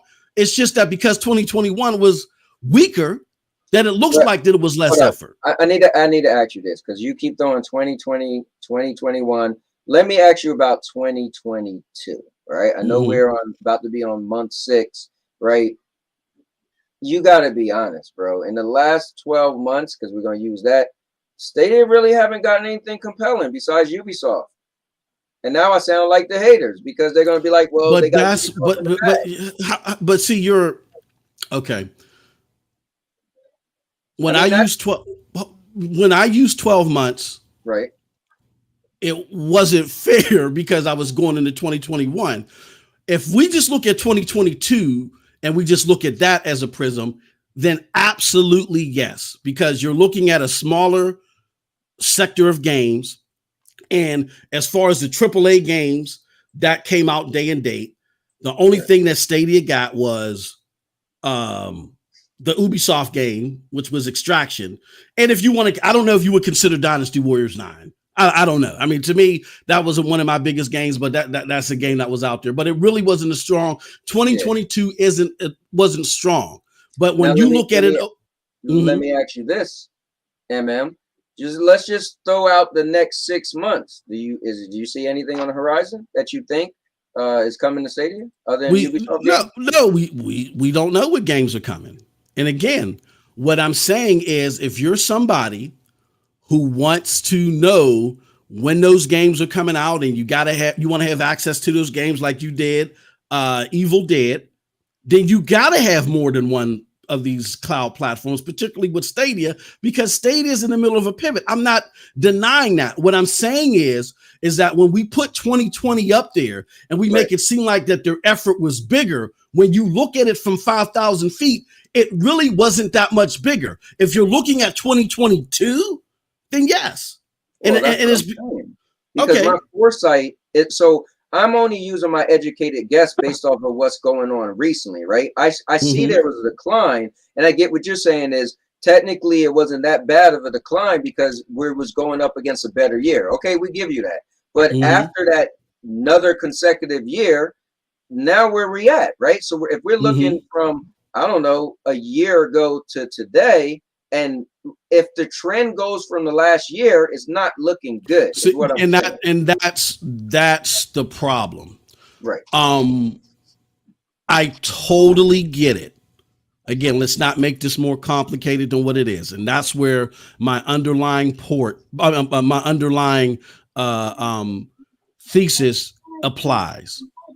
Stadia right now realizes that they had a porting problem. They recognized it last year. Me and Storm broke the story. They told you when they told us first, and then they told you via the keynote, we are putting our heads down and we're working to get the games over here. That meant we're working on our porting tools. We told you guys they were working with the developers on the porting tools. People took that as in they were going to continue to buy games. That just wasn't feasible to them. And I agree. However, like I told you guys at the end of last year, we were going to see a lull. I'm not oblivious of that. So what I'm saying to you guys is that just because they're going through a lull right now, PlayStation's been through lulls. PlayStation had to deal with indies. They had to admit, the games that you want to see from us aren't here. They've gone through lulls for years. All right. With that being with the PlayStation 4, the first few years of the PlayStation 4, they were running off of indies. They were talking about, we care about the indie devs. Remember that? So while Stadia is in a lull, what I'm saying to you guys is, right now is the time to understand that if you are a core gamer or a hardcore gamer and you want to play these games as they come out, Stadia may not be the place for you right now. But this does not mean that this is the apex of the platform. You may have to take a step back. That's the point. Yeah, that's fair. I mean, the apex, for me was when they was really running hard. Now I'm sympathetic because I get that cloud gaming itself as a whole is not popular. It's not sought after, right? So, I know Stadia is going to definitely come around. I'm just saying that when my question was, is Stadia enough? that I think when we look at it, Stadia becomes not enough for me. I'm just putting myself out there. Where Stadia and that's was enough. nothing's wrong with that. It's just simply because it's on a right now. It's currently like there's no statement of, hey, you know, this game, that game's coming, blah blah blah, right? Or in the last 6 months, you didn't see some games came here, some games didn't go there. That's there is a lack. There is a lack of transparency. At least now, one thing that I will say that I don't hear people talking about. They're not when they look at the landscape, they make it seem like 2020 they were working hard, and 2021 they gave up. That's not the case. I think the right question to ask is, in 2021, you guys showed us a slew of games, Judgment, the NIS America games. You guys showed us that early. Why can't you do that this year? You know what I'm saying? Like Sonny put out, I think a hell of a tweet. I didn't agree with it fully, but I get where he was coming from, and I think he's on the right track. Where he's like, look, it's great that you guys did an interview with Immersive Stream, but how about we get some information on what's coming to Stadia soon? You know what I'm saying? Right. We get the load change porting is going to dictate a lot of things. We heard that from devs. We know devs are holding off until that's released to everybody, but can you tell us something? That part I completely understand. But to look at this as, and I get Maker of Chaos is not blind faith. I'm just following the facts. I'm following the information. I'm following the dots. And I haven't been wrong since I've been following the dots. It looks like that what Stadia is looking to do is they're hedging all of their, well, not all of them, but a lot of their weight as far as Stadia retail behind the low change porting. That doesn't mean as soon as they roll it out, games are going to start popping out every 3 seconds. Like triplets or quadruplet. No, they're going to do new deals or whatever, but that's what they're expecting to bring the new games over.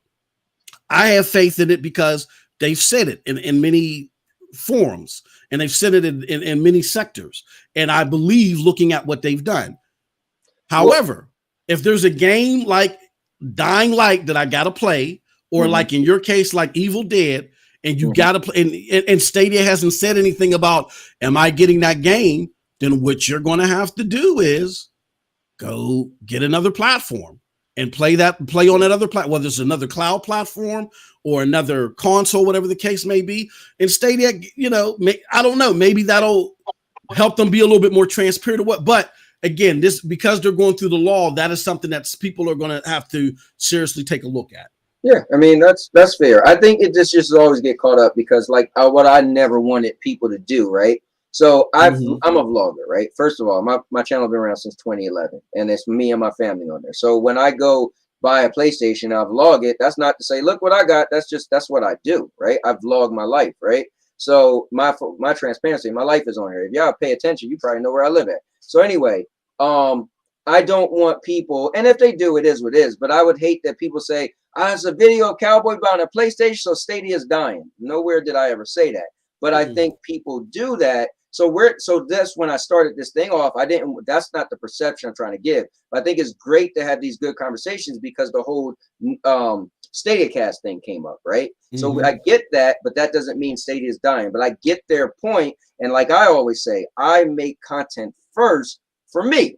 Because my wife's about to strangle me right now, but guess what? I'm enjoying this, so it's worth it to spend time away from my family. If I'm just doing this because I'm for you guys, then it really gonna suck when I get off of here and she's like, yo, I'm starving, right?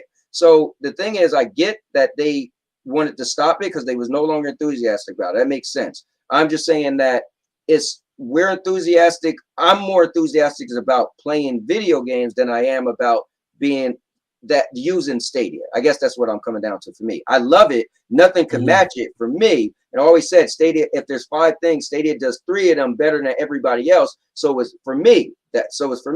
But games used to be one of them, right? Now the games are starting to, so now you do 2 instead of That's understandable. 3. That's all. It's understandable. Yeah. And for me, when I get to that point, like for me, the reason why I asked that question is because for me, when I look at the last 12 months, okay, Scarlet Nexus, which that falls out of 12 months. Scarlet Nexus, maybe Marvel Galaxy, Guardians of the Galaxy, and Dying Light 2. That's it. That's it. You know what I mean? Now, if we get to a point to where the Ubisoft game, or let's just, or what's that, Black Kong or Wukong? Let's just say they were like, hey, look, Wukong is coming out this year. and Stadia doesn't say anything about it. Okay. Now we right, and again, to be clear, you're not saying you're leaving the platform. You're just saying you'll be annoyed. You'll have your little gripe, you know, where you're like, yo, what the, you know, what's going on? And I'm playing. But I've done that before. Storm and I have done this before. We've said, look, even with the 60 frames, and they was mad at us, Storm, right? About the 60 frames per second thing. You don't need 60 frames per second. You know what I'm saying? Hey, listen, I remember I was watching the thing. You was like, my eyes hurt. I was like, man, get out of here. His eyes ain't hurt. Yeah, that's what I was saying. They was like, oh, this dude is capping. You know what I'm saying? Yeah. People that know, people who know. You know what I'm saying? That's all I'm saying. That's what I'm saying. Some gamers don't understand. They have not paid attention to it, nor do they care. But that doesn't mean it doesn't exist. The problem. It doesn't exist. Exactly. Yeah. So I've done that before. And see, this is an exercise, Cowboy, that is good that you're going through and others are going through. I've done this before. I sat there, and again, Storm is my witness.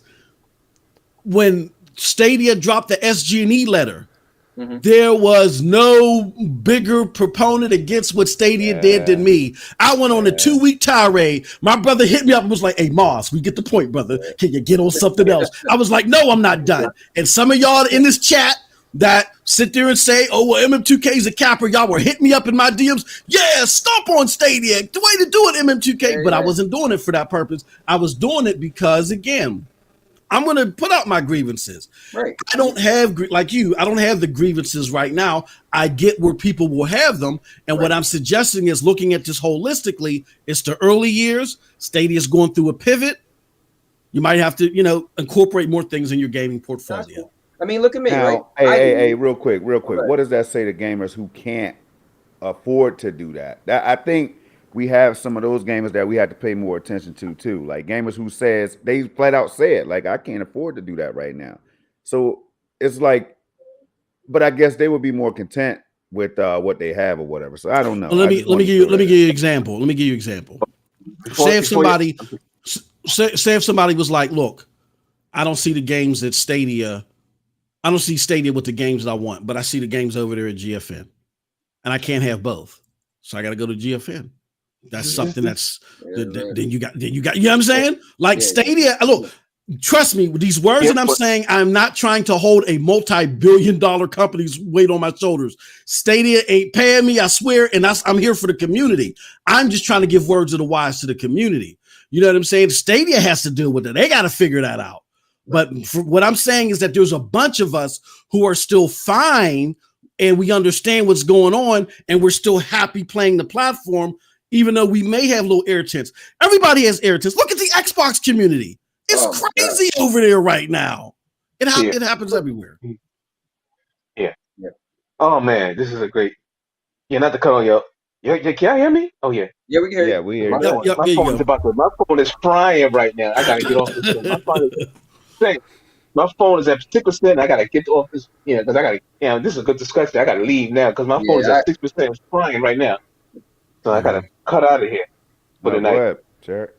I was praising Stadia in 2021 because I had all my publishers that I really wanted to see on the service and games. But then the start of 2022, it's my fault as well by saying, oh, they had Final Fantasy, they had Life is Strange. Why then in 2022 I was like, well, why haven't they got Stranger of Paradise? And then I've mentioned past publishers, like I really enjoyed playing Grid on the service, then Grid Legends didn't come.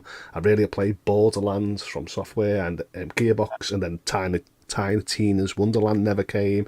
I was happy playing anime titles by Bandai Namco, and I was supporting the platform with all these games. Then Scarlet Nexus and Demon Slayer didn't come, and I just seen a shift in support.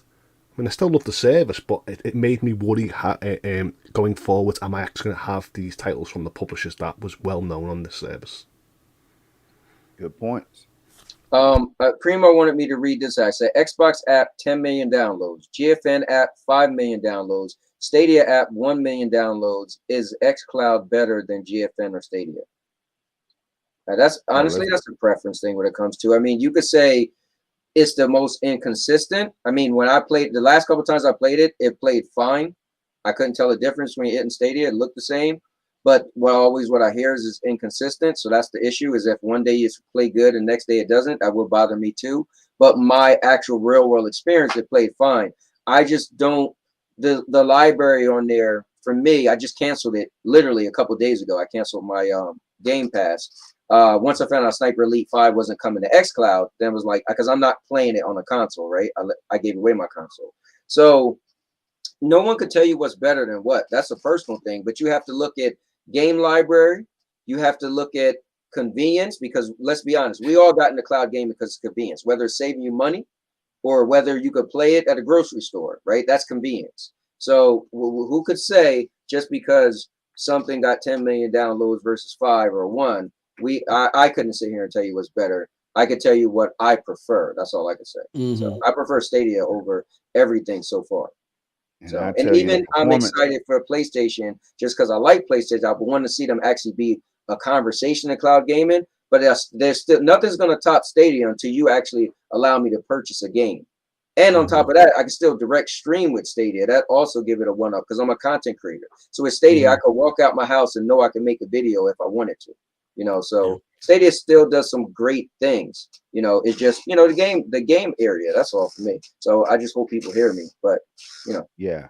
And in the performance category, I got that on lock. It's GFN, then Stadia, and then the rest. xCloud is pretty much last when it comes to reliability in my experience. Now, I'm not saying it's garbage or anything. I'm just saying it's the worst. So if you want to know about performance, that's how I rank those. GFN is not even close. That's why we don't categorize them in the same bracket. You know what I mean? So just throw that out there. That's cool. You got anything about these numbers of downloads that's meaning? It's outlier, that it's junk data. You gotta, like, again, I coordinate with one of the smartest people I've ever met on the planet. You think if some of you do believe that I do more than bake pastries, the amazement. Maker knows I love messing with him. It's all love. But the amazement that I had at looking at Jack go through his process is unbelievable. And I keep trying to get Jack to come to my company, but he's doing well where he's at. So he's not coming up. But with that being said, it's just outlier data. There's so many things that you got to combine to get a better understanding. Like when we look at the data, if you look at whoever overall plays, GFN is top, mainly because of their free tier, but whatever, it is what it is. And Stadia is second when it comes to overall plays. When it comes to subscribers, it may be Stadia. That's where it's a little bit more questionable. But when you're looking at the top 2 cloud platforms, it's Stadia and GFN. And not in that direct order. Maybe GFN first, you know what I'm saying? So, and when it comes to performance, I mean, it all depends. You know what I mean? Like if you got me when I had the 3080 tier, it for me, you know what I mean? Let me ask you this, what's your projections? What do you think? Because actually in Asia, it's the 24th right now. So as of right now, the PlayStation Plus Cloud is available right now. How do you think PlayStation is going to do having a new a Game Pass similar thing with their own cloud streaming? I know we already have PlayStation Now, but this is different. For me, this is a new statement, right? I'm big on statements. I know what PlayStation Now business model was. This business model is going forward is something different. This is to give you a similar type of Xbox or Game Pass thing, but without I think that's going to take time. I was looking at some data, some analyst data from Newzoo a few months ago.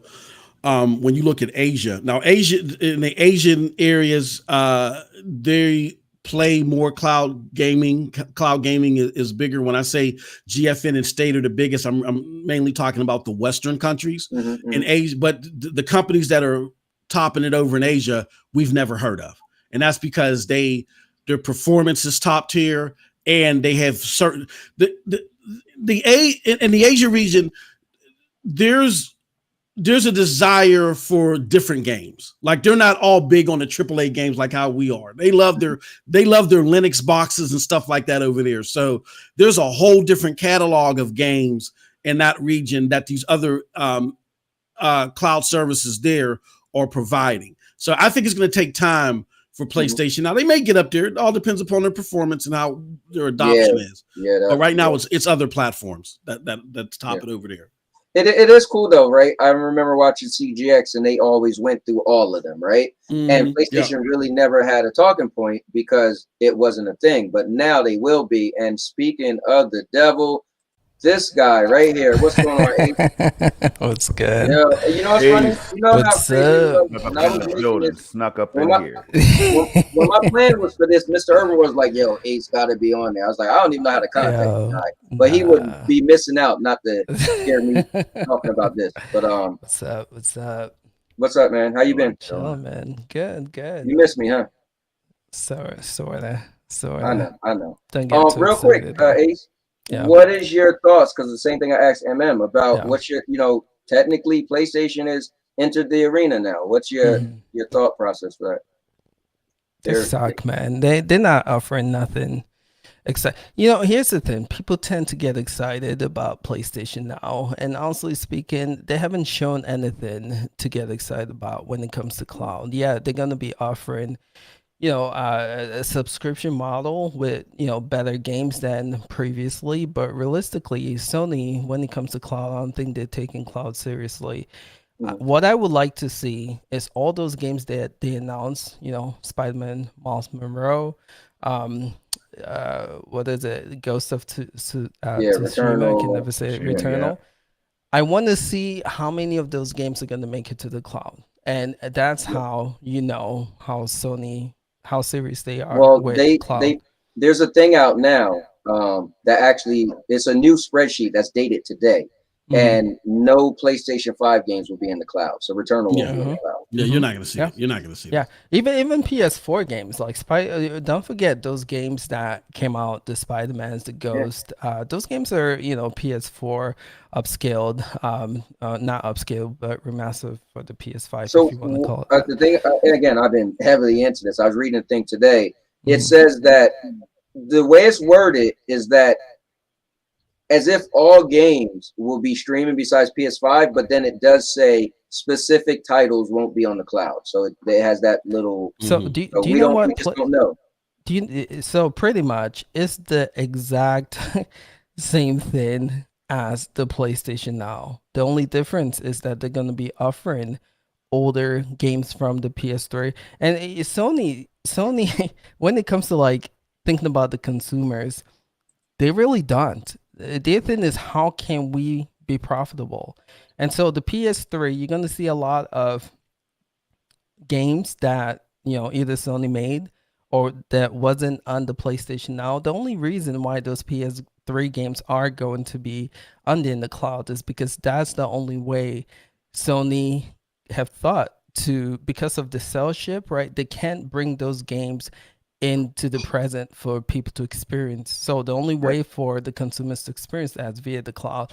That's the only reason why we're going to see the game increase for the PlayStation 3 in the cloud. But take that away, I would not be surprised if PS Now, the cloud version of it, is identical to what we got previously. You know what I'm saying? So I think it's going to be way more current games. When I say current, I mean from 3 years and forward. I think it's going to be a lot more of those present than it was on PS Now. Because remember, PS Now didn't have a large library of current games. And they did, but they rotated them. They would get them, but they would rotate them. Well, let me ask you this, Ace. You're on here anyway. We're not talking about PlayStation, but I had to bring it up because I know you were mentioning it, previously, right? So, but Stadia, man. So obviously, real quick. I heard you ask this question a lot about CGX Cast and why we didn't bring up PlayStation. Honestly speaking, there wasn't anything to talk about. Right. When there was stuff, we would talk about it, but they just didn't show stuff to talk about the CGX Cast. Yeah, well, that's what my point. I said, but now what I'm saying is, if you guys were still doing it, imagine now it would literally, I would like to think it would be something to talk about. It'd be like, oh, what game they have now? But before it was previous, it wasn't really. It was just PlayStation Now, which was catered to older games. Tell you what, if they continue down the path, which I think they will, which is pretty much offering the same BS that they were with the previous PlayStation Now, there won't be a lot to cover. There really wouldn't be a lot to cover. Just the same thing, just plastered with a new name. We shall see. So here's my question. Are you more, I'm curious too, because I know you was excited when you got the Steam Deck, and I kind of referenced that earlier, how, you know, I possibly might be getting the PlayStation 5 this weekend, right? So are you more into the tech of cloud gaming, right? Like the convenience, what you can do, or are you more, do you have more love for games, right? So meaning like, would you stick with something because it's cloud gaming versus you follow where the games are at? Yeah, so originally to make a statement with CGX, you know, it was cloud only, right? You guys have heard me say that multiple times, right? If I can find a way to get a game, you know, in the cloud, I will, instead of, you know, but again, Steam Deck has changed the game for me. I think Steam Deck is going to put cloud on notice, you know.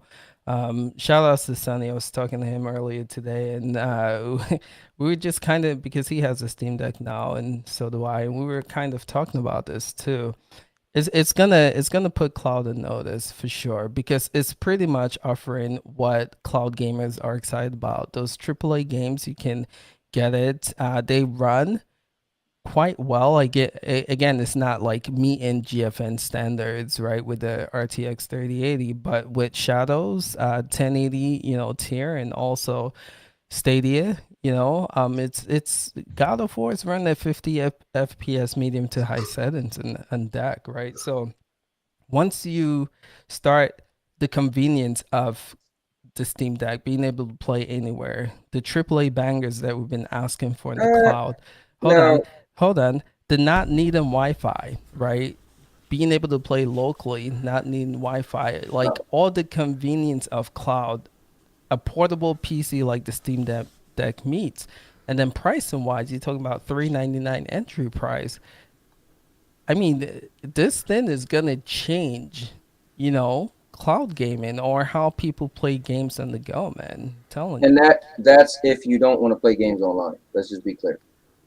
What do you mean? So if I go this weekend, I went to my mother-in-law's house, right? That happens a lot. I do it, right? And I was playing Marvel Avengers yesterday morning on my phone, right? And I wasn't using her Wi-Fi because she has the caps, right? I was using my mobile data. I can't do that with Steam Deck.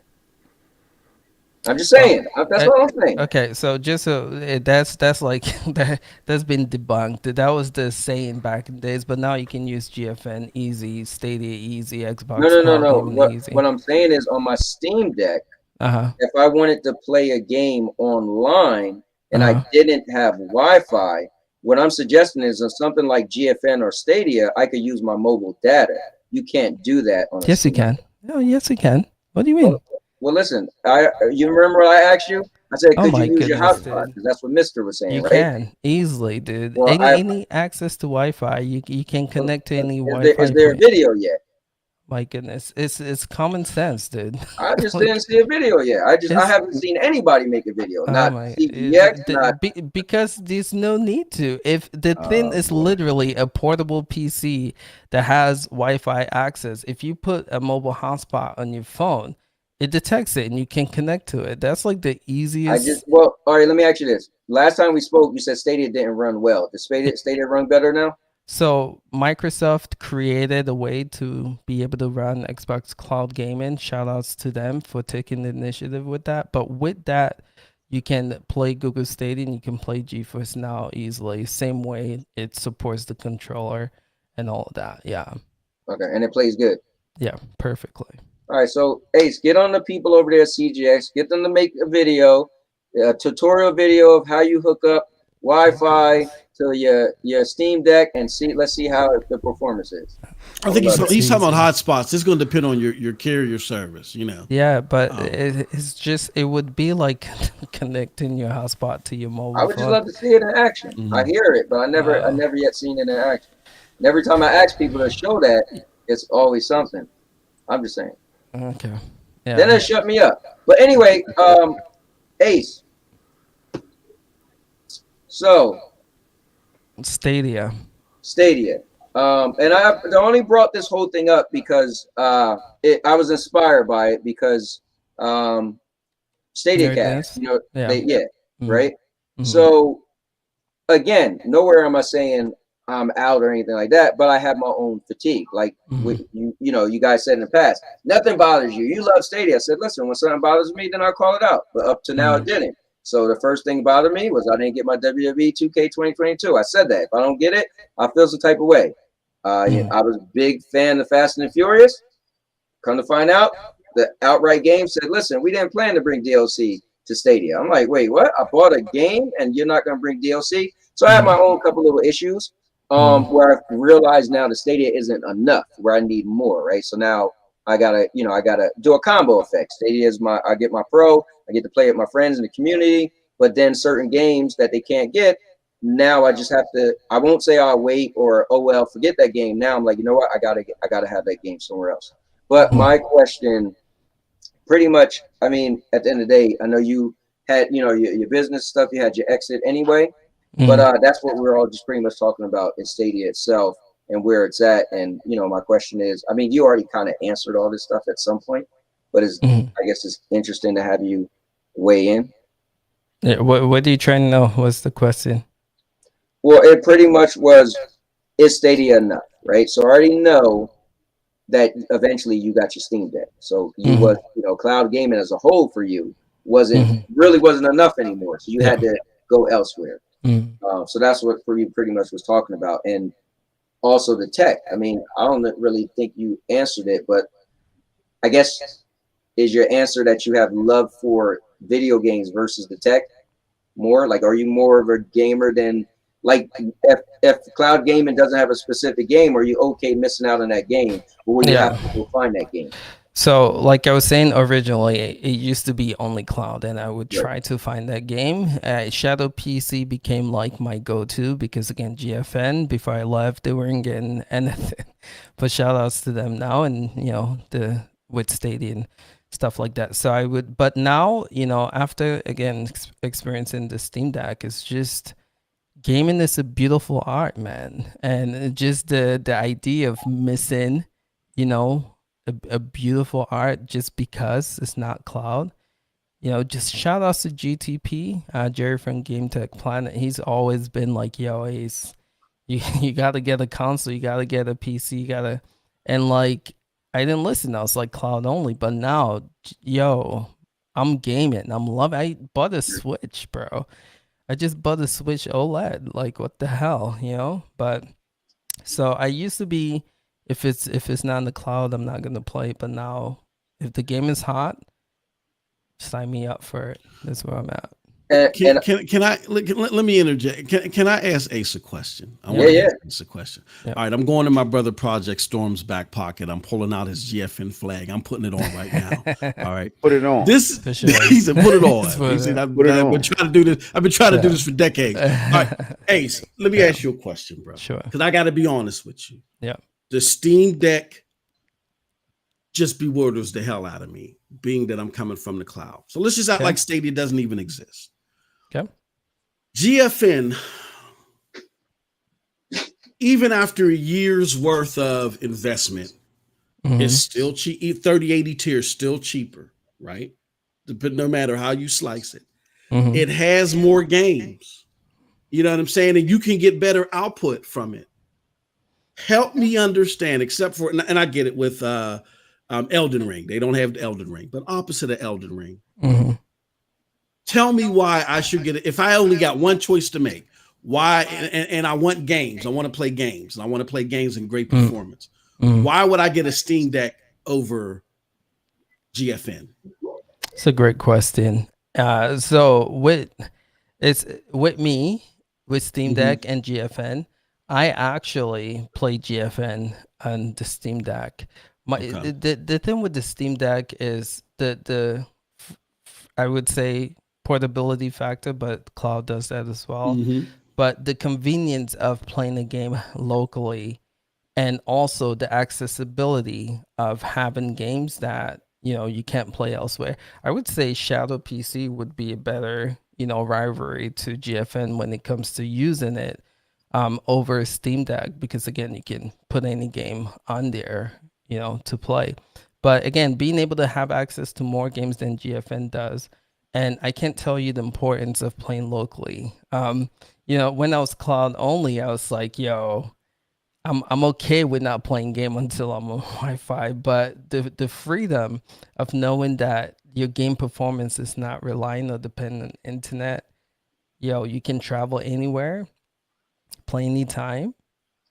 It's a huge game changer, bro. Like you're Doesn't free to GFN play, though? bro. Doesn't GFN though have more games than? Or are you talking about not the native supported Steam Deck? You talking about like hacking it or whatever and getting access to more games or emulators? Is that what you're talking about? Because from what I understand, GFN has more Steam games and Epic games than natively supported on the Steam Deck. No. Let me do some research. I think GFN last I checked boasted what, 1,500? It's 1,600 games. Okay. Steam Deck has I think they boasted like 2,000 verified Steam games a while ago. So yeah. And it's just growing. If you Mars Chief has a Steam Deck gaming channel, and like on a daily basis they just verifying games, like 50 games verified today, 70 games. So the count is just increasing on a daily basis too.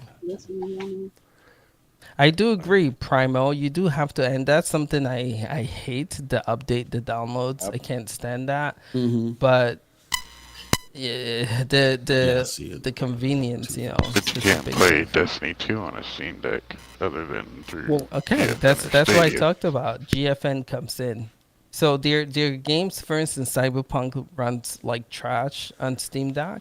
So I use GFN to play that. There's a game called Sword and Fairy 7.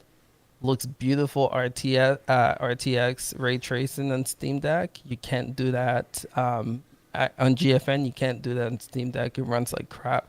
So there's certain games like Destiny and other games that Steam Deck can't handle well, and so you use Cloud. It's a beautiful combination. No, it's not that it can't handle it. It's you'll get banned from Bungie. True. That's true too. Yeah, but they're like Apex Legends, for instance. Originally, the anti-cheat stuff was on for that, but eventually EA and whatever the devs, I can't remember their name, Respawn. Right now, Apex is officially verified on Steam Deck. So eventually, these games, Steam Deck is so hot. These companies are going to want to be a part of it. Eventually, they're going to figure out the anti-cheat. So it seems like you're still tied to the cloud a little bit at some point. I'm always cloud, bro. Like cloud is so exciting. I'm a techie. You know, I love the tech of cloud. Yeah, boy. I believe in it. You know, but it's just slow as hell right now. And that's the you were talking about Nerd Nest. You know, you were talking about us. It's just slow. Yeah. People are seeing that. It's gonna take a minute. The Steam Deck's just like cloud's a nice addition to the Atari thing. See, for me, I'm still captivated by the whole tech aspect as far as playing games in the cloud. And, you know, with my experience, I get low latency. That's always displayed on my streams, right? So it feels, and you know, I have the 3080 in my PC. I have an RTX 3080 inside my PC that I play GeForce Now on, right? So, man, sometimes I can't really tell the difference, especially at 4K, y'all. The 75 megabits per second bit rate did a whole lot of magic, it seems, with visual fidelity and all that. So it's not perfect. It's not perfect, but man, when I showcase and I talk about these things, I'm like, yo, I don't know what else to say. That's real. Yeah. You know? Yeah. It's amazing. And I was like, yo, okay, but I'm Ethernet connected, right? So then I said, let me try Fortnite. Because GeForce Now, they sent me out that iPad Mini 6, right? Yeah. So I was like, man, y'all know me. I don't play no damn mobile device. I took it. I took my S21 Ultra 5G upstairs and let my son play. I played. It was like flawless, y'all, on Wi-Fi. It's amazing. Flawless. I'm like, yo, you gotta be kidding me, man. Yeah. Yeah. So let me ask y'all a question. Since we're in this topic, so Stadia, right? Like, what's next for this platform? And I just want I want y'all to be real. Like, what's next, right? How how invested, like, okay, this is year 3. I heard someone saying that with gaming, you should see progression every year, right? Things should get better for a platform. They should begin more games. The game number count should increase, right? But it seems like everything is decreasing for this platform. So, like, as a consumer, I heard y'all talking about like games that, they got in 2020, 2019 launch, 2020, 2021, and 22. And again, they missing, these big titles. So, like, as a consumer, where do you think this platform is heading? And does that concern you guys? So let me say this: I'm not concerned at all, especially because of immersive stream. I feel like Google knows they have a good thing. They're leasing off the tech. What my only concern is, me personally, as a selfish gamer, the games I want to play, or the games that's, because again, I'm a picky gamer, so I went a long time. You guys know me. We're only playing Marvel Avengers, my main game that was sustaining me. But now they're starting to come out with games where I'm looking like, oh, that game looked kind of cool. Evil Dead. I had my eyes on it, right? It wasn't coming to Stadia, so I had to rent it. My thing is, my only concern as a selfish gamer is that where I wanted this to be my main platform, it cannot be any longer, because I don't see them getting, this is my opinion. They might change tomorrow, but I feel like I don't see any major announcement from Stadia for like a year. Like, I'll be shocked. I know Pearl says she's pretty sure they're going to do an expansion. Will be announced before this year. And I guess we got, 6 months, right? So let me not say a year. But I don't see any big news coming to Stadia this year, right? But that doesn't mean Stadia is ending. That just means that I think Google found the niche, that they have enough people who don't care that much about what games they're playing, that with them making money with immersive stream and the deals they're trying to do, it's sustainable to have Stadia with a lower player base. Okay. So I feel like you're going to see a lot more people leave or buy PlayStations or Xbox or do other stuff. But you're going to have a lot of people, and I had to call Jeff out, that he's like, why do they need more games? I'm like, wait, what? Did you just say that? So there's people who are like, I'm good. I got a backlog, that they really feel they're comfortable with everything that they heard of, right? Me, that can't be me, right? So me, I need the combo. I need to go back to PlayStation and have Stadia. So me personally, I'm not concerned. I won't say that, but I personally don't feel Stadia is going to do anything big or special this year. Maybe sometime, maybe the low change port in or start to show itself next year, but I don't see that anytime soon. That's my. I have little to no hopes that we're gonna get anything, and that's something I had to learn. Shout out to Stadia Rev for that one, man. Just keeping my expectation tempered and stuff. So I've always been gaming all over the place. Y'all know me, multi-plat, right? I game it wherever I feel like gaming. Now, the problem is that Stadia has not shown yet that they are down with the consistency and the transparency. Now, they have been transparent at times, but when the community needs it most, I think it's time to put something together and deliver, and I just don't see that happening. So for me, it's just like, it's just about shifting my content ratio, and GFN caters to what I like, so I'll be spending a lot more time over there. But at the same time, I still like Stadia. I pay for it, so I'll be playing over there. I just have no faith right now. Honestly, you asked us to be honest, right? That Stadia is gonna do anything until the fall. Then we'll get a couple announcements. I think. I don't know, y'all. It's just not. It's bleak to me. It's bleak. I'm not gonna lie. Until that changes, it's bleak. And I'm not saying it's dying. I'm just saying that. No, I hear you. I hear you 100%. Yeah. So here's what I do sympathize from what I've heard so far. We're not seeing the games that we want to play. We don't know what's coming up next. I got to go elsewhere. Completely understand that. As far as the future is concerned, I think that Stadia is not in regards to specific titles coming out, which is important to people who feel the way that I just announced. But as far as the future of the platform, again, let's not overcomplicate this. Very simple.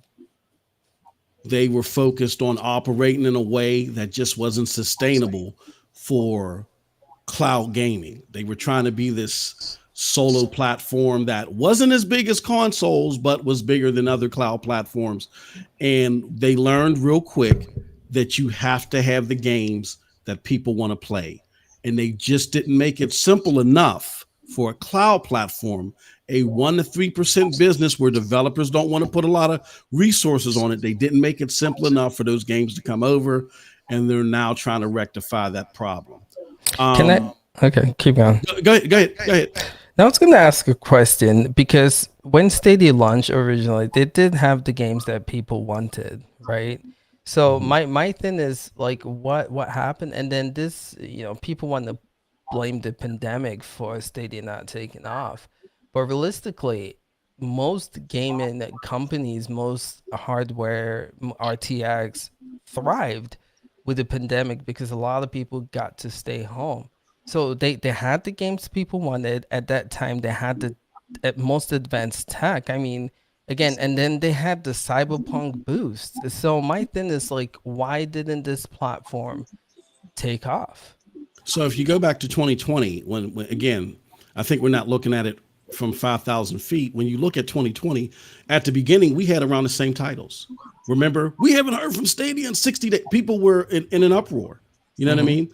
Because it was dry then, as it is dry now. Then in the latter part of the year, things really started to pick up. But they were a little bit more transparent in 2020. You can't deny that. So that's the thing that they have definitely over in 2020 than they do in 2021. They were a little bit more transparent about what was coming. Not all the way transparent, but more than they are now. But here's the thing. It's not so much, I think, the pandemic. It's just the effort. The pandemic just compounds it. Again, I asked a question to the panel earlier. If it took as much effort to develop a game or get a game on GFN or xCloud or just those two or Shadow as it does Stadia, do we think that those platforms would have the games that they have? And unanimously, everybody said no. The problem is simple. It's the porting. The question is, do they get it fixed? Is their method going to work? And how are developers going to receive that method? I think they're working on it. They're working hard. I've been talking to devs, been talking to a lot of them. There's only so many things that they can say, but what they are reassuring is that there's a lot of stuff coming. You know what I mean? That a lot of us that are skeptical about right now, that are feeling a certain way, understandably, will like. So they're not giving up. It's just, unfortunately, they didn't put the focus on the porting that they should have put on it at launch.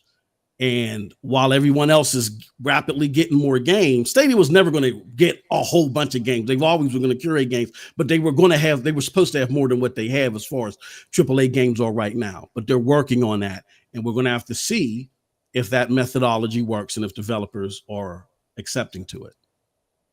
Hey, my only issue with that, is the devs you may have spoke to, I'm just assuming, I could be wrong, still are probably indie devs, right? So that still isn't saying that. Well, no, that's not. From what I got to be careful how I say this. From what I understand, they're giving scopes about types of games. So they're not going to say, "Oh yeah, we re-signed with EA." No, they're not going to do that. But they're going to talk about the types of games and the scope of games that are coming and stuff like that. That's information that will be shared with whether you're indie or big time, to let you know where the direction the platform is headed. So that's stuff that they know, regardless of what type of developer you are. Who that actually is, they're not gonna know that. But the scope that the company is reaching for, that's the type of stuff that's going to be present in those presentations to those developers that we just won't see until they actually come out. Is it fair to say at this point with Stadia, it's more, it should be actions than words, right? Because I feel like at this point, again, nowhere am I saying it's dying, But I feel like for me with Stadia, and I've been a fan since day one, so I don't need to tell y'all who I am, right? But I feel like for me, seeing what I'm seeing, and it took me a while to get here, but I feel like for me with Stadia, I need to see it. I can hear a dev say this, and I can hear this and that, but if you don't give me a statement, then I can't really go on it. That's just where I am. My thing is, say let's just come out and say the biggest game for Stadia this year is Avatar: Frontiers of Pandora. Say that launches with no crossplay. What then happen? Oh, you said if that's the biggest game for this year? It looked like that is the biggest game this year. Right. Just because it has a big name, right? Now, I don't know if X Defiant is coming out this year, but if that's the biggest, it's again, if we're talking about the people that are having the doubts now, if that's the biggest game that we get this year, and you don't get any peer into the future, then yeah, those people I think have a decision to make. I gotta go. If they say I gotta go elsewhere, that makes sense. When you say action, Cowboy, I get where you're coming from, but don't paint that with a broad brush. Meaning, the action that you're looking for isn't synonymous with the action that everybody else is looking for. Like in my use case, there's not a whole bunch of games that are not on the platform that I'm like, oh, I want to play that. I want to play that. So I'm fine with the Ubisoft games. Hold on, somebody got an echo. Yeah, somebody's echoing. Make sure it's not me. So I'm fine with the Ubisoft games and the games that I'm aware of right now. You know what I'm saying? And the action that I'm looking at is, do you recognize your problem and are you planning to fix it? I'm okay with that. And there's others that are okay with that. But if you're not okay with that, that is okay. You can only satisfy yourself as a gamer. And if that action doesn't speak to you as a gamer, then you got a decision to make. You don't base your decision off if I'm happy. You base the decision off if you're happy. So I remember one of your live chats. You were saying you hoped and crossing your fingers for left. Is it left? Dying Light 2. Dying Light 2. You know, the fact that Stadia didn't get the GFN did, like, you know, what that again, that should have been a game this year that they should have got. Elden Ring, you know, could have been another one, but I know even GFN doesn't have that. But yeah, I don't know, man. Like why aren't they? You talked about the porting issue. I get that. But why did they get these games previously, and all of a sudden they just, in a way, it seems like they lost interest with even trying to get these AAA games that people want. Well, okay, so we're talking about 2 AAA games, and when you look at the landscape of 2020, it looks very similar. So we don't know what else is coming. That's the caveat. With that being said, what they did before, we knew what they did before. They paid for ports, but they were only looking for paying for ports within that first year, and we know that they were looking at the million active users, and they were hoping that they would get that, and that would push developers into developing for them even more. And when they fell short of that, that's when they had to change their whole landscape, because the thing that got them closest to that was Cyberpunk 2077. So they realized, okay, we were trying to tell developers we're going to have 1 million active users by the end of 2020, and you know it's going to keep growing, and it's going to keep rapidly growing, and it didn't. So now they had to change their landscape, and it's not feasible for them to keep paying 20, probably 30 or 40, or maybe even $50 million for each port, being that Jason Schreier told everybody what everybody else was making. You know, Take-Two was probably looking at that. It's like, hold on, you're giving Ubisoft 20 million? We think our games are better. Give us 50 million. So that blew everything wide open. So then they had to recalibrate, take their investment, increase the porting tools, as they talked about today in their article, so where things are turnkey to where it takes weeks to make games opposed to months. Because if you look at it from the business side of it, I can tell you right now, a board is going to, just from what we learned, just from what me and Storm learned early in 2021, Alphabet went to Google and Stadia and said, look, we need to know what developers need to make this process easier. Google worked with Stadia to go to the devs and figure that out. They got the answers, went back to Alphabet. Alphabet wrote them a check and said, make it happen.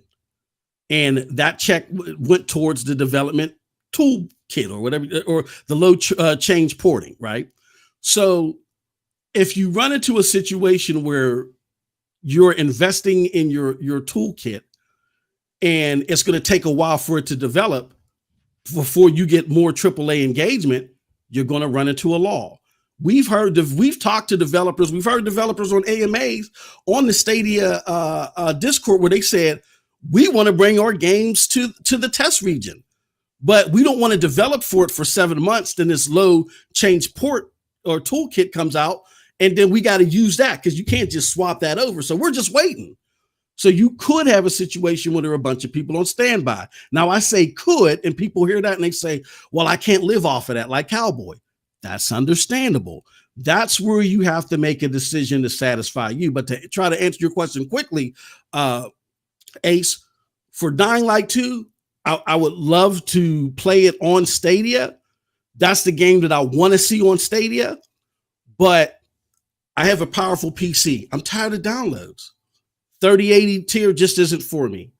And I could get it for PlayStation, but then I heard that it had issues on console. So now I'm willing to wait. So that's my answer.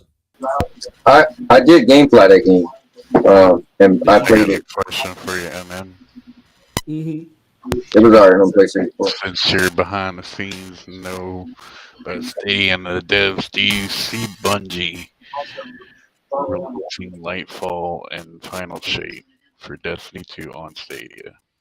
Do I see Bungie doing what? Releasing Lightfall DLC and I think any DLC that's for at least for Destiny is going to come. I believe that, and that's without any inside information. That's just looking at the trends of what Bungie's been doing from Stadia. Because if it doesn't, like if Bungie drops Stadia, like how they dropped 360 and PS3, you know, that's gonna be. No, hold on. Let me. That's different. Yeah, so that's different. Yeah. So Game Pass, Bungie took Destiny off of Game Pass because the service of Game Pass, right? No, I'm talking about before that, Cowboy. No, when they dropped 360. No, so you got to realize, on Game Pass, the DLCs aren't included. On Stadia, they aren't included either. You still got to pay for both. You know what I'm saying? About this happened way before Game Pass. I don't know why are we backing up? Destiny 1. They did not Rise of Iron for 360 and PS3. Completely dropped last gen. They said upgrade. I'm saying if Bungie dropped Stadia, just like how they did, you know, with that. Oh, you're saying that if there's a new, I get what you're saying. I remember I'm a Destiny guy, bro. So you talk to the right person. What happened was when Destiny 3, when the Rise of Iron came out, they said, "Hey, we're no longer making a PlayStation 3 and Xbox One version or 360. I always get mixed up with the Xbox. But we're no longer making that last gen. We're moving forward. So those people, they got cut off. I'm willing to believe, right? Hear me out. You do know that PlayStation said they're manufacturing the PlayStation 4 for another year. So that alone, and God of War is going to be on the PlayStation 4. All these games are still on the PlayStation 4. So that alone would say that they're not going to stop production of games on the PlayStation 4. Certain games anyway that they already had, right? So I feel like we're too early in the life cycle of these new consoles for them to say, right now, it seems more like games are going more toward the next gen. Destiny and everything else. Destiny hasn't showed you that though yet. You have to actually say what Destiny did that said they wasn't no longer making anything for the PS4 and the Xbox One. They haven't done anything like that yet. I'm just saying I'm not more game. No, I mean what you're saying is hypothetical, and hey, listen, anything's possible, right? Right. But I guess what your question is for MM2K is if what is he gonna do if they stop? Because you gotta remember, Stadia is still in between, right?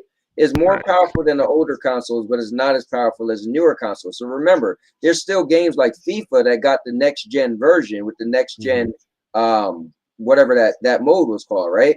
So you gotta believe Stadia still could do certain things. So unless they're gonna make a new graphical overhaul on Destiny, like maybe use Unreal Engine 5, but I mean that's such a far speculation. I don't even. I mean, yeah. So I don't know if you want to answer that, MM. I don't know. Well, no, you hit that right on the nail. Yeah, I think it's too far to speculate. Here's what we've done, because I get it. Stadia doesn't say a lot, and I've always riled against that. Again, I keep throwing Storm in here. Storm was there when people were like, Storm was like, yo, I mean, when there were people out there saying, no, Stadia shouldn't say anything because me and Storm were like, no, talk. The gamers want to know what's going on, right? But they decided not to talk. If they would have announced. And then now that they're not talking, we want them to talk again, right? I think the thing is that sometimes we're discussing this in realms that we're not in. I think what it boils down to, again, I know it sounds, a lie, I don't want to say a lie, but the fiction is always more entertaining than the truth, but the truth just is, and it may not be that tantalizing to the ear or entertaining, but it's simply put, the other platforms did a better job in focusing on their porting than Stadia did. Stadia's approach to porting wasn't idealistic for its earlier years. They were thinking long term. We know that from when Jade Raymond came out in 2020 and said, oh, you're not going to see our heavy hitter games out of our first party for 5 years from now. And for some reason, they thought that was okay. You know what I'm saying? You're putting all that money in that. We're not going to see anything big out of 5 years. There's nothing else better you could do with that money. And then they realized it, but they're realizing it. They realized it later than we wanted them to, because now they had to get together and figure out from the developers what the hang up was from them. And then they had to put something together. And now they got to test it. And then they got to roll it out. And Stadia said in a press release that they're rolling out the load change tool, porting tool, or whatever the hell, the LCP, they're rolling it out at the end of 2022. So then that means that you still got to wait for games to be developed on there and put out after that too. So it's just the law that we're going through. And again, I know that doesn't sound sexy, but when you look at all the evidence and align everything, that's what it is. And because they made a misstep there, people got to make a decision, because you got to make yourself happy. If you feel like that you're forcing yourself to wait around just to appease this platform, but you're not happy, then you're not doing yourself a service as a gamer. Maybe if enough people were to say what Cowboy is saying, that might force them to subcontract somebody to help people manually get games over. I don't know, but you got to do what makes you happy. Well, here's my question, MM. If the player base is low, remember, we barely spoke about player base, but that for me, that's the number one thing with Stadia, right? I feel like they realized they niche, right? To me, and I could be wrong. They realized, hey, our player base isn't that high, but we have diehard people that is okay with they don't need this and that, right? My question to you is, with the low change porting, if the player base is still low, which I assume, could be wrong, then even with the low change porting, how do you attract a bigger AAA company to put your game on the service anyway if your player base is small? The same way GFN does. Like, okay, GFN has, I would assume, I mean, the last reported number that they put out there was 15 million. They're probably close to 20 million people that have touched that platform. But groups like the Ampere Group and their subset groups told you that the overwhelming majority of those people are people touching the free tier. So really all of these, and I'm not saying GFN has lower active users than Stadia. No, I don't know about that. But what I'm saying is all these cloud platforms are low to the degree that these developers are used to. Even in GFN's case, developers aren't getting paid anything extra from putting games on GFN. GFN's argument is, look, we're extending your user base and it's making it more likely that people will buy your games. But again, the player base is 1 to 3%. The reason why developers are entertaining it is because the reporting process is next to nothing. So for them to support the movement, it's not too cumbersome. So I think developers and publishers understand that this is going to be the future. They want to get their games out there, but they're not going to risk getting their lights cut off in order to do that. And unfortunately, with Stadia, because of its process, that's what they would have to diverge resources that would do that. Eves Holder of the indie game 100,000 Days Wine Simulator said it took 30 months to get his game over. That's an indie game. That tells you how cumbersome the process was. So again, a lot of these developers and publishers want to get in the game. They want to support it. They know that there may be money in it, but there's not a lot of money in it. But they'll indulge it if it's not too cumbersome. Like Zoss, and I'll say this real quick. Zoss Strelnick, Straw Zelnick of 2K put it best. And he got people like me riled up, but I just didn't understand what he was saying. He said, when it comes to these cloud platforms, I'm not looking at them to be bigger than what they really are. We didn't overshoot the moon on them. That's where I got that phrase from. We don't overshoot the moon on them. We didn't expect this large revenue, but it allowed us to test the market in emerging markets. And cloud gaming is an emerging market. And if I can pitch my game on your platform without it being too detrimental to me developing for the things that are going to keep my lights on, okay, I'll entertain it. So that's what will keep them coming. My only issue with that, I said that several times. Let me say this real quick. Go ahead. Go ahead. I was just saying, I said that several times what MM just said. This is how these publishers and developers are going to be thinking, like, yo, when it comes to like these cloud gaming platforms. So it does confuse me, Cowboy, like why Stadia is not in a better position, man. Now, MM just went into the GFN, how they get certain games. Like, it still baffles me, but I'm not surprised at the same time that they got God of War, for example.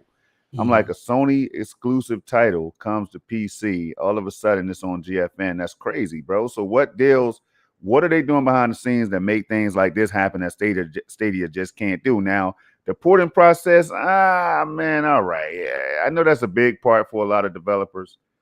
I don't know. Hey, Cowboy, you go ahead and go, man, before I go too deep into this. So, yeah, what I wanted to say was I hear what MM is saying, but that's still, to me, as far as business, listen, it's an indie dev. Hey, you got that. Listen, I want to get my game on there, but I don't see the big company saying, oh, we got this big AAA game coming out and we want it on there. So my thing is, I think what Project was saying is perception, right? So we're looking at Stadia as a gamer, right? Because I'm not a dev or a big company, but as a gamer, I'm like, it's look barren right now, right? So the word on the street, right? Whatever. So what makes the big companies say, you know what, I want to put my game on that platform? The indie guy, I get it. They want to put their game on it. Listen, if they could have a game in my damn White's fish tank, they trying to make some money. But the big AAA person, why would the big AAA person put it on GFN? Because GFN is, so here's the cool thing about GFN, and I'm just being honest, it's complementary to a PC. Because theoretically, the game that you have on GFN is a PC version of the game. So at the end of the day, let me ask you. Okay, so you hold on. If most of GFN's activity, and again, this is not coming from me. This is coming from analyst groups and peer group. If I pay if most of GFN's engagement is I'm going to buy the game regardless if GFN is around or not. But GFN is this cool thing for me to use when I'm on vacation. If I'm buying the game, regardless if GFN exists, what is the developer's incentive of putting it on GFN when the actual user case of people buying it only because they only have access to GFN is small? Does that really matter though? It doesn't.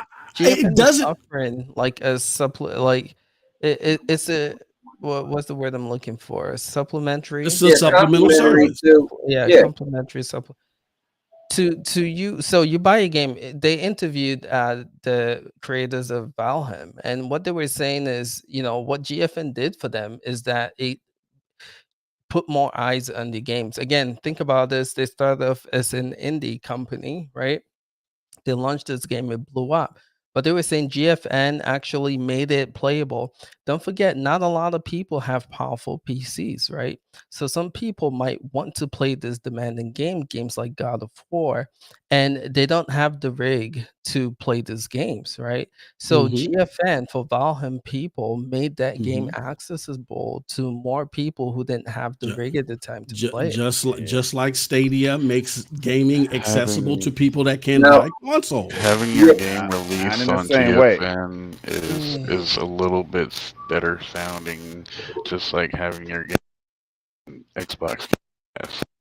Yeah, so here's the thing with Stadia, So, man. but this is what I'm saying is that both entities present games to disenfranchised gamers. GFN, has a small pocket of its user base, disenfranchised PC gamers that can't upgrade their PCs, right?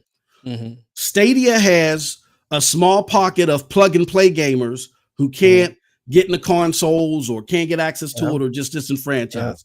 Both of them are small pockets. So what I'm saying is Cowboy's argument applies to both. So the reason why did they get into both is because they know that those are emerging markets. Like Strauss Zelnick said, we're not expecting a whole bunch of money out of them. We're expecting some revenue, but we're expecting that revenue to grow over time. And numbers show that both GFN and Stadia are at the top, and both of them are growing. So that's why you would do it. Number shows that Stadia is at the top. That Stadia is at the top with GFN. What do you mean? As far as cloud, as far as usage in the cloud? Yeah. No, but for the here's the issue. What number is he referring to though? We know so we know about like how many play base each has, right? And even Xbox Cloud Gaming came out last month and told us how many people use Xbox Cloud Gaming. The only company that hasn't done that is Google Stadia and Amazon Luna, but to hell with Luna at this point. But you go ahead. Yeah, I'm just saying, like, you're talking about like numbers. I want to be real here. We don't know Stadia's numbers. You can run these reports of how many people online, that are playing the game, but realistically, we don't have Stadia's numbers to go by. But hold on, realistically, here's what we do have. Okay. We have ways to extrapolate data and look at engagement over the cloud platforms. Stadia hasn't said, hold on. Stadia hasn't said we've had X amount of people come across this platform and they've played it. We've had data from Sensor Tower that's told us what was downloaded and other sources that has told us what's being used or whatever. And Stadia didn't say this is how many total people have played this all together like GFN has or xCloud has, but even the numbers that GFN, even the numbers that GFN or xCloud has, they don't tell you active users. So we don't know active users for any of them. But when you look at all the circulating data, GFN and Stadia are the two top tier cloud platforms. They get the most engagement. I think they don't know the numbers. We don't know the numbers for either. They only know the numbers as far as active usership.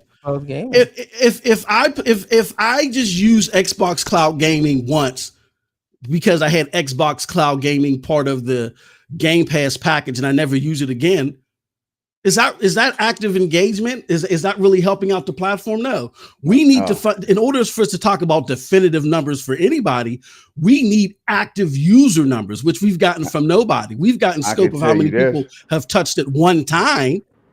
But when you put everything together, yes, GFN, and I would argue GFN probably is likely at the top, but Stadia is number 2. Yeah, but here's something you just made me think about. Hold on, Ace. He just made me think about the fact that you're talking about the conduit. People call GFN the conduit and all that to PC gaming or whatever, the gateway and all that, right? But maybe that is enticing enough for these publishers to say, look, man, whatever happens, whatever. You know what I mean? Whatever happens behind the table, like the moves is happening at the table, whatever, between NVIDIA and these publishers, has to be appealing enough for them to say, dang, all right, well, let's put God of War on there. Let's put Lost Ark on there. Let's do this. You know what I'm saying? Yeah. Like, it has to be. Yeah. So let me real quick, Ace, because this goes back. I don't want to get my point taken away. So my thing is this, is I'm not looking at GFN and Stadia equal, right? I want to correct. I didn't say that. So here's the thing. This is why I feel like GFN has the heads up. If I'm a PC gamer, or if I'm not a PC gamer, I could potentially buy a game on Steam or Epic or whatever and be able to play it via GFN. But if I want to turn around and just get a low-end PC, I could still play that game. On Stadia, you're in the ecosystem. Once you buy that game, you're in Stadia. So it's a harder sell, because it's like you either get in that game and there you are. But GFN is like, if I pay for the 3080 for 3 months and just say, well, I don't want it anymore, I could eventually get a PC, and there we go. And so, but Stadia is different. But how? But again, you got to get. Can I say something real go quick? Go ahead, Ace. I'm gonna follow up. That is something that I just didn't realize the importance of, Cowboy.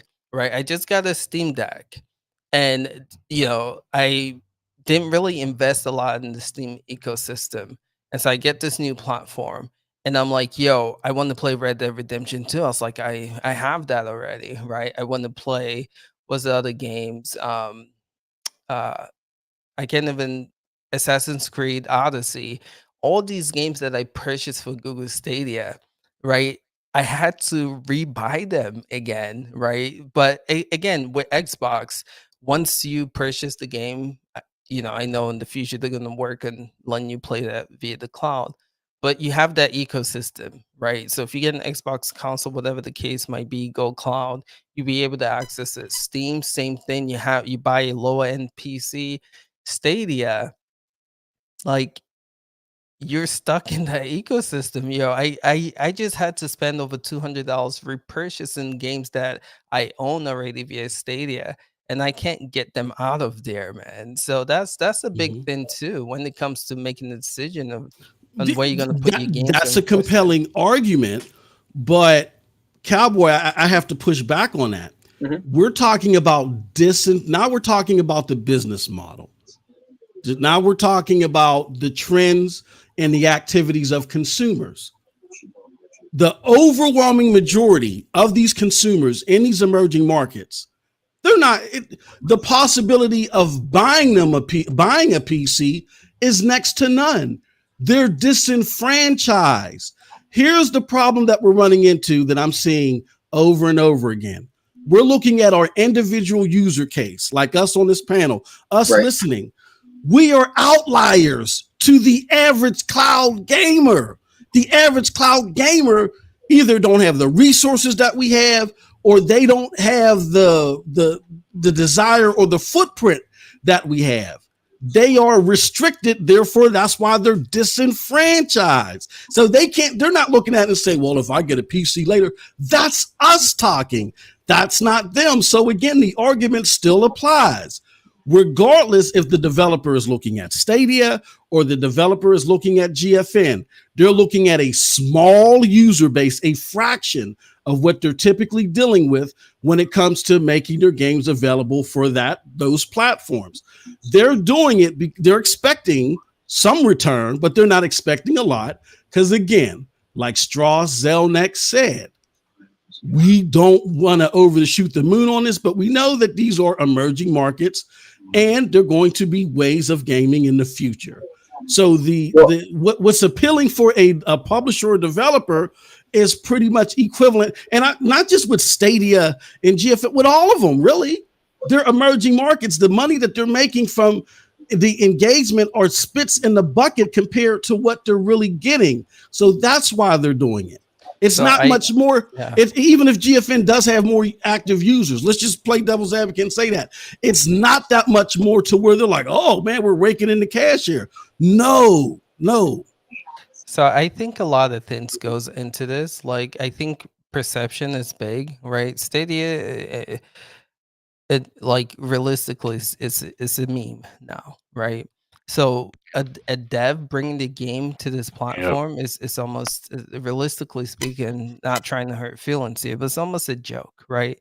And I think it speaks volume to where company, and I've spoke to people about like the port process, the GFN, and what goes into that. It's quite interesting when devs want to bring the game to a platform without like money being a huge incentive, and then you compare that to Google Stadia, to where devs, like, as you've seen, are not that interested. And if they do bring the game to the platform, they don't even support it on the platform. So I think when people look at GFN, I don't know if numbers is why. I don't know if perception is why. But all I can say is that they are more interested in bringing the games to that platform than on Google Stadia. And I think that should say a lot, right? Why But I is think that? I think we answered that question a while ago. Again, it all good. Again, it's not the sexiest thing, but when you align all the dots, it relates back to it.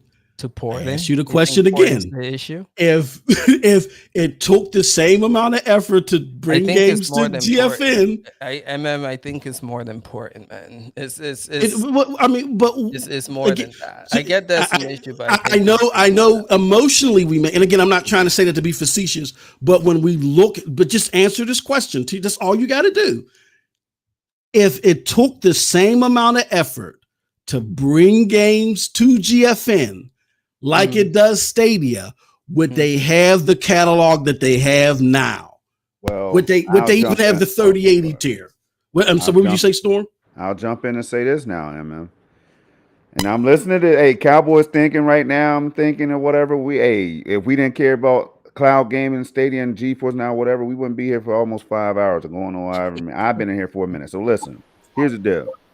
I'm thinking about this. Ace has a point. You have a point. Ace's point is valid because it makes you think. Okay, you got a lot of indie games and stuff that's ported to Stadia. How hard was that process? You have AAA games that's on Stadia already. Porting process, right? Then it's like, dang. Well, if I can get Cyberpunk ported over here, I dang sure can get anything else ported over here. So that doesn't make a whole lot of sense. No, it does. Storm. Again, they paid them to port it. So they did. So when you look at like for instance, Cyberpunk is a unique case, and this is where this really. I'm glad you brought that up because this underlines the point. Too. Go ahead though. Yeah, Chorus and all those. Okay, anything recent. Cyberpunk, they were very flaky in announcing that it was coming day and date. I think a lot of that had to do with the fact that they got Q-Lock involved. But we look at what CD Projekt Red did on the consoles where they keep their lights on, and they did a horrible job there.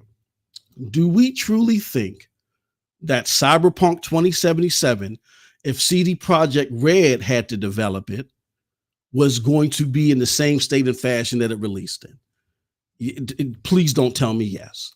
So porting means a lot. They got paid to do it. CD Projekt Red subcontracted somebody to do it, and they got on there, and it ended up becoming a great thing for Stadia. The money was there, but here's the thing. People keep saying, well, you got to keep paying the money. That wasn't their plan. That wasn't part of their business plan. That's obvious. Business Insider, even though there's holes in that reporting, but Business Insider did lead to that. And I think that's plausible. And when you look at what board members are going to do for a 1 to 3% business, that's not really a revenue type of business for any of them yet. They're going to say, look, why is it that we got to keep paying for these ports? What is xCloud doing? What is GFN doing? Are they paying for these ports? No. All right, then you need to do what they're doing. That's what a board is going to say. So when that money doesn't come along anymore, then you don't get the results that you got when the money was coming along. It's as simple as that. No, I'm not saying that porting was impossible. Yeah. I'm saying it was too involved for them to divulge resources without there being certain money there. And Stadia realized that they can't keep paying for these ports. It's just not sustainable. I get that. I get that. My thing is, Stadia is a platform, and we've been trying to set this from the get-go. Like, it's the platform as a whole, it works, it's great, but the team Google running Google Stadia, I feel like I hear the port issue, I get that, but there's so many other things. There's a reason why the perception and the way people view Stadia is a joke. People might say, oh, right, cloud game is not here, people making fun of cloud gaming, but realistically, you look at Luna, no one's making fun of Luna. You look at GFN, no one's making fun of GFN. That's not true. It's not true. They're making fun more of Stadia, but you got. But my question I'm sorry. is, why is I'm that, sorry. though? Go ahead. My bad. That's my big thing. Why is that? Xbox Cloud Gaming, right? I mean, people are not making fun of these platforms as much as they're making fun of Google Stadia. Well, XCloud, they kind of drag XCloud a little bit. Now, in certain cases, they do. Here's what's going on. Stadia came out first. They were the first initiative to say we are a sole cloud gaming platform, and it flipped what the expectations were on the head. Because remember, people thought it was a hybrid. Remember the mock makeups of the Stadia console and all that stuff? I remember because I was there with some of the big outlets talking to them behind the scenes, calling up their viewer mail. Hey, Paris, did you check out your ping from the Google tab? I was doing that with all of them. That's what we can't have short-term memory when it comes to this. So they were the first ones that came out. The perception was they were trying to buck with Xbox and PlayStation, regardless if that was true or not. They fell short of that. I remember seeing reports where the people were like, yeah, in order for Stadia to be in this thing by the end of December 2019, they got to sell 15 million units. That's what people were thinking.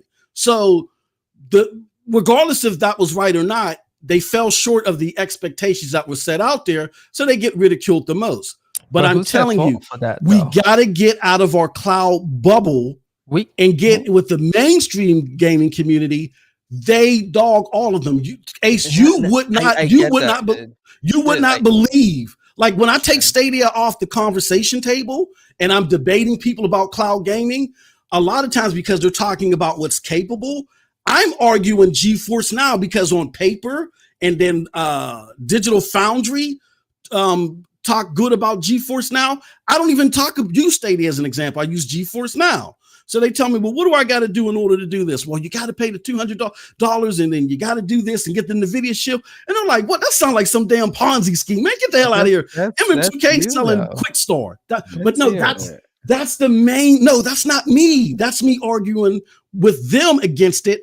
And that's your top content creators on the mainstream. That's their perception with it. Stadia is the biggest one that they attack first. But even if Stadia goes, they're still clowning cloud gaming altogether. I get that cloud gaming is being made fun of because it's a new technology. I get that, but I feel like the company who's getting blasted the most is Google Stadia, and I think it's because of the marketing and how they presented this platform to begin with, and it failing to meet the expectations that they set for themselves. I still was here streaming the launch. I mean, one of the launch was a meme to begin with, and then it followed up with the VGA commercial. That was another meme to be. It was just like meme after meme for this platform.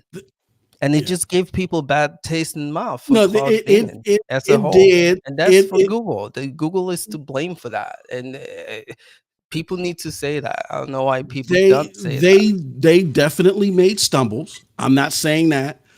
When there were certain expectations set out there, regardless of who was responsible for them. See, I was on the other side of that. See, a lot of you guys were here on the bubble cloud gaming side of it. I was on the mainstream perception side of it. So I see how it started. The mainstream created this perception of Stadia that Stadia didn't create for itself.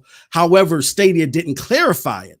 And then when the bubble burst, then everybody went and attacked on it. So I get all that. But what I'm saying is that it's not okay. There's us, and then there's the developers and the companies. The developers and the companies don't look at this platform the same way we do. They look at it and GFN and say, okay, these are the top cloud platforms. Which one best fits our user case? All right. Well, now, first it was, well, Stadia's paying us, so let's get it on the Stadia train. Stadia's not paying us anymore, but that GFN thing, it's turnkey, quote unquote. Let's put our games there. That's it. I know it's not sexy, but when you align everything together, that's what it leads to. I know I sound like a broken record, but again, I think it's more than that, but I hear you. At the end of the day, it's just an optics thing, right? I think that's what it comes down to. We could believe all we want.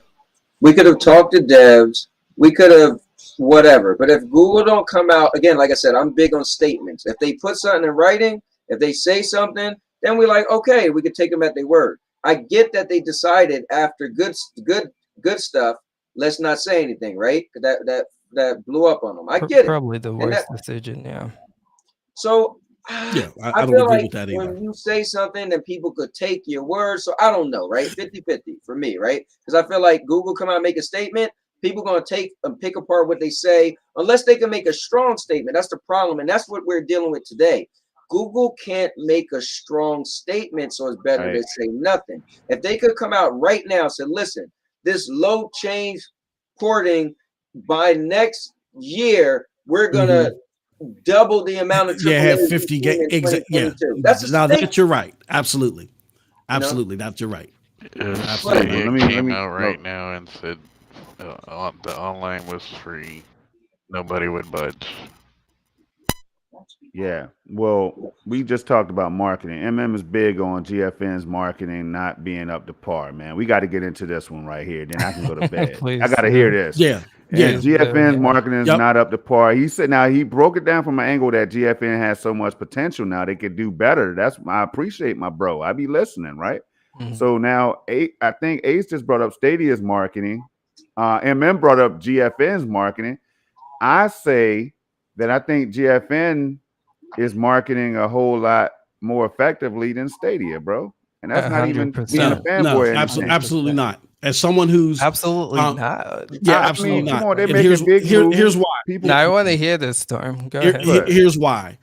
You gotta something called product placement. Close your ears, maker of chaos. Now you're gonna hear analyst stuff. There's this product placement that's identifying your ideal demo target opposed to what your product offers. GFN's product, I think, is bigger than the cloud gaming demographic. It is for my son's demographic, who's really not a cloud gamer, but he utilizes the cloud via GFN's 3080 tier to play his games because he doesn't have the money to build a rig. He don't give two rats asses about cloud gaming at all or whatever, but he can't get a rig right now, so he uses GFN. I think GFN is undercutting its product by staying so focused here in the cloud gaming community more than anywhere else. I think they should be predominant in the PC gaming community because right now, during the chip shortage, the best thing you could do if you want to get great performance, I think, is get the GFN 3080 tier. I think the cloud gaming demographic in general are plug and play gamers who want gaming, at good, reasonable quality, cheap. GFN provides something different from that, but which I think is more suitable for disenfranchised PC gamers.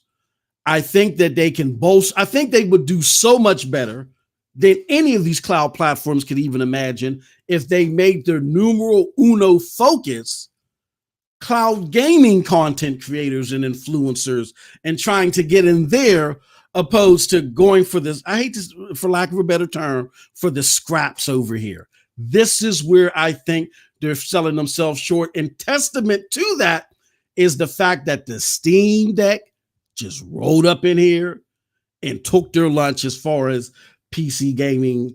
That should be unlocked by GFN if the marketing was on point. That's how I look at it. So you're saying they should. What were you saying about the creators? They should target cloud gaming content. No. They should be instead of targeting the scraps over here in the cloud gaming community, which I think is more niche than what GFN can really service. I think their ideal target demo is the disenfranchised PC gamer who would love to have a 3080 card, but it's too damn expensive. I think if they spent the majority of their marketing there, I understand they do market there, but if it should be flipped. It should be the reciprocal. If they spent the majority of their marketing there, they would blow away any results that any other cloud gaming platform would have. But can I say this? Can I say this? At least they are targeting an audience. That is Right? true. And let me say this, That at is least true. they're targeting the right audience. Okay. Did you see the people that Google Stadia gave Stadia to demo, to review when Stadia launched? These people, first of all, didn't like Stadia. Second of all, could care less about cloud gaming. It was just like made fun of it. They gave Stadia a bad reputation. So the fact that GFN is not targeting, those people that you claim it, but at least they're targeting people who are passionate about this, right? They're targeting people who are excited. So on the Thursday, I can't tell you how many content creators are speaking about this platform. People are getting word of it, and they're also going for the big people on Twitch as well. The Gabe was the rapper's name. Forgot his name. Oh, but they went for him, and so you don't they're even hear that people, anymore. right? He went And open a restaurant. Digital Foundry too. They're targeting them as well. They know the audience. They know the target market, and they going for that. No, I will concede that their engagement tactics are more effective, and they're better at their engage. When they do engage with you. But again, coming from a marketing, and when you analyze this stuff and figure out your product placement, it's still seepage because you're spending all this money and you're engaging people and doing all this stuff for people that really fall short of your target demo. So at the end of the day, even though they're engaged, look, a poop sandwich is a poop sandwich, whether it has 2 lumps or 3 lumps, it's still a poop sandwich. So they still falling short of the target demo. You know what I'm saying? That's a good critique for them. I can hear everything you're saying, but the Storm started off by saying, you said Stadia has better marketing. I don't. No. I did not say that. I said like. Ace was talking about question. No, so Ace mentioned GFN's marketing. Yeah, Stadia's marketing. MM mentioned earlier. In the stream recently that GFN's marketing today, I think, was GFN's marketing is an issue or whatever, so to speak. Yeah. So that's what we were saying. No, I'm not comparing the two and saying, but Stadia's better. No, I'm not doing I think everyone can improve when it comes to marketing for sure. Definitely. I think Amazon Luna right now, if we're talking about anyone, they need work. You know what I'm saying? They need work. They're doing well over there on Twitch, but they can be hitting a lot of YouTubers up. They can be advertising more. I know they're doing it in Amazon, but I don't know. It almost feels like they're not too confident about their product. And then Xbox Cloud Gaming, there was one time when they were marketing well too, but they themselves are not pushing cloud as much as you would think, right? So everyone can improve on when. I thought you were trying to say GFN Stadia is doing a better job marketing. No. I was pointing out a perfect example. No, don't do that. Don't do that. Because to be honest, it's the way I look at it. GFN and Luna really don't have any marketing. They have some engagement. There's some marketing to those. And it brings in around 1,500 new engagements a day. But it really isn't. They're really not doing the market. They're really looking at the bottom line and saying this is only a 1 to 3% business. So on that end, you're really getting a 1 to 3% effort. I tell you what they are doing. They're putting stuff on the socials and all that. They're They active are. over there. That's where they can Yep. reach a lot of people. They're making it Yep. clear about that RTX Listen, 3080 tier. Yep. See, And GFN look, they even poaching people and everything. So you know you hey, got to look, give them yeah, credit when they're look, coming up in here hey, stealing look. people. I'm Check this sorry, out. guys. I gotta go. See, I gotta get up that for. was- Oh, all right. I gotta get all up. right. I gotta Yeah, get up me- for surgery at 5. So All right, man. I'll Oh, see man, you. I hope It was a everything great goes good. convo. sure, All right, man. y'all. Definitely. All right, All right. man. Have a good Yeah, night. about that whole, man, we can get into all that stuff, Yeah. man, about poaching and all that, man. But at the same time, they're they're definitely pushing that 3080 tier, you know what I'm saying, with Sure. pride. It's all on the blog, it's on the site, it's all in social media and all that stuff, man. So they're letting people know, hey, this is what we Yeah. have right here for Here. you, in case you didn't Listen. know. So When they did the 3080, talk about the promotions. Like Dude. I was taking that and trash talking all the Xbox and PlayStation people. I mean, they made up their own. I thought like it was fan made. It said 3 times more powerful than the Xbox. Yeah, like that's yeah. clever. That Yeah. was brilliant. That's the stuff you do. You make a statement, you put it out there. and So every blog post, they remind people of that. Yeah. That you got this 3080 mean, tier that's that's what you do.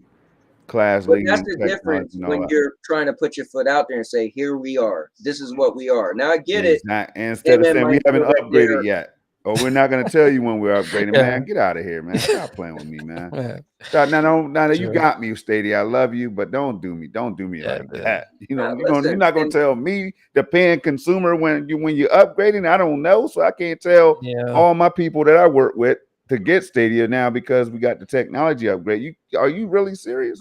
Yeah. I don't know, man. It's crazy, man. Really is. But you know what? Again, I still have faith that. Okay, let me say this. I don't think the platform's dying because of immersive stream. Like I said, if there was no immersive stream, I'd be like, man, this don't look good. But I feel like they had a good thing. They got by. Listen, you seen a BMW commercial? Like they're using this tech on other things, and I feel like Stadia is still the testing pool. As long as Stadia is around, then your buyers or clients could come and say, okay, this is what this thing is, and the tech kind of works, blah blah blah, right? I feel like that's a fit for me. In my mind, that makes sense, right? Yeah. For me, go ahead. Sorry, go ahead. Go ahead. No, I'm just gonna say for me, that has nothing to do though with what I'm seeing as far as pushing the platform, right? Because for me, it almost validates the Business Insider saying the 80-20. Again, we don't know what 80-20 is, but it does make it seem like I'm seeing commercials. I'm seeing a lot about immersive streams, way more than I'm seeing for Stadia, and Stadia's been around longer. So that's all I'm saying, So I've been following Google. I keep saying this for the longest time, and this just falls in the playbook, man. And people hate me or want to come at me when I say this, but just watching the way they move from products to products, right? They take what works. Google Photo being a prime example of this. Google Photos was actually once attached to Google Hangouts, and to go a step further, attached to Google Plus. They stripped that out. They left it Hangout, and then eventually stripped that out. The immersive stream that you're seeing right now, they know that has potential to earn them revenue, right? The companies can license this. They know that, right? Companies are already licensing it. What they know is gonna lose them money and they cannot compete at that level is Stadia as a product.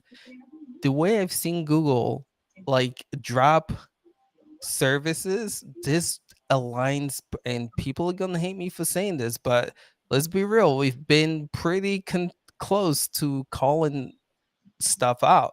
Just want to say that, but the way they drop things aligns with the way they've dropped their previous services. And to me, that's my biggest concern because I calculated over $780 on games on Stadia. I spent more than that. And so I can't get that back. You know what I mean? So it's like, what the hell happens then? You Did you see? Oh, go ahead. Oh, I was gonna ask Ace, did you see them hide Stadia under Google Nest? Say what? Sorry. Did you see that Google hid Stadia into the Google Home thing? I saw on that. the website. Yeah. I saw that. Just what do you think about that? You think that's That's them deprioritizing it. Oh man, hold on. Let me give a shout out for this. Ace, this for you. Oh man. Yo, Purple Haze. I see you, Awesome. Purple. I see I appreciate you, Purple. that. Totally disagree with you, Ace. No, You know what? You know what? A lot of people have disagreed with me and the CGX cast, but I have to say, track record wise, we've been pretty on point. And So so let we I can let me agree ask come you. with back. Ace. We I can agree come with back Ace. at the end of the year and we can talk about this too. But I'm just saying we've been pretty on track. That's all I'm saying. Squidzzz is up in here. Let me ask you this though, Ace. I need a statement, all right? Don't give me no BS. Give me a statement. Do you honestly, okay? You honestly feel Google's gonna close Stadia?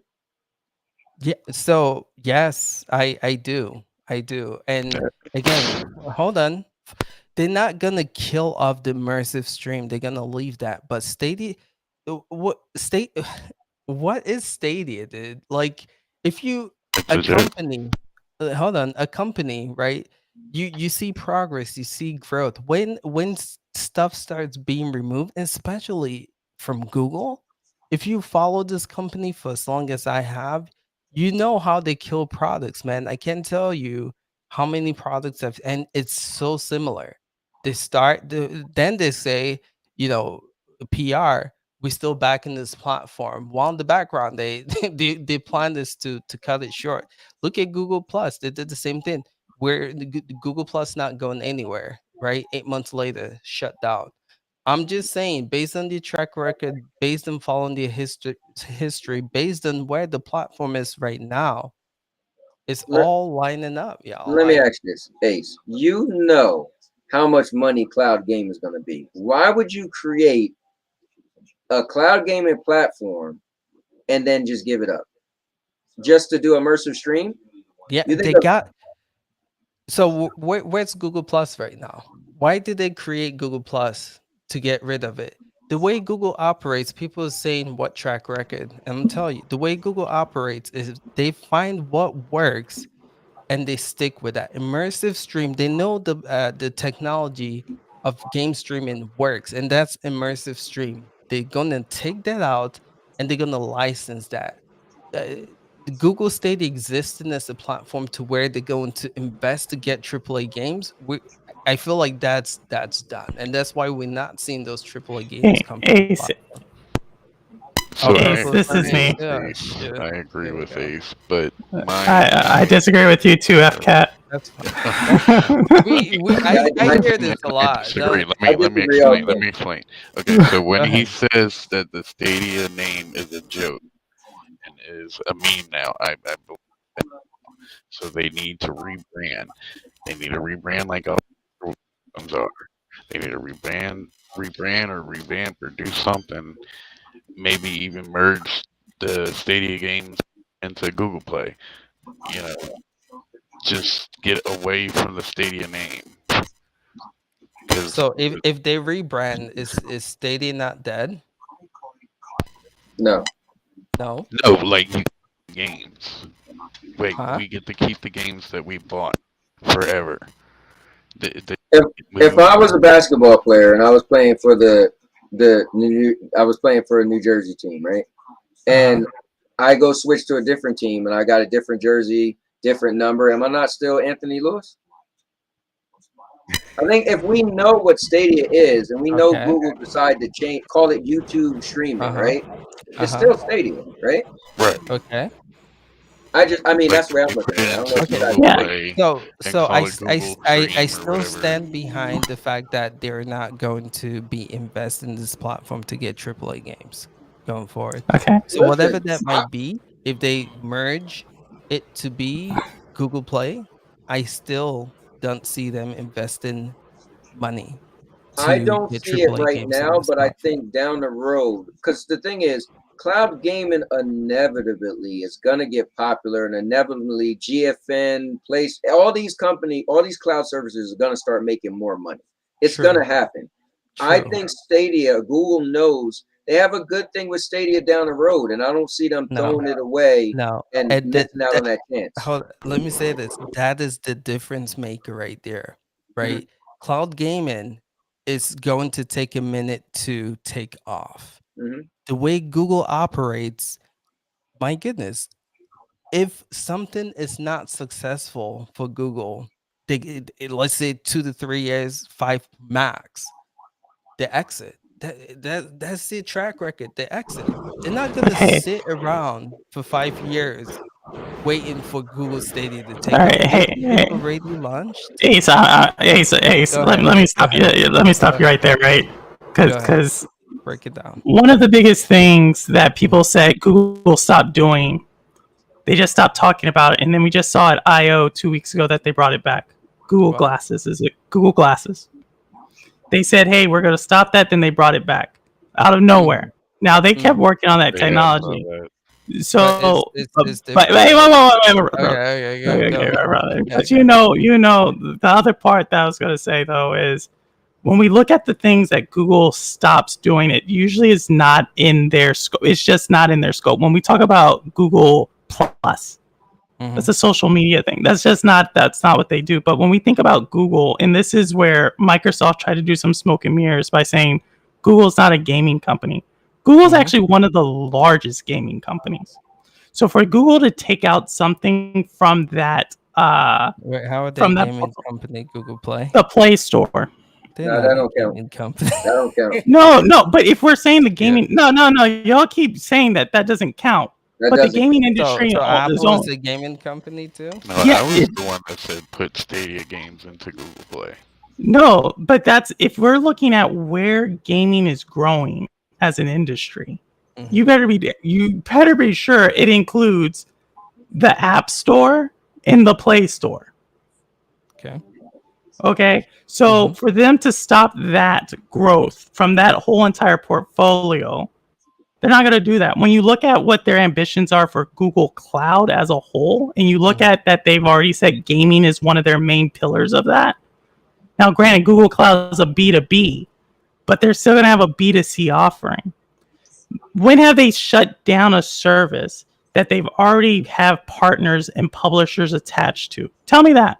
That's where when your whole thing where you say, "Hey, I've been looking at this and studying." You haven't been studying closely. So you're saying when has Google shut down a partner? So let's be realistic, right? When a company stops signing new contract, and again, we don't know this, right? Because but they didn't. They haven't, right? We've already seen. If we've seen Stadia's number one, the thing that they just rolled out was free to play. Those are some of the most major publishers are using free to play. Say that again. Free to play. That's what they rolled out during the dev conference, GDC. Who are the publishers that are utilizing free to play? Some of the biggest top 10 publishers in the industry utilize that. Okay. So for you to say, they're going to shut down, we're not going to see any of those games come to the. I'll bet you this. I'll give you the same thing I gave Maker. I'll pay for your entire whatever you want. Shadow, GF. I'll give you both. Okay. I like this. Keep going. Right. I'll give you both because y'all are like, oh, it's not going to do anything. I've already said I'm going to do country expansion. I'm going to take that even a step further. Okay. All right. Any of the publishers that are utilizing free to play right now or who utilize it in the future, if they bring one of their any of their games, their big releases to Stadia over the next 12 months. Ooh. Okay. I'll give you whatever Shadow plus GFN. Dag, I love for that. over a year. Okay. But if I am right and Stadia has invested, I just want you to give me my props, right? Because I'm putting my mouth right, like Sounds like a good deal. Hands down.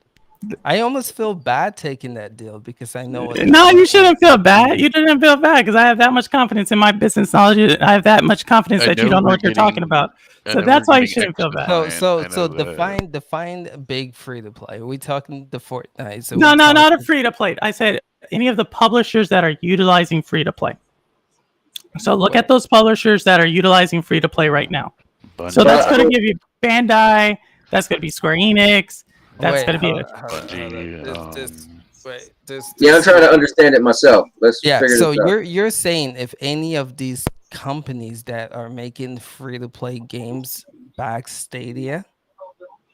Okay, free to play is a service, right? Yeah. Right. Yeah. All right. The publishers are utilizing that service Okay. to play, right? Because Stadia doesn't get anything. It's all for the publisher to advertise the game, and then someone buys the game. That's the idea behind free to play. Okay. So if we look at those publishers, what my theory is saying, those publishers have deals with Stadia. Those publishers are still working with Stadia. What saying, publishers are you referring to, though? okay, so Little Nightmares, Bandai Namco, right? We have Okay. Square Enix is in that group. We have THQ Nordic is in that group. We have several Embracer Group partners in that group. Just look at the games. Click on the game. It's going to tell you developer, publisher. You're just saying that there will be another AAA game coming. That's pretty much From those, yeah, because Oh Ace my said God. there was not. Ace said there was not going to be. So from those devs, there's gonna be one AAA game coming. No, you said there's no more is coming. No more AAAs or games are coming to Stadia. That's what you said. So to clarify, no more new games, because don't forget, Stadia has made they've made deals in the past, and I believe those deals are what, like Dynasty Warriors. I believe that was a deal made previously, right? I'm saying new games like Elden Rings, games that are releasing today, right? The hitters that, and take Ubisoft out of it because we know that. No, I'm not going to use Ubisoft. Ubisoft is a channel. So I've would already say said I don't think that relationship newer is as strong as games people say. we will not see on this platform. It's my take. Like Last Judgment last year should have been on there. My thing is, I'm not saying never, but I do think it's gonna be. I don't see us getting a expansion this year. I don't see a AAA game. I'm going to give you the expansion. I'll give you the same deal. I'll give you the same deal for the expansion I gave Maker. I'll give you the same deal. Okay. We too cool for me to do you like that. No, you're good. But I'm going to give Ace the same. I'll give Ace the same deal as expansion. You know what? I'm gonna go a step further, right? All right, raise it. I give Stadia as a brand 2 years. 2 years. I'm not going to get into the brand because that's just an easy. That's an easy Stadia, company. I'm just to be safe. I'm going to, but I think it might be even less than that. But 2 to be safe. Yeah. No, I'm not It's gonna. the brand, not Hold the up, let me- immersive streaming. Yes, so let me clarify. As that's why you asked me the question. If Stadia changes name, is they're not dead, so you could be able to say they're dead if they change their name. I get where you're going, but so you're just saying that it probably will be in Google's best interest within 2 years to change the brand, like rebrand. Yeah, No, they need what do you to. mean? Huh? I'm saying in 2 years, this platform is going to go the route of Stadia, not immersive streaming. I think they're going to keep that, but Stadia as a platform is going to go the route of Google Plus. Wait, so you're saying not a rebrand? You're saying like we can no longer play games from a consumer perspective. So you're not saying like Stadia 2.0, whatever. You're saying that the game. So in order for Stadia, I think personally to continue, It was a yes or no question, Ace. I'm saying Stadia is a brand in 2 years is going the route of Google Plus. Yeah, What does that mean? I need you to That means explain. death, dude. Bird Google Plus shut is down. dead. So in 2 years there won't be a Stadia. Yeah, but it's going to be immersive streaming still around. Are we getting refunds? So I don't know. I don't know how. yeah, this I'll all take. goes What do you down. want to do? What do you want to do on that one? 2 years. What do you want to 2 do? years. I will go. Let's see. If Stadia is still around, I will pay for your pro membership for a whole. I don't want a pro membership. No, I don't want a pro. I can. Okay, That, so what do you want? What do you want? You want a PlayStation 5? You want a PS5? I can do that. I don't want a PS5. No, I want do you something want? for the community. I want something for the community. Oh, okay. Hold on. Yeah, I want you to. I want you to gift Stadia memberships. Yeah. Okay.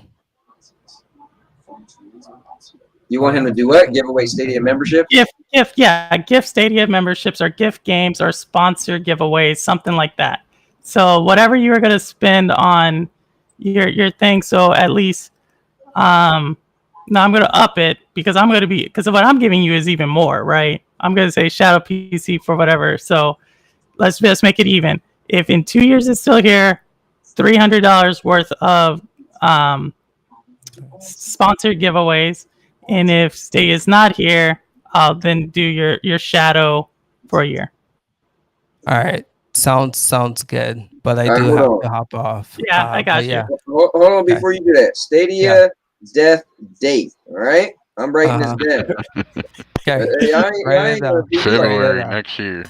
Sounds good. All No, right. he said Thanks, 2 years. thanks, Ace. Later. Thanks. It's great seeing you on stream. Definitely. You know, I Hey, love hey, that. thanks for coming on, man. I always appreciate you coming on, man. Awesome. Sounds good, guys. It's fun. Yeah, peace We'll out, talk man. to you later. guys. Bye. Oh man, we So, went into today is quadruple what? overtime on Today this. is May 23rd. So Cowboy will be in Florida by then. yeah, 2024, right? No. Yeah. Yeah, 2024. There you go. Will I be in Florida by then? You said 2 years. I know, but I have to map it out when my daughter's birthday is in May 4th. So yeah, I probably won't be in Florida, and she has to graduate high school first. All right. No, Cloudy V, I see you. You know, you and I are always on eye to eye, Cloudy V. Oh yeah, I mean, Cloudy just B is putting some good stuff in I there. just gotta make this interesting, you know. I seen him wrote like a million times. When does AAA? Hold up, how many AAA games has GFN invested in this year? So I see that was the thing he was wanting us to spit out. Guys, listen. Let me just say this. I appreciate all of you guys spending your time watching and being a part of this. Obviously, I was supposed to get dinner and all this stuff, but this is what I'm trying to tell you guys. I love this making content because I love it first, and I hope the people who like it find it. That's just my motto. So when StadiaCast felt they had to exit, I get it because they lost their passion, right? My passion is just creating content, and I love the Stadia community, so I'll always be creating Stadia content. I love video games. I'll always be creating video game content. I just want you guys to hear me. There's people who have taken their ball and left. No offense to them, but I've been doing this since 2011. So I just want to say I appreciate every donation you guys give because it does make me feel like, man, this is why I'm doing this. Not that you guys are paying me, but that people respect and appreciate what I'm doing. It just reaffirms it. But honestly, I'm probably going to do it anyway. But I appreciate not telling you guys not to donate because it does make me feel like, yo, that was cool. But thank you, Purple. Man, who had donated earlier? That was my guy. I want to give a shout out. I want to thank Purple, and it was Sanchez. So I just want to thank you guys for that, and I want to thank you guys because you are creating value for my content, right? Tomorrow when I put this out and say, you guys had to see last night, they're not watching it just for me. They're watching it for the interaction you all was a part of. And that's everybody in the chat too. And I just want to say that I look at my channel as the all-purpose people's champion, right? Meaning this channel is content that we could all be a part of. And I see my man Squidzzz in there. He didn't get a word in, but it's like Squidzzz, Chill Times with Squidzzz. He reads every comment. He make you feel like you was a part of the show, and I want to do the same. And that's what I've been doing. So I just want to reassure you guys that I'm here for I don't know how long I'm gonna live, but I love content. I'm making this content for us, and I want you guys to be a part of it. 9 times out of 10, there's going to be a link in every stream, and you guys are going to be able to jump in and be a part of the stream. So with that said, Squidzzz, lay it on me, man. What's going on? Nothing, man. I just ate some burgers and some fries and I was popping by. Nice. Yeah, it got deep today, man. It got deep. Yeah, well, in the first 4 hours, I don't know. Yeah, but thanks for coming in, man. Do you want to weigh in on anything on this? You got to say with you know, I know you're a big supporter of Stadia, so let the people know what's your feelings on Stadia, and you know, let them know, man. I think everyone just enjoyed the game that you find. I mean, everyone has to try the games out. That's all I really ask. And Nice. I found again so many different ones on here, and then play so many great ones as well. But there's so many hours to be had. It's just you got to invest your time in it, you know. But it's almost like skateboarding. I like to compare it to that sometimes, because it's like you can look at a skateboard. If you don't know what you're doing, you're gonna like you're gonna fuck yourself up. Same with Stadia and stuff. Sometimes you got to just get out there and try it, and you know, look out for that game. And if you find that game, just keep playing it, stick with it. Yeah. And now, what if there's a game that comes out that doesn't come to Stadia that you want to play? Then it's okay to go ride that bike or ride that scooter. Switch it up. Get the other system. Cool. You know, it's fun to do that too. That's what's up, man. But yeah.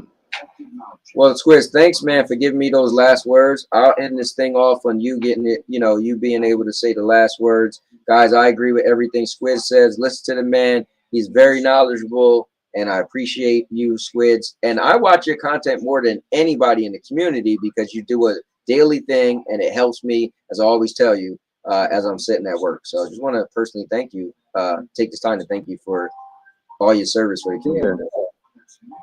No problem, man. It's my pleasure. I do it for you and everyone else in the community. Definitely. Well, with that said, guys, we're going to get out of here. And I can't say thanks enough. This was awesome. It's more than awesome. This was actually, what's the word I'm looking for? This was epic. Because I'm a cowboy. Oh, man. And with that said, guys, and now your mama knows. And now your mama knows. Bruce, unleash the baby god dragon.